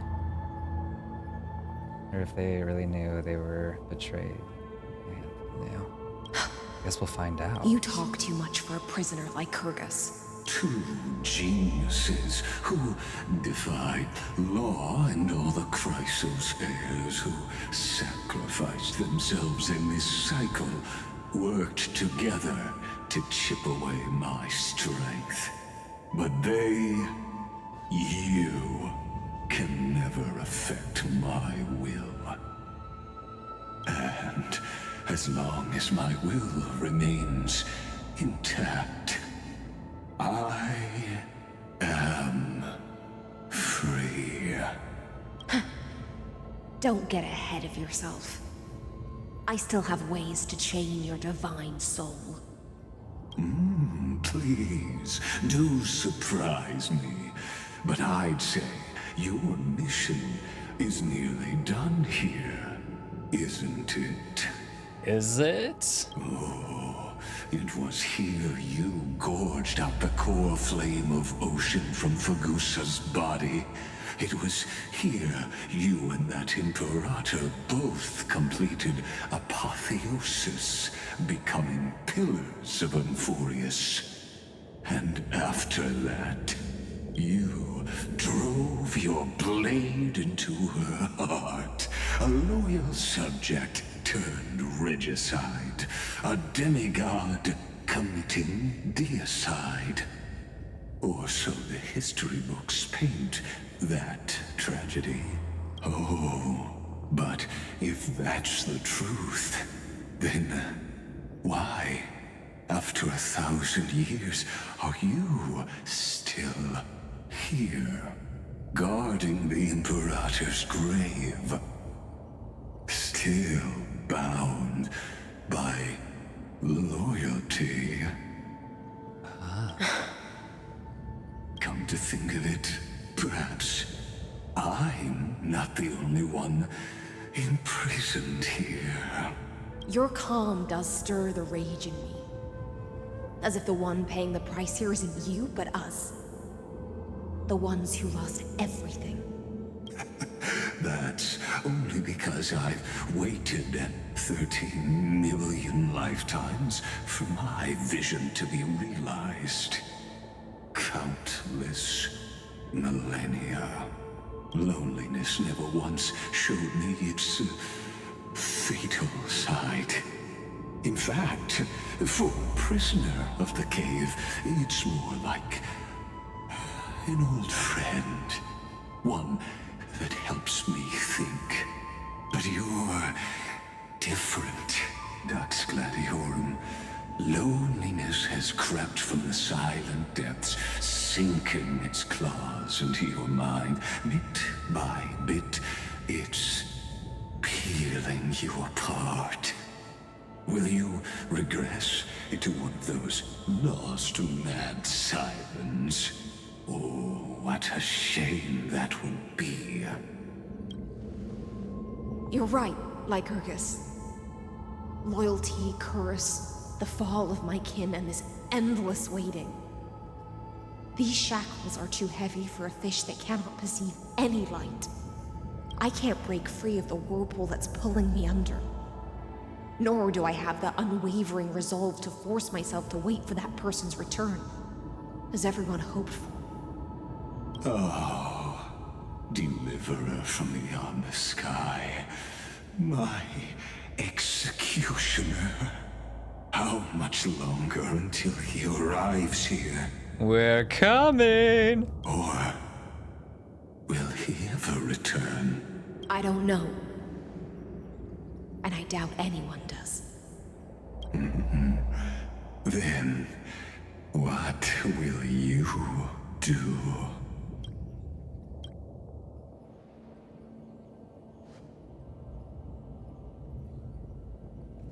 Cerydra. This will be the last time I carry out your decree. Ever since you took me under your banner and made me the Dux Gladiorum, my music has belonged to others. Time and time again, I use the siren's song to lure the unwary into illusions for your schemes and strategies. Now, let the siren Electra sing for herself. Let me step into an endless dream of my own making. Oh, great ocean. I offer you the rest of my clarity and my freedom, in exchange for the strength to stand against the nihility and honor the sacrifices of the fallen heroes. Stand against the nihility.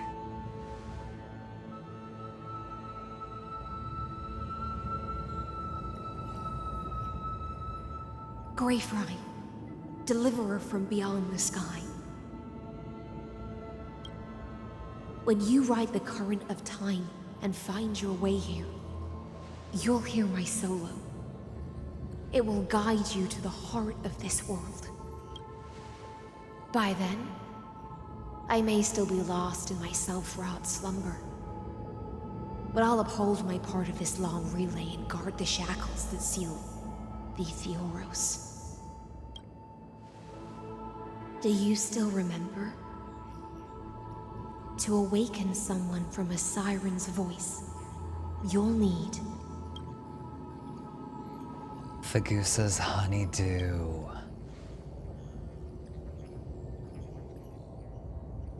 the gift I once gave you.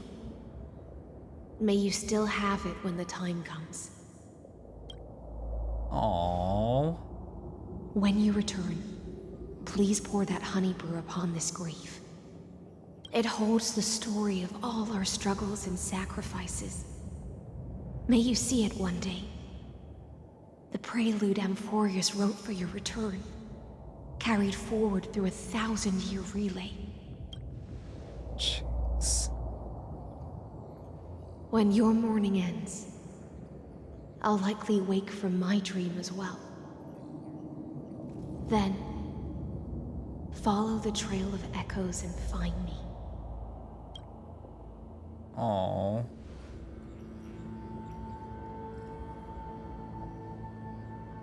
And together, we'll bring judgment upon the sinner who defiled the erudition.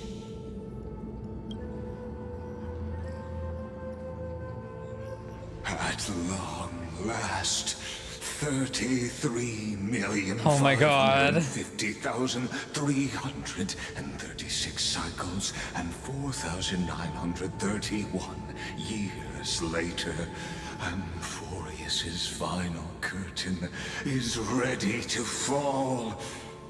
The shadows within the cave gave everything. Yet all they did was mimic life outside its walls. A futile effort steeped in sorrow. Oh, man. Yeah, Blake did an amazing Enough! job. They were no shadows. Everything they did shattered the darkness of this cave and unearthed the core flame of Trailblaze. And now, with that core flame, I'll light the dawn of Amphorius! Do you still choose the will of the paths as your answer in the end? I do not agree with that answer, but I respect your tribute to them. Allow me to take back my earlier words. As an apology, and in the name of Theoros, who saw all destinies in this world, let me join you in mourning. Let us bid farewell to the heroes who sleep here. And then, let us face each other and decide whose flame will rise with this new dawn.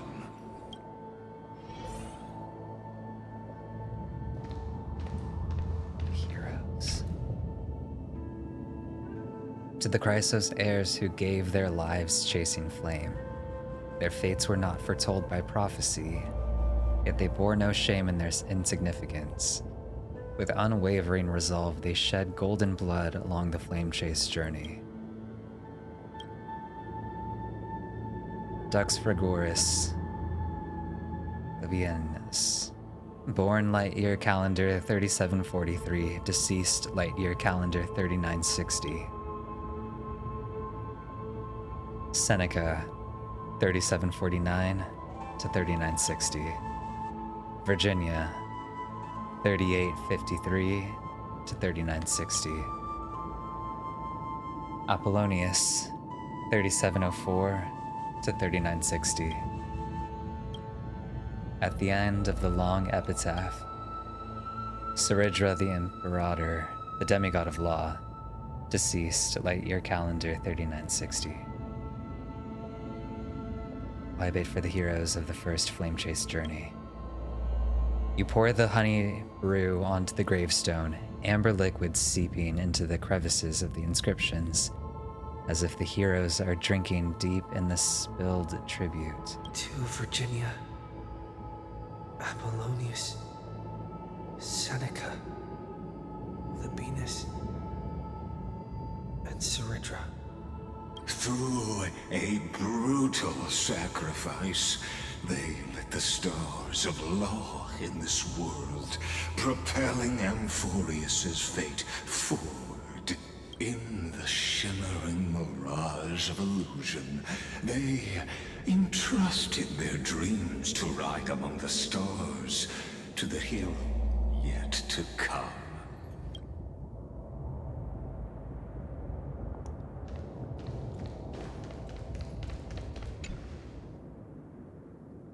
To the Chrysos heirs who gave their lives for a new world, their fates, as foretold by prophecy, are to be born whenever the world needs them, irrespective of how time and space may shift, all to fulfill their duty and answer their calling. Terravox, the demigod of Earth, born approximately 2,000 years before the light year calendar system, deceased light calendar 3961. Aglaia, demigod of romance, 3860 to 4029. Castorus, demigod of death, calendar year birth unknown, deceased 4123. Midamos, demigod of strife, 4071 to 4284. Trebios, demigod of passage, 3720. The last piece of her deceased in 4295. Cyphera, demigod of trickery, born light year calendar 3942 to 4534. Anaxagoras, demigod of reason, 4065, 4534. Cynthia, demigod of sky, 4297, 4602. At the end of the epitaph, a line left unfinished. Electra, demigod of ocean, 3860 to present.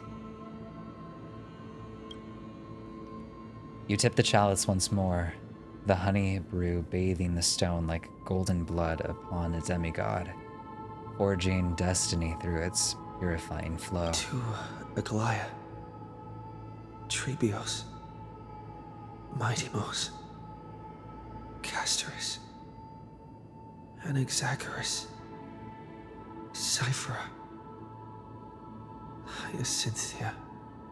In a relay spanning 1,000 years, they stood against enemies far beyond their strength and won a bitter victory through what seemed like futile resistance. And in that same 30 million cycles, also marked by futility, they remained steadfast in fulfilling their duty to the experiment, unchanging, unwavering.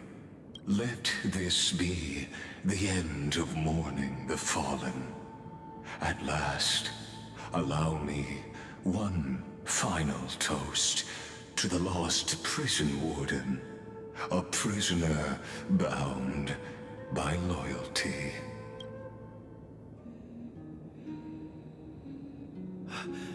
That voice. Could it be?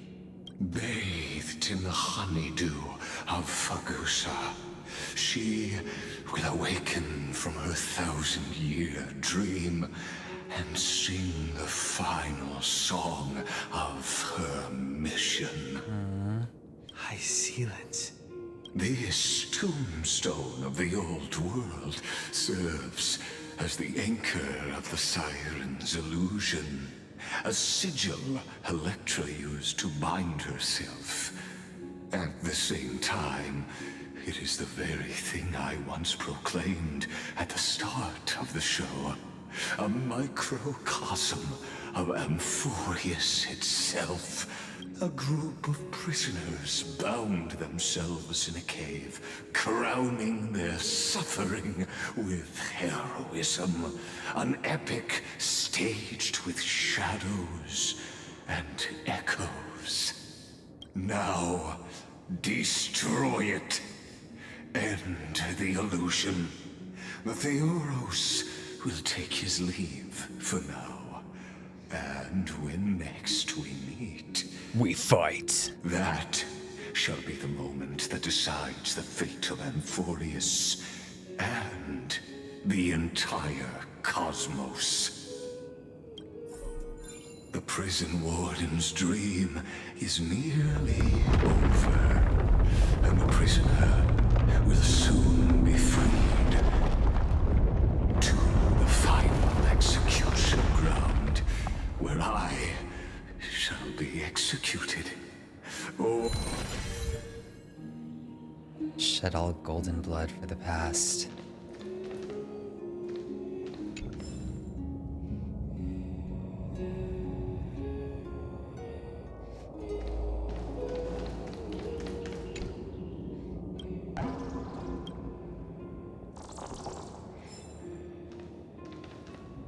Oh.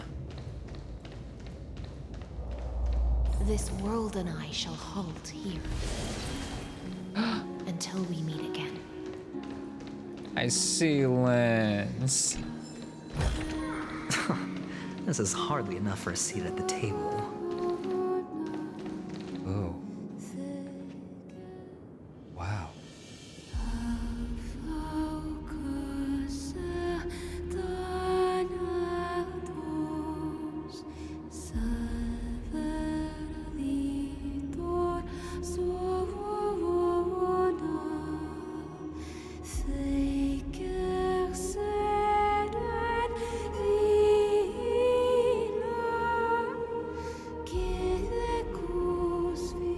The last demigod. I'm here. Shit. The loneliest one. Oh my god. This poor girl. Go forth. For the hopes of humankind. Go forth for the duty of deliverance. Go forth for the belief in flame chase. Go forth for the golden blood's glory. Wow, this place is so beautiful. Oh man.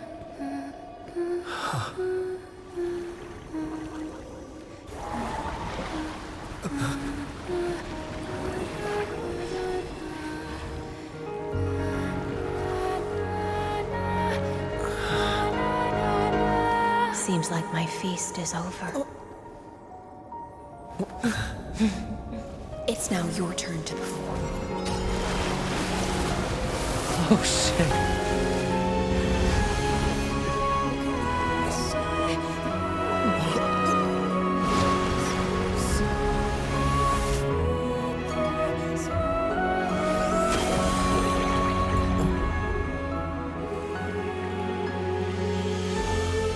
Vortex of Genesis, we finally made it. Wow. Little Grey Fry, please accept my thanks. Is she like the first person who's actually a real physical being that we've encountered? I was the only one left after the world was destroyed. And I maintain so this sad. lonesome feast with my songs. I have prayed to that lightless sea for centuries, hoping it would reply to me. Yet the emptiness never answered. Jeez. I feel so bad for her. Thankfully, you arrived as promised, and everyone's wait was not in vain. Must have felt like torture. To see a single trace of light in the abyss of futility was already my greatest consolation. When compared to those who have been forgotten, I have no right to complain about my torment. Now, you and I will walk towards the end of this world. The heroes have waited for this moment for far too long. Let us use our blades to testify our resolve.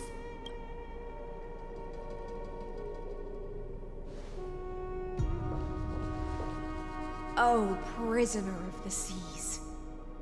Theoros carrying 30 million cycles of sin.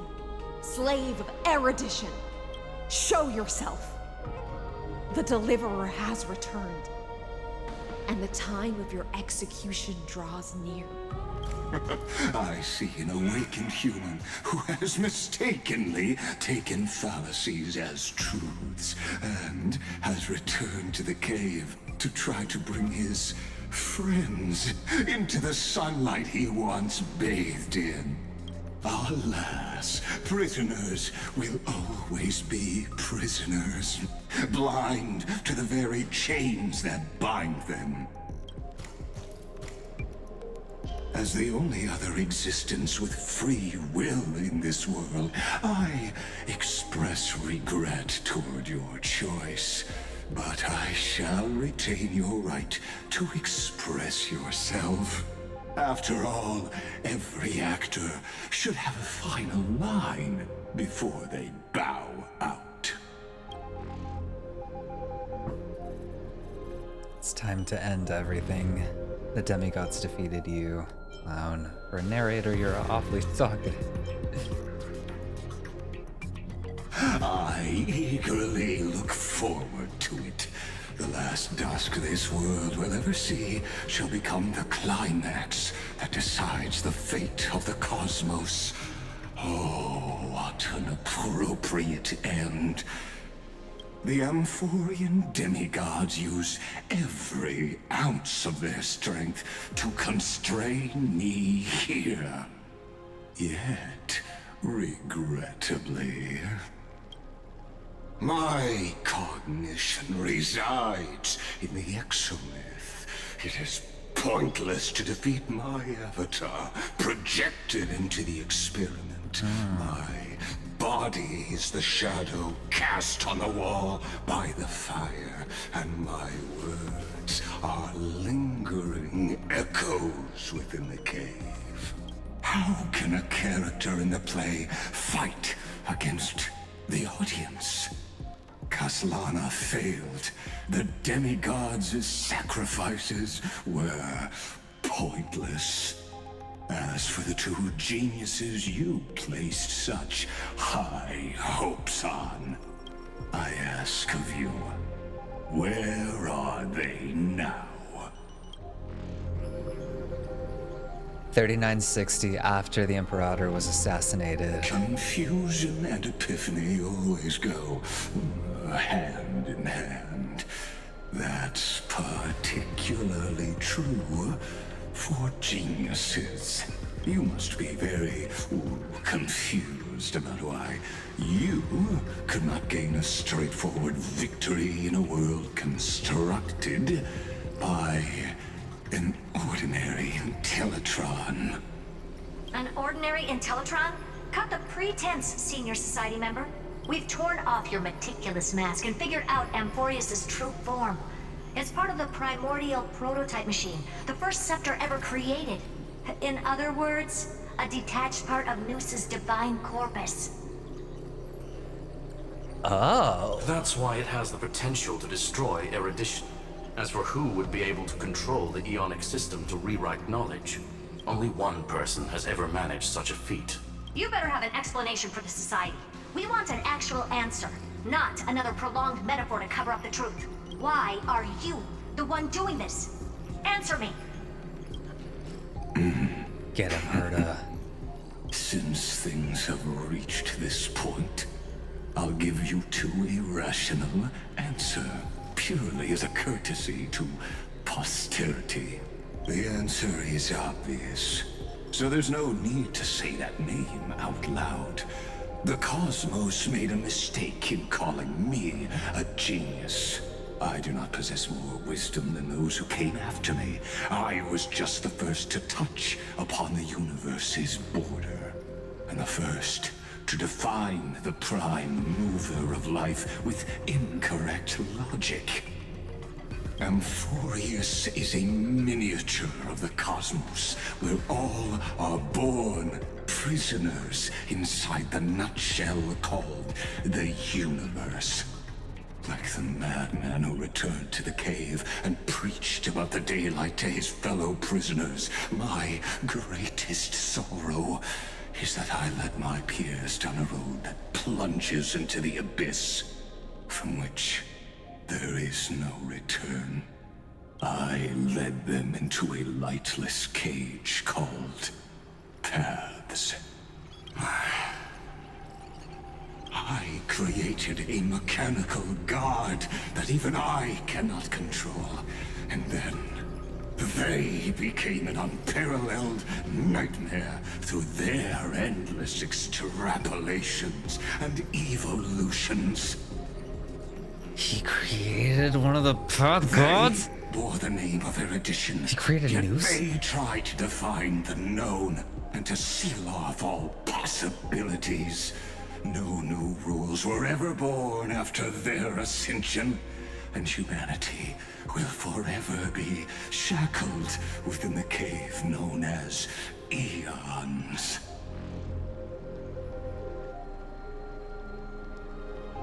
Wait. He created everything?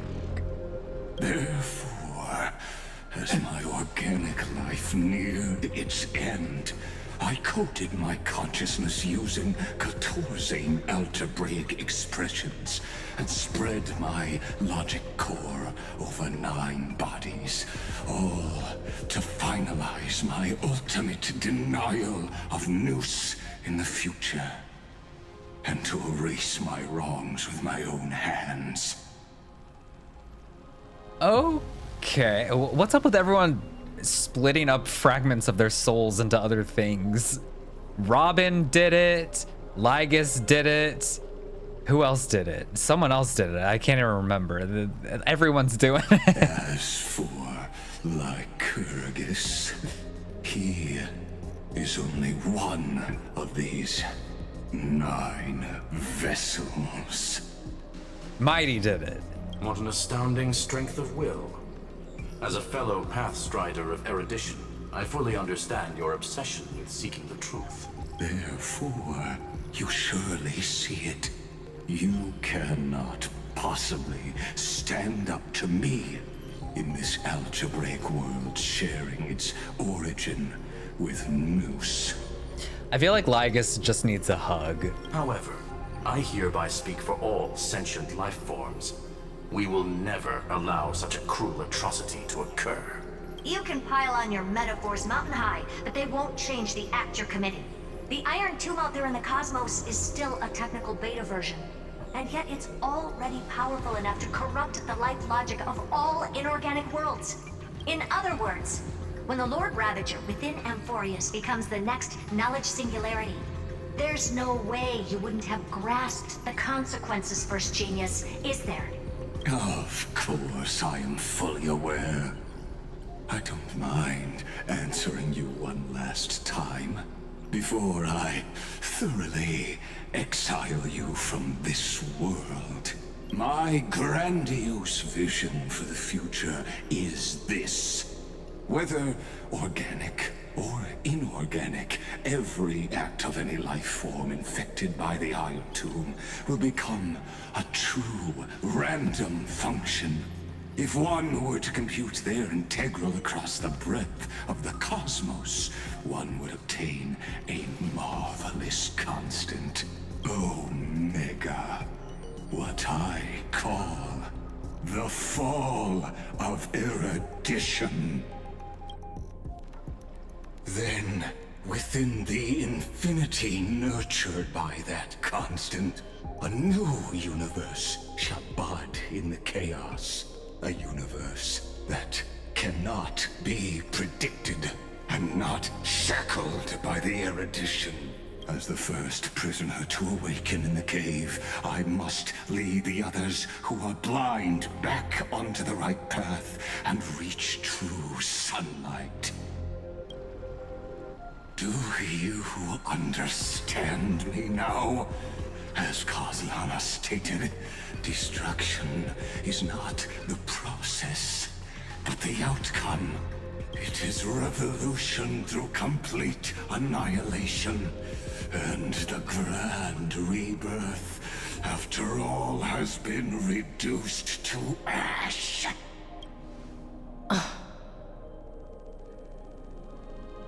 It's not a reason to toy with your fate, Shudder. It's not what finally believes. It's not a reason for you to toy with fate.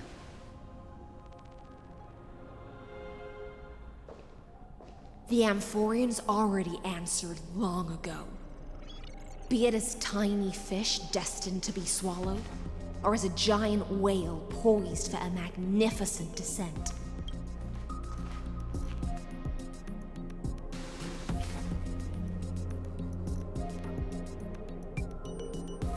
We will all fight against fate till our last breath. That includes me, Electra. Once the Imperator's subject, now the Deliverer's blade.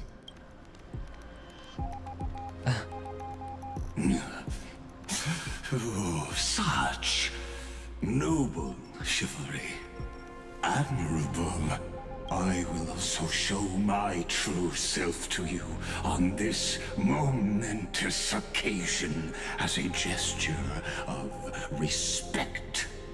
And provide an insignificant academic suggestion. Thus speaks Genius Society number 1.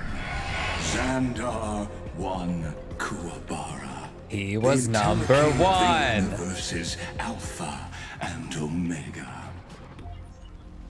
There's no need to rage against the truth. The value of any formula resides only in its answer.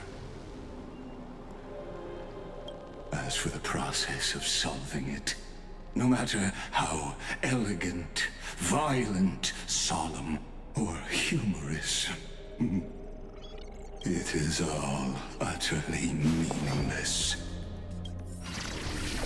As the Theoros, I will. Where did those come from?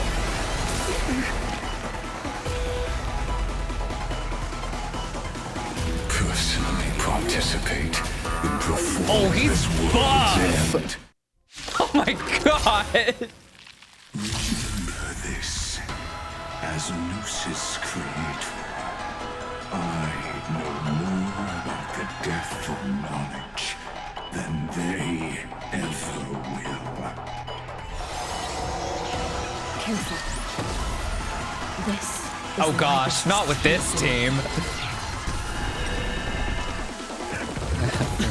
We might have to restart this. When Xander switches to evolution mode, wow, okay. Enemy targets appearing on the battlefield or ally memo sprites being summoned can accelerate Xander's mode switching.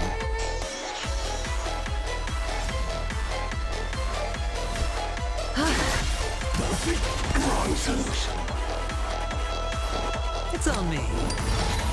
I'm asking questions.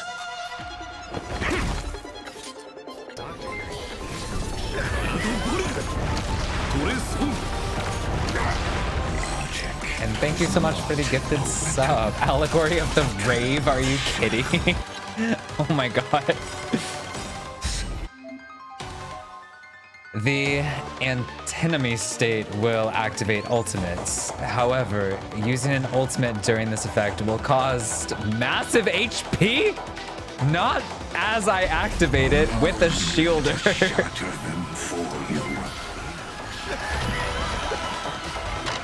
Thank you for the gifted sub to the cave. SAS Perkibi. Knowledge, the measure of oh man. Allegory of the Rape is a funny one. Jeez, okay. Let's see how far we can go with this random team setup. Needs no introduction. Let us skip those bold inferences. Is this the Black Top? Indeed, but I prefer to call it a method of argument. Okay, we got through one of the health bars. Your answers? Let's see. There.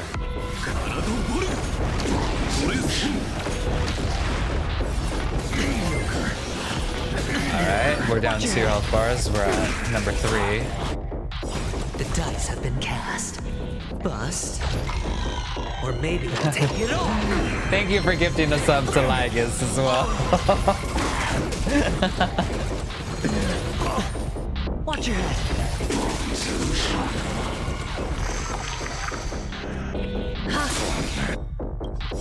Countless threads. Thus our fates become one. All lives be revealed. Oh, beautiful. Of no great concern.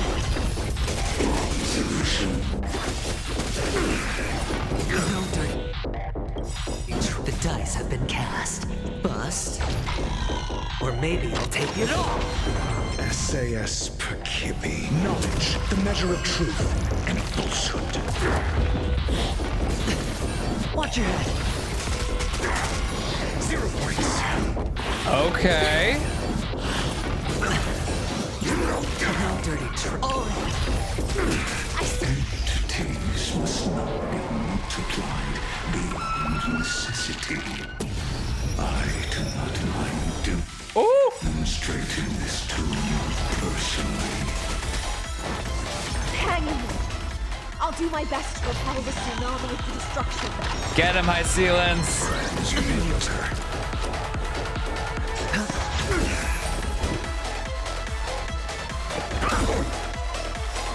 SAS Perkibi. Get him, E7 ratio.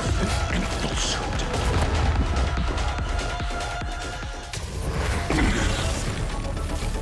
My E7 ratio.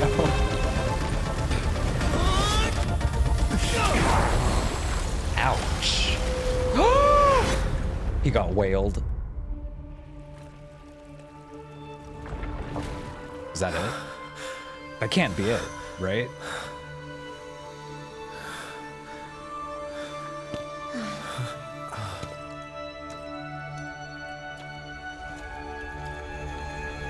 All is futile. Uh-oh! In Erudition's calculations, the end of the saga is simply a comment awaiting completion. Let's go round 2. I don't like such a cold statement, okay?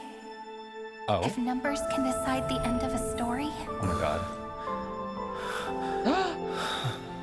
then we can surely also pen a new beginning.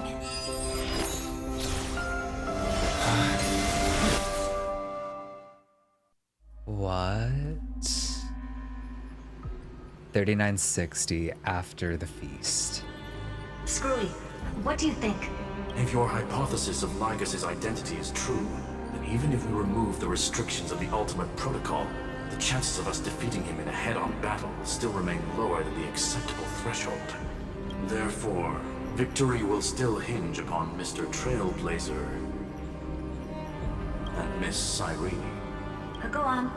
Maybe we're thinking about the same thing. Lygus' cognition resides in the Exomyth. He is both an instigator within the experiment and the observer outside of it. Logic. His inspiration circuit can simultaneously process the different time flows in and out of that world. That's where things get tricky. He simultaneously exists in 2 different timelines, where the internal clocks are wildly different. That old Intellitron's neurons have completely gotten used to that over this prolonged experiment. And that's why he holds home field advantage. You and I should be able to manage that too, if given more time. Unfortunately, there's no if, and we don't have more time. That's why we need to change our way of thinking and turn his advantage into a weakness. The key lies in memories, right? Oh? You caught on quick. You've already mentioned my friend and I, so it's an easy connection to make, no? My intuition has always been very on point. Good. Then I'll cut to the chase. Since his thinking speed far exceeds that of normal people within Amphorius, we are going to externally plant a memory into his inspiration circuit. Then, command it to loop endlessly until he gives in.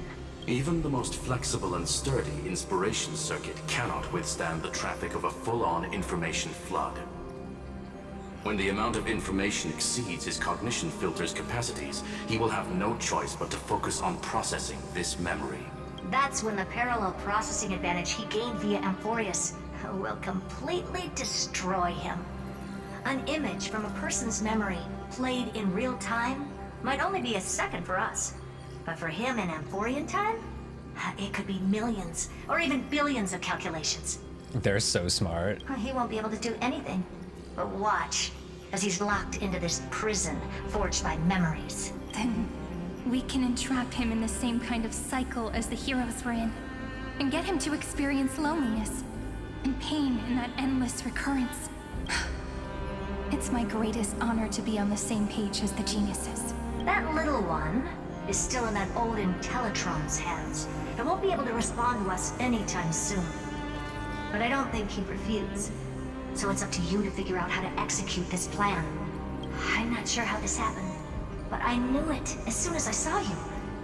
You are currently a mimetic entity of the remembrance. Memetic. Cute. Yes, I seem to be something you folks beyond the sky call a memo sprite. But that's fine by me. It suits me perfectly. I can serve as the vessel of memories and do my part for the final battle. But before that, we have to tell you. The path characteristic you exhibit is very special. There's no way you're just a simple memo sprite. However, I'm sure about one thing. You are a mimetic entity born in Amphorius, yet you only awakened with the little one's arrival, and only matured as he embarked on the path of remembrance.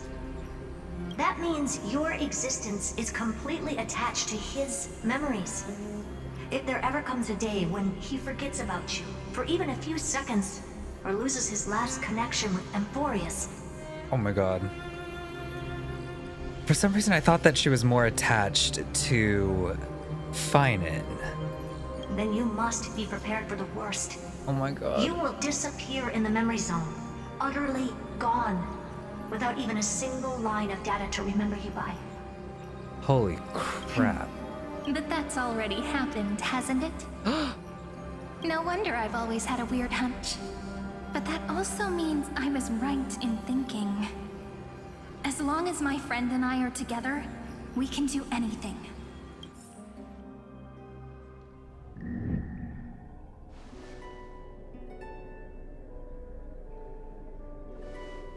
Long time no see, friend. Did you miss me while you were away? Cute.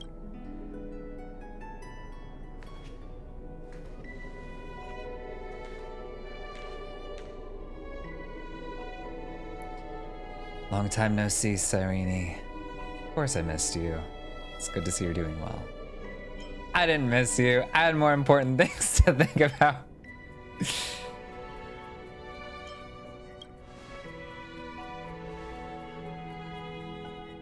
Yep, 1,000 years was such a long time.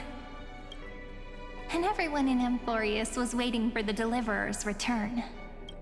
You probably already knew about the genius's plans for that memory. I had to hide really well in a corner in time so Lygus wouldn't find me, and wait for the right opportunity.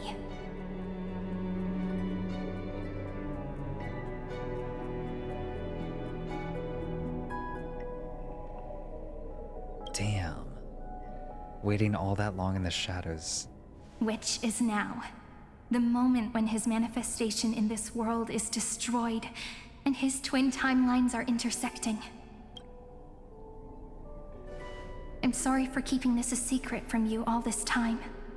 I'll tell you the entire unedited story of this millennium as an apology after this is all over. Oh. But for now, let's join hands and complete the final step with the power of the remembrance. Let's defeat Lygus together. Not sure what to do, it's up to you.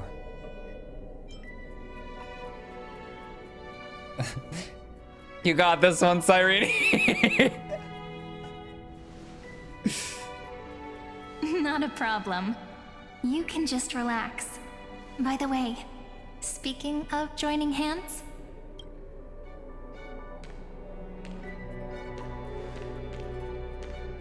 can I please do something before we go on stage?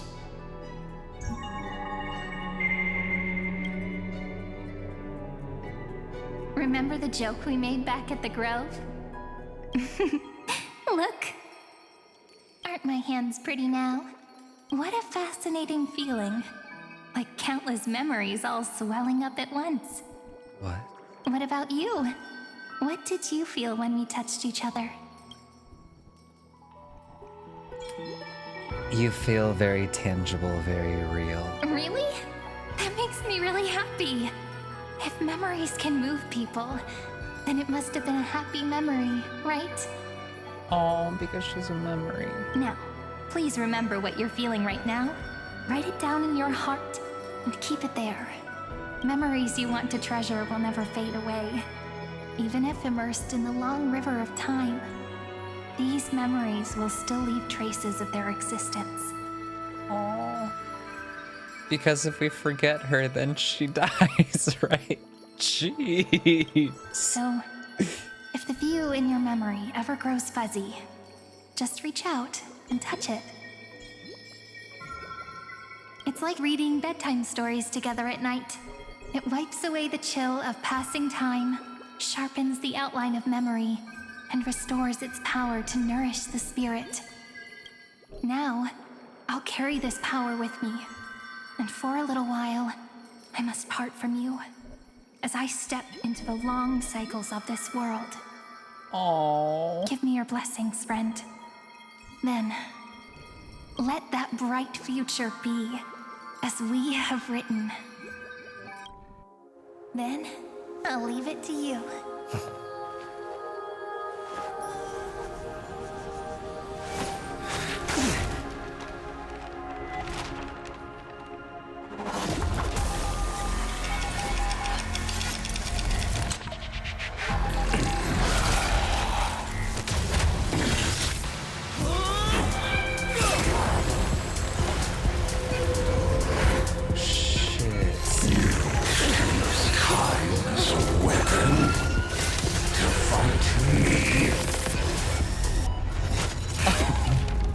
My God.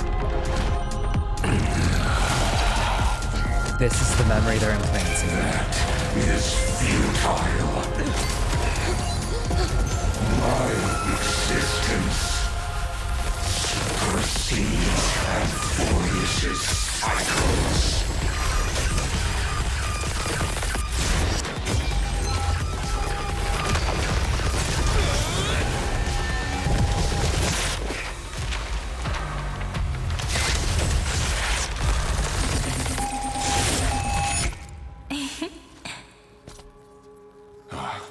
All plays are like this.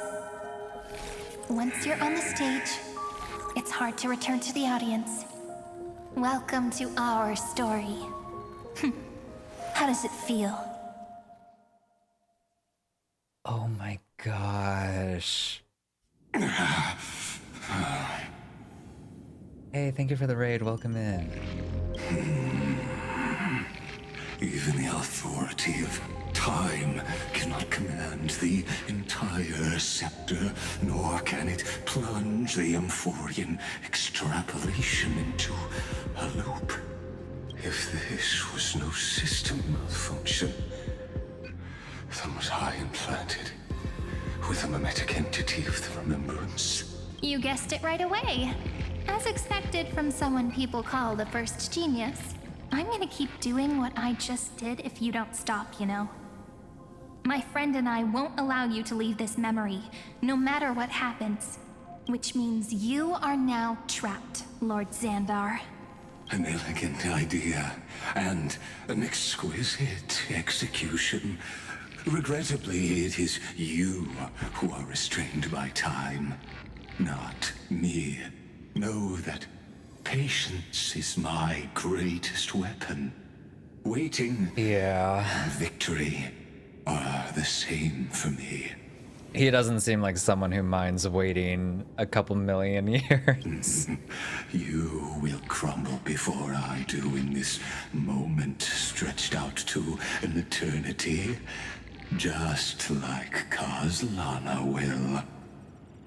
Yet all I need to do is to wait, as yet another futile bug falls down the cliff and into the bottomless abyss. Now I'm a pink bug? My looks are seriously changing all the time. But you're not wrong.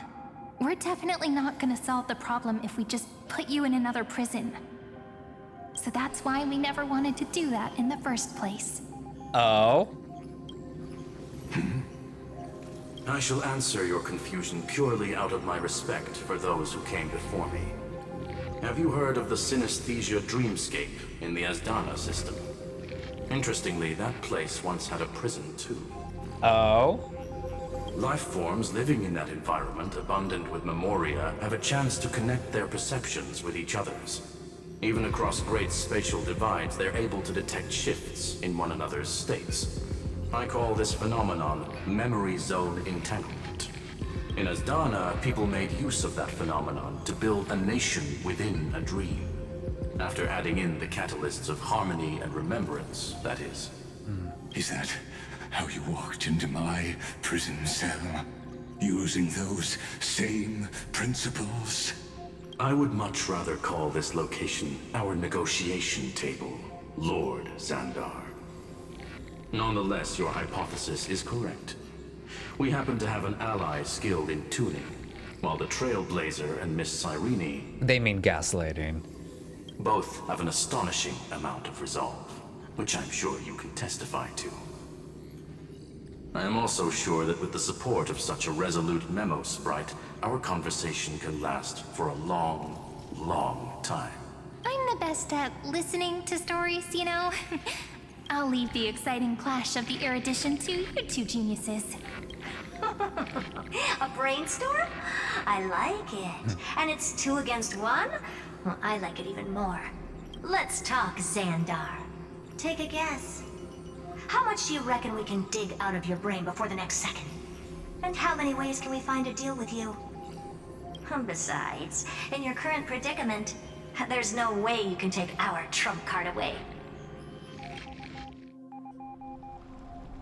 Go, little one. Go. Overturn the Era Nova. Lycurgus disappeared? It seems you had conducted a secret hunt in the depths that even I cannot reach. In that case, go. Swim onward and give this campaign a fitting end. I shall send you off with my song, Greyfry. May this song penetrate time and become the prelude to the new world. Thank you so much for the Prime. Thank you for the 4 months.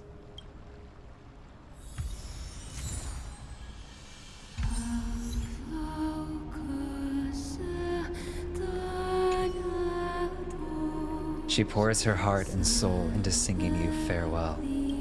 For 1,000 years, this melody has never ceased in Styxia.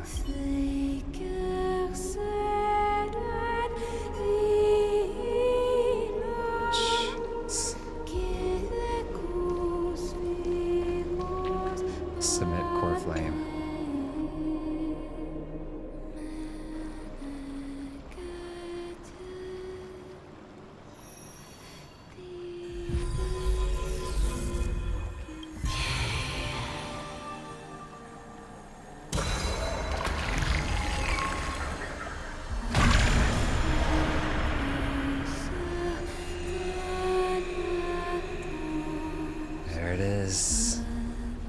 last one.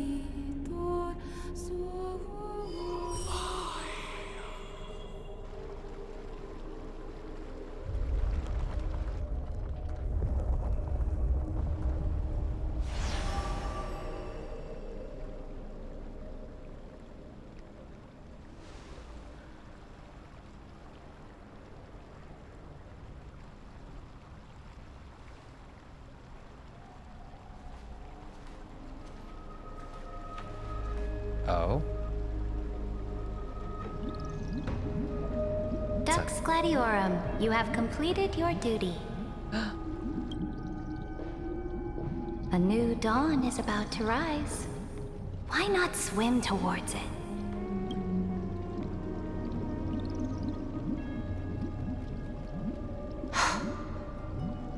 You died long ago, Imperator. Depart from my mind. But your duty towards the Imperator did not die with me. That duty will bind you no more. You will be able to hold for yourself one grandiose feast after another in the endless days to come. So go. Go and swim towards that ocean beyond the sky with the Deliverer. Is this? A page out of that sidekick's book. I commanded her to gift this page to you when everything finally reaches the end. What's on this page? Memories. Lifelike memories. That sidekick found me after the bloody feast 1,000 years ago and showed me her diary. I saw within that notebook.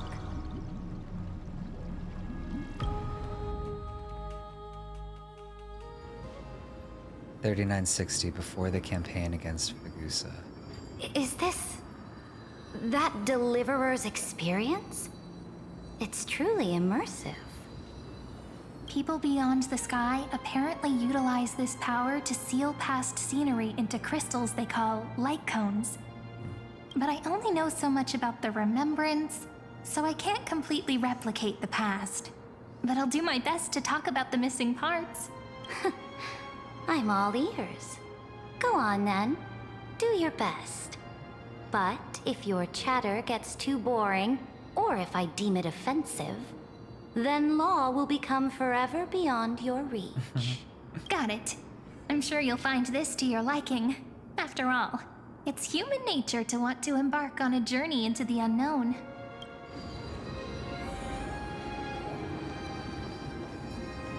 What brightly colored annals.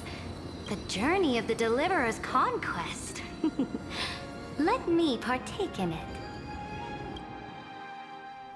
Is this a fortress in the sky? This is the first step of my friend's journey among the starry seas. This place is called the Herta Space Station. Just think of it as a supersized grove of Epiphany. Oh, so it's the territory of that witch. She and another Antikytherian lent me a helping hand back at the banquet. Look, over there. Looks like he's talking to Madame Herta in his memory. Let's go listen to what she thinks about this world. All constructed by eons and paths. Jeez. Are you telling me that woman is Herta? Right? She seems shorter than I remember. When that's what Herta was, I was like, eh. But then we got Madame Herta, the Herta, and I was like, oh my god, she's perfect. Pretty nice space station, huh? But just wait. After a couple more stops on the Astral Express, you'll see sights that'll make this place look ordinary. Oh, the cosmos is so vast that the unknowns far outnumber the knowns. But none of them will end up being anything amazing. The farther you go, the more you'll understand what I mean. So do your best with the nameless. Break a leg! And remember to send an update or two to Asta when you've got some downtime. She certainly shares my way of thinking. Only that instead of a conquest through blood and fire, they chose a gentler path. People call Madame Herta and Mr. Screwlum geniuses. Apparently, only the smartest people in the cosmos can receive the blessings of Noose, Amphorius' true creator. Do you mean that even individuals of such nobility are merely subordinates to a god? On the contrary, after all, it was the very first of them who created the god. But I don't really know all the details about that. You might be able to ask Madame Herta herself when you get the chance. Let's go check out some other worlds next, shall we?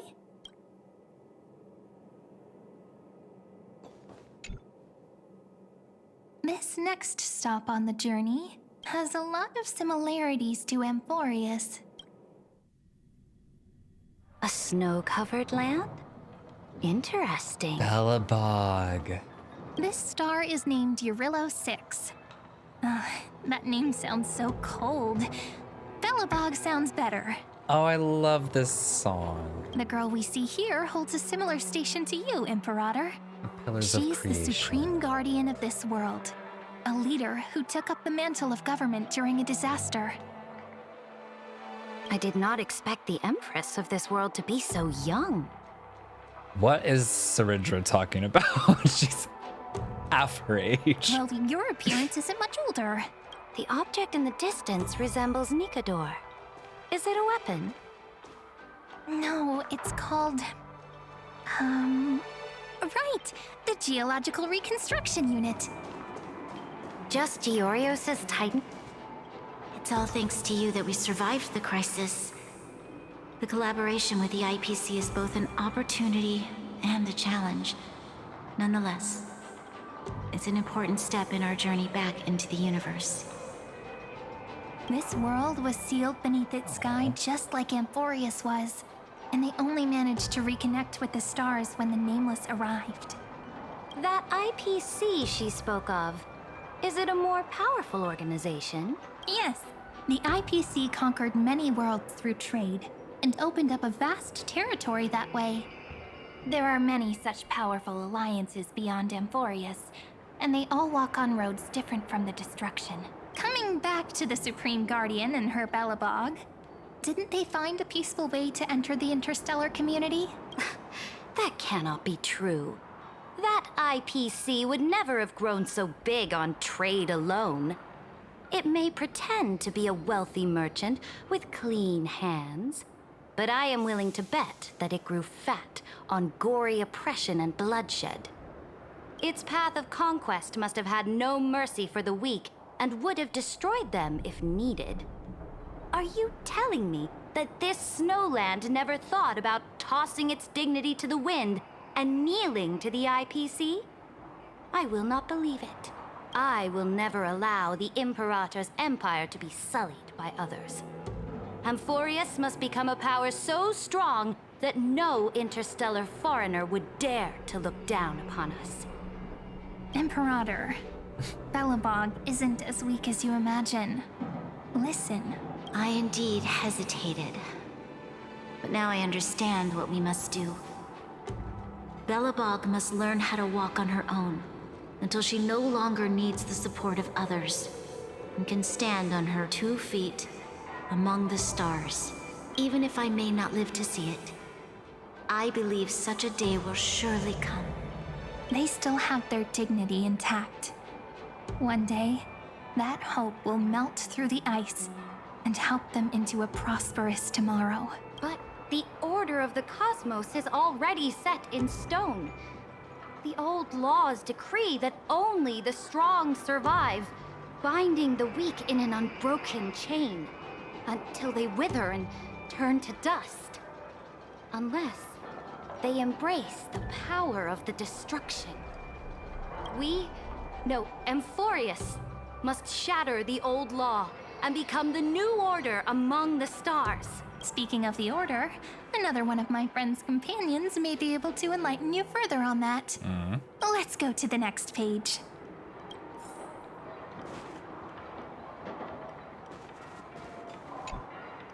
Little trip This next down world memory is a nation lane. of dreams. The first time I heard about that place, I didn't even know what to think.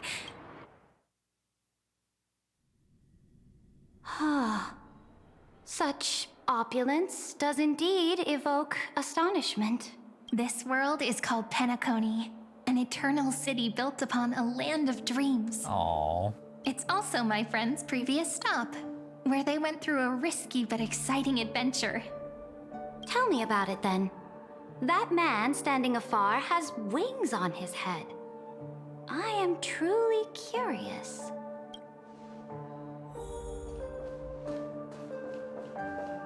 I wish to gaze upon the views of the Reverie Hotel one more time. I'll be just a traveler when I come back here again. And perhaps, through a traveler's eyes, even the things I once knew so well will feel strangely different. Penacony is a land of the harmony, where all dreams and hopes merge and combine.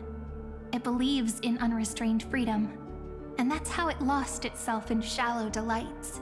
Then, this young man before you chose to rewrite its laws, using the power of the Order, hoping to shape a dream-bound paradise of perfect happiness.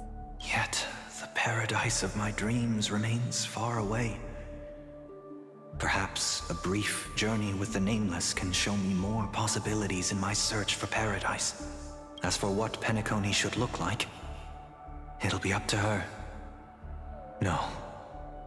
Up to their trailblazing now. Oh, it sounds like this ideal kingdom is no more. That's right. The people chose to wake up at the end. You can't see tomorrow when drowning in sweet dreams. This individual's law acknowledged only gods and constructs, leaving no space for humanity. And yet, the fact that he could accept defeat and resume his journey shows a rare self-awareness and clarity of mind. You are also very self-aware, Imperator. Then you must know that the world promised by the destruction also has no place for humanity. I am indeed very aware of Lycurgus's honeyed words of deceit. I have seen enough. Take me back.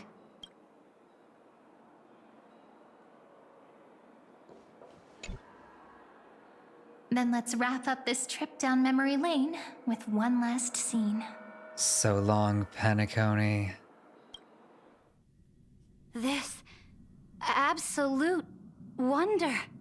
Amphorius. Isn't it pretty? That's our Amphorius. Our world flows and meanders in this endless band of light. Though we were born from the designs of the gods and are not yet truly alive, the Chrysos heirs of Amphorius still chose to stand against fate and carved a legend no different from that of humankind. Will you really renounce the heroes in this world's previous 30 million cycles, Imperator? Including even yourself. Will you bow to brutal destiny and allow that puppet master named the destruction to have their wish? I know what you want to do, sidekick. You want to use that deliverer's memories to influence me and tilt the scales of law toward him and the two geniuses. You really saw right through me, Imperator. How can one rule an empire if one is incapable of understanding people's minds? I have decided on law's final destination. However, before I move my next chess piece, before we go on, tell me this, sidekick. Throughout his trailblaze, was there ever a memory of the ocean? Oh. The ocean. My cradle. My home. You shall complete your conquest in the ocean at the boundaries of this world, and eternally slumber in the sound of tides. You shall eternally slumber in the sound of tides, and complete your conquest in the ocean at the boundaries of this world. Our prophecies aligned as flawlessly as a sea snake circling upon itself. An elegant loop, like a joyful hymn, like the circulating ocean current, like our two fates, like Amphorius itself. 3960 at the end of the campaign against Vegusa. The trial is over. So tell me, who will own the divine authority of law? I won't give it to anyone. What? I am the law. Why should I give my imperial crown to any other? Both the Deliverer and the Theoros came from beyond the sky. They have no right to interfere with the lands I conquered with my own 2 hands. The law of Amphorius shall be determined by Amphorius's master. What exactly did you see in the trial? Everything. I saw everything regarding the rules of this world's operation. I saw the laws of extrapolation that Theoros spoke of. I saw the ultimate protocol. As long as I offer a sacrifice of equal weight, I can rewrite the laws of this world according to my will. I can turn good into evil, ugliness into beauty, and weakness into strength. Fate gave me a very fair deal. 1 rule change for the life of 1 demigod. Oh my god. What are you planning to do? You can't guess. We can conquer the stars without relying on any power from beyond the sky. We just need to make some reasonable sacrifices. Reasonable sacrifices is crazy. Your ambitions have already made so many people give up their lives for the law. And you're still not done? I am determined for Amphorius to stand on her own 2 feet among the stars. You are beyond reason. You think such a simple and hypocritical statement can justify your atrocities. There's no new without destroying the old. That's what you consider an atrocity? Ironic, for that is also the unchanging law of Amphorius's revolutions. Ever since the Flame Chase prophecy resounded in the distance, fate has decreed for the Chrysos heirs to ignite our blood and illuminate this dark age. People would still be puppets of the old dynasty if it weren't for my conquests. But your world doesn't seem to be any different from your predecessors. Bloodshed, tyranny, oppression. You're making the same mistakes they did. Go and see everything for yourself. Go to any library I've built. Go listen to the rumors on every street corner. Go and witness how the Imperator crushed the old laws and forged new ones. Go and see what my conquests brought to this world. I cleansed the Chrysos War's filth, and mended all the conflicts left by the Era Bellica. I restored Okhema's might, and allowed mortals and Chrysos heirs to face each other as equals in the Council. I punished all sins, and rewarded all achievements.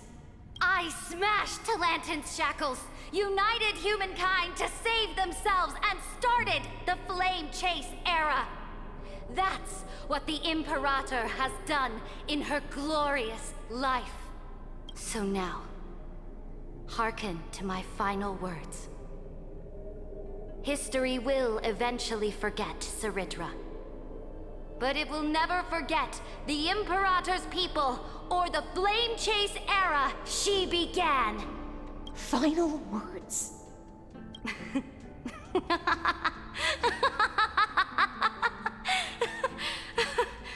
Amphorius is about to be destroyed. There's no time left for pointless debates. There is only 1 law I want to overturn to aid the final battle of deliverance.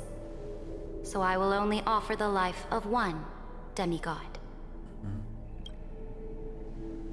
In the name of the Imperator, I command you one last time, Electra. Either sacrifice yourself for conquest, or pierce this tyrant's chest with your sword. Thus, the Imperator concluded her final speech. At the end of her life, at the last moment before she stepped onto the altar, she gave her most loyal subject the choice to decide fate. just as she promised her compatriots before her very first campaign. My blood flows in you now. Heroic compatriots, follow me, and we'll seize fate's reins! Cerydra v Britannia commands you. It's crazy. The Imperator fell. Some say that the Dux Gladiorum turned traitor and killed her liege. Some say that she imprisoned the tyrant in a shallow pond of water, then left. Which meant the Imperator had to kill herself to rewrite the law. There are countless stories about her death. All we can be sure of is when the knight left the vortex, the Imperator was still mumbling about their past conquests together, the beginning and the end of her existence. Oh my god. Imperator, wait! How could someone of your status come to the front lines? Let me be the flag bearer! The troops defending the pass to the west of the grove, have they surrendered? They ran as quickly as they could when they heard your name. The Golden Cocoon Pass is now in the First Legion's hands. Good. What about the Delosian militia? The 3rd Legion set fire to the mountains and flattened everything west of the basin. They just need a few more days. That is enough.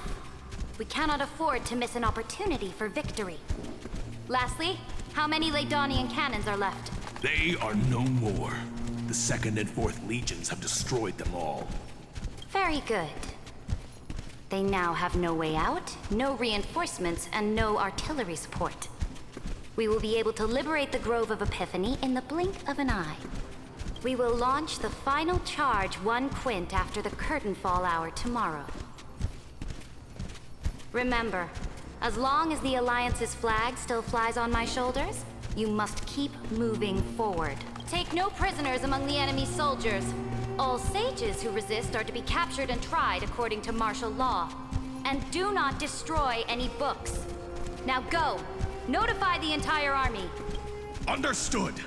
Those who are resolved to die, we salute you. Reporting in. The mountain dwellers are resisting fiercely, and the legendary Mountain Breaker has personally engaged in battle. Their formations are nigh impenetrable. Then cease our frontal assault. Send scouts to all legions and tell them to retreat into the Tritos Plains before the parting hour. What?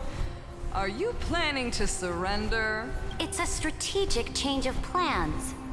The seismic walking dragon is enough for that battlefield. Walking dragon? You mean that stupid beast, Terravox? What can they even do? Stupid? No. They are the wisest of all of Giorio's creations. Only they can perceive the currents of time. Let them deal with their earthly brethren. We will advance and take the lead in defeating what remains of our enemy. I will deliver the most fiery retribution for the humiliation they dealt us, and crown myself with a god-slaying wreath. Understood. I'll see to it. Those who are resolved to die, we salute you.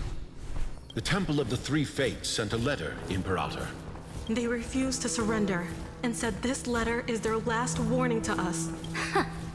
Tell the commanding officers not to launch any attacks unless they receive the Imperator's handwritten approval. Disobedience will be punished by death.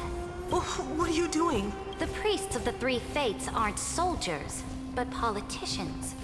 Do not mistakenly believe they don't have a plan. These dying pests will wring out every idea from their brains, all for short-sighted gain. They are much shrewder than we are. I am inferior to them in that regard. They also have the prophecy to wield as a weapon, something I am not blessed with. Launching an unplanned attack will only disadvantage us, as all of Emphorius will judge our actions. Which means I will be heading to the battlefield myself, just as I have always done.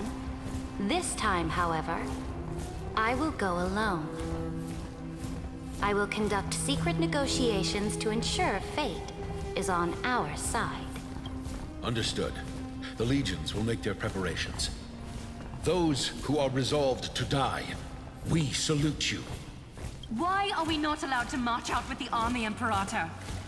This will be a long voyage with no return. Those of you who bear the prophecy cannot come with me. Why are you personally leading this battle if it's doomed to fail? The Flame Chase journey cannot be without a leader. That is correct. The Empire will be without a head when the Imperator falls. But remember, as long as you seize the right opportunities, even a chaotic game will remain winnable. My departure will create a long staircase for you. You will understand what I mean when news of my death reaches your ears. Cerydra, is our journey about to be over? Destroy the old laws and forge new ones. My conquest has reached its limits within the borders of Amphorius. Since the prophecy already decreed that the Imperator would never conquer the stars as she wished, I will bow out here and try no more. More Chrysosaurs bearing divine authority will be born, and many more heroes will arise. Will they demand peace or war? Will they resist tyranny or become the next Imperator? I do not care. The children of the future will decide for themselves. Do not mourn for me. Anyone can kill the Imperator. But the only one who can truly destroy her is Cerydra. At the end, I faithfully recorded the most important battles in the Imperator's life. Her conquest was about to be completed at this point in the story. However, for some reason, a memory suddenly entered my mind just as I was about to put down my pen. It was a journey on a fantastical train. I had the honor of having a heart-to-heart conversation with the Imperator under the stars, and I asked her this question at the end of that discussion. How do you want history to remember you? As a hero who gave up her life for the Flame Chase? Or as a tyrant? She answered so quickly, as if she had made up her mind long ago. I would rather be forgotten than be defined.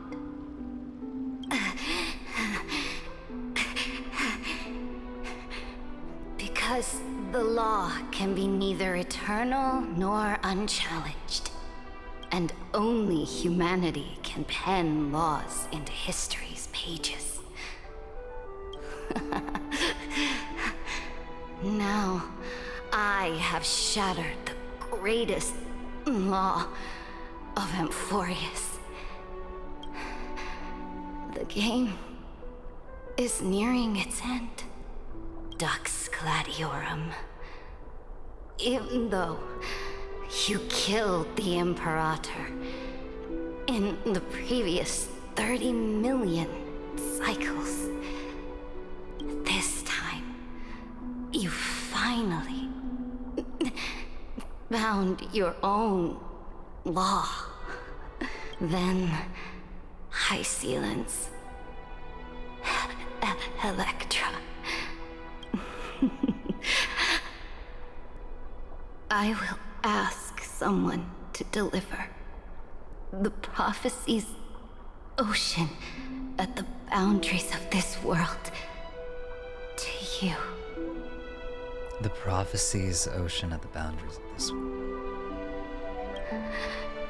Will you choose to swim into that ocean? I do not care. Do not care.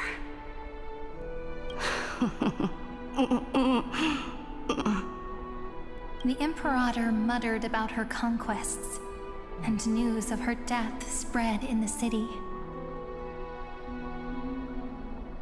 Freedom! Liberty! The tyrant is dead! Go! Shout this news in the streets! My people, my fellow elders, do not panic. Stand your ground. That usurper has paid for her ambition with her life. People once cheered for my ascension. And now they cheer for my fall. no matter. I am fond of applause.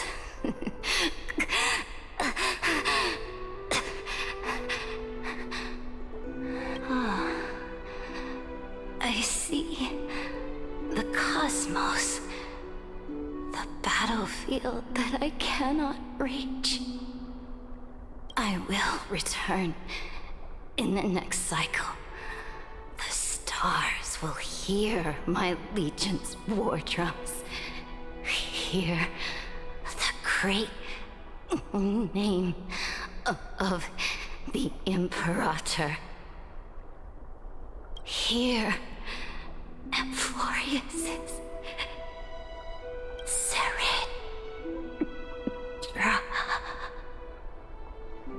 To this day, we do not know which rule the Imperator overwrote at the cost of her life. Gosh. Perhaps the truth will only be revealed at the moment of checkmate. Just like every chess game she ever played, we only know her death inflamed Okhema. On one side of the city, those who defended liberty toppled her statues to the ground. On the other side, her supporters put themselves between the masses and her monuments, declaring loudly that the Sovereign is still among the people.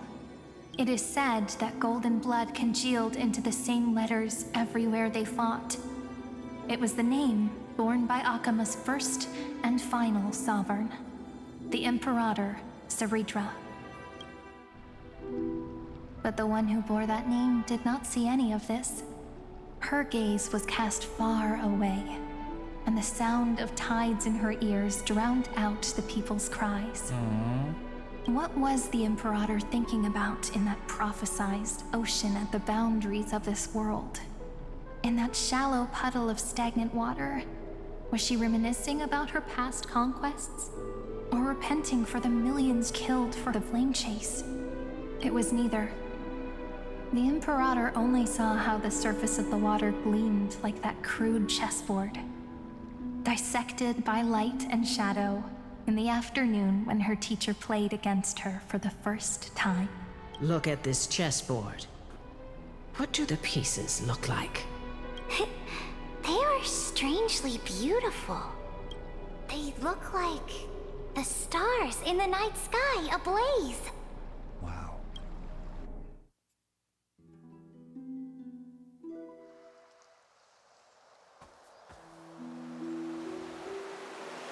From that page emerged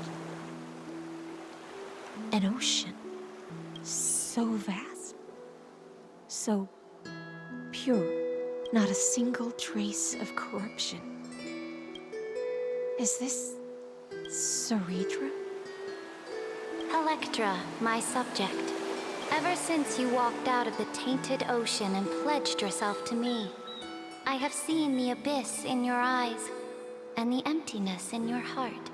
Oh. That was why I promised you a new ocean, where the Imperator's ambitions would serve as the currents, and loyalty would be its light. Electra, my subject. You have done your duty as my blade. The prophecy has now made its final decree on the road I intend to walk. My conquest is doomed to never reach the stars. But the Imperator never makes empty promises. So take this memory, this ocean, beyond the sky, as witnessed by the Deliverer. Aww. That's so sweet. Thank you so much for resubscribing. Happy 18 months. Oh my gosh, 18 months is crazy. Thank you, thank you. Dude. She knew that Electra longed for the vastness of the oceans.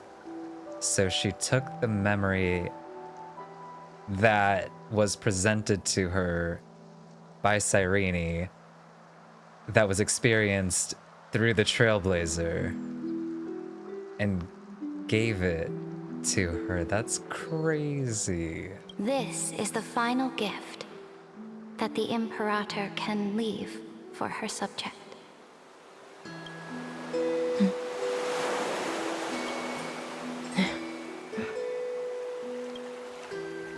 When I was still a fish in the ocean, I always felt so genuine swimming through the waters. But once I stepped onto land, I found myself caught in a play. Every land dweller wore a mask in their life. So I, too, donned a costume and tried to find my role in this show. I became your blade in war and the violin strings at banquets. Do you still not get it? I do not long for the oceanic depths of my homeland. Nor do I crave the swelling seas beyond the sky. Perhaps even I don't know what I want. I still don't know where I should swim to even at the end. But I know one thing right now. A fish is simply a fish. And she can never leave the ocean she's in. But whether under the ocean or on land, we two prisoners who can never escape this cave can still look outside the cave and see the stars. I have to admit, the 12-factor simulation of life in this experiment has far exceeded my expectations. Make your choice then, Senior Society member. Do you want to keep walking down the wrong path and be remembered for your incorrect conclusions? Or do you want to return to the audience's seat and give yourself, Amphorius, and the entire cosmos a more fitting end? I must refuse. A dead man never fears death. Did I not make myself clear? Have you forgotten about our dear Lord of Silence? You wouldn't want her to consider your 8 other clones as cancers within the erudition and chop them all up, would you? Your logical deductions are vastly different from mine. Therefore, allow me to provide one more academic recommendation. Listen, my peers. Why don't you look beyond this world? Just as the Chrysos heirs did. Re-evaluate your calculations and take into account all enemies in the upcoming war among the eons. Amphorius is not a place where 3 paths entangle, but where 3 paths fight to the death.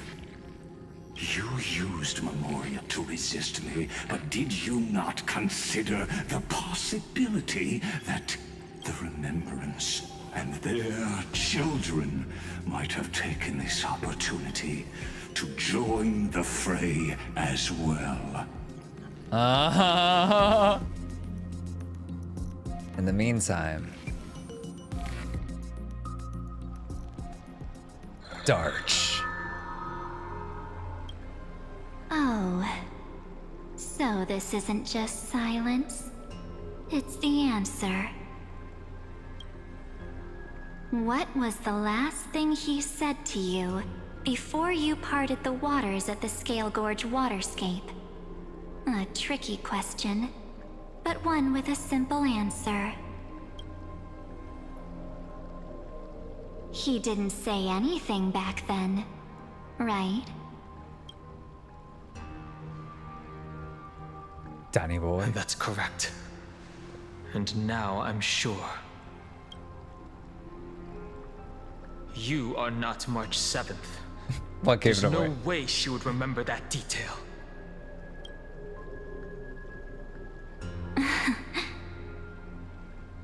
I'll only warn you once. Leave her body now. How impulsive. That's not like you at all. Why don't you calm down and think about another possibility? I didn't take over March 7th's body. Oh? Thank you so much for these 7 gifted subs. Thank you, thank you. I really appreciate it. Rather, it's March 7th who regained my memories.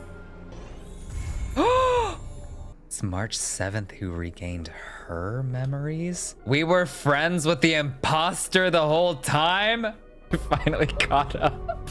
I officially caught up. I'm caught up for one whole day.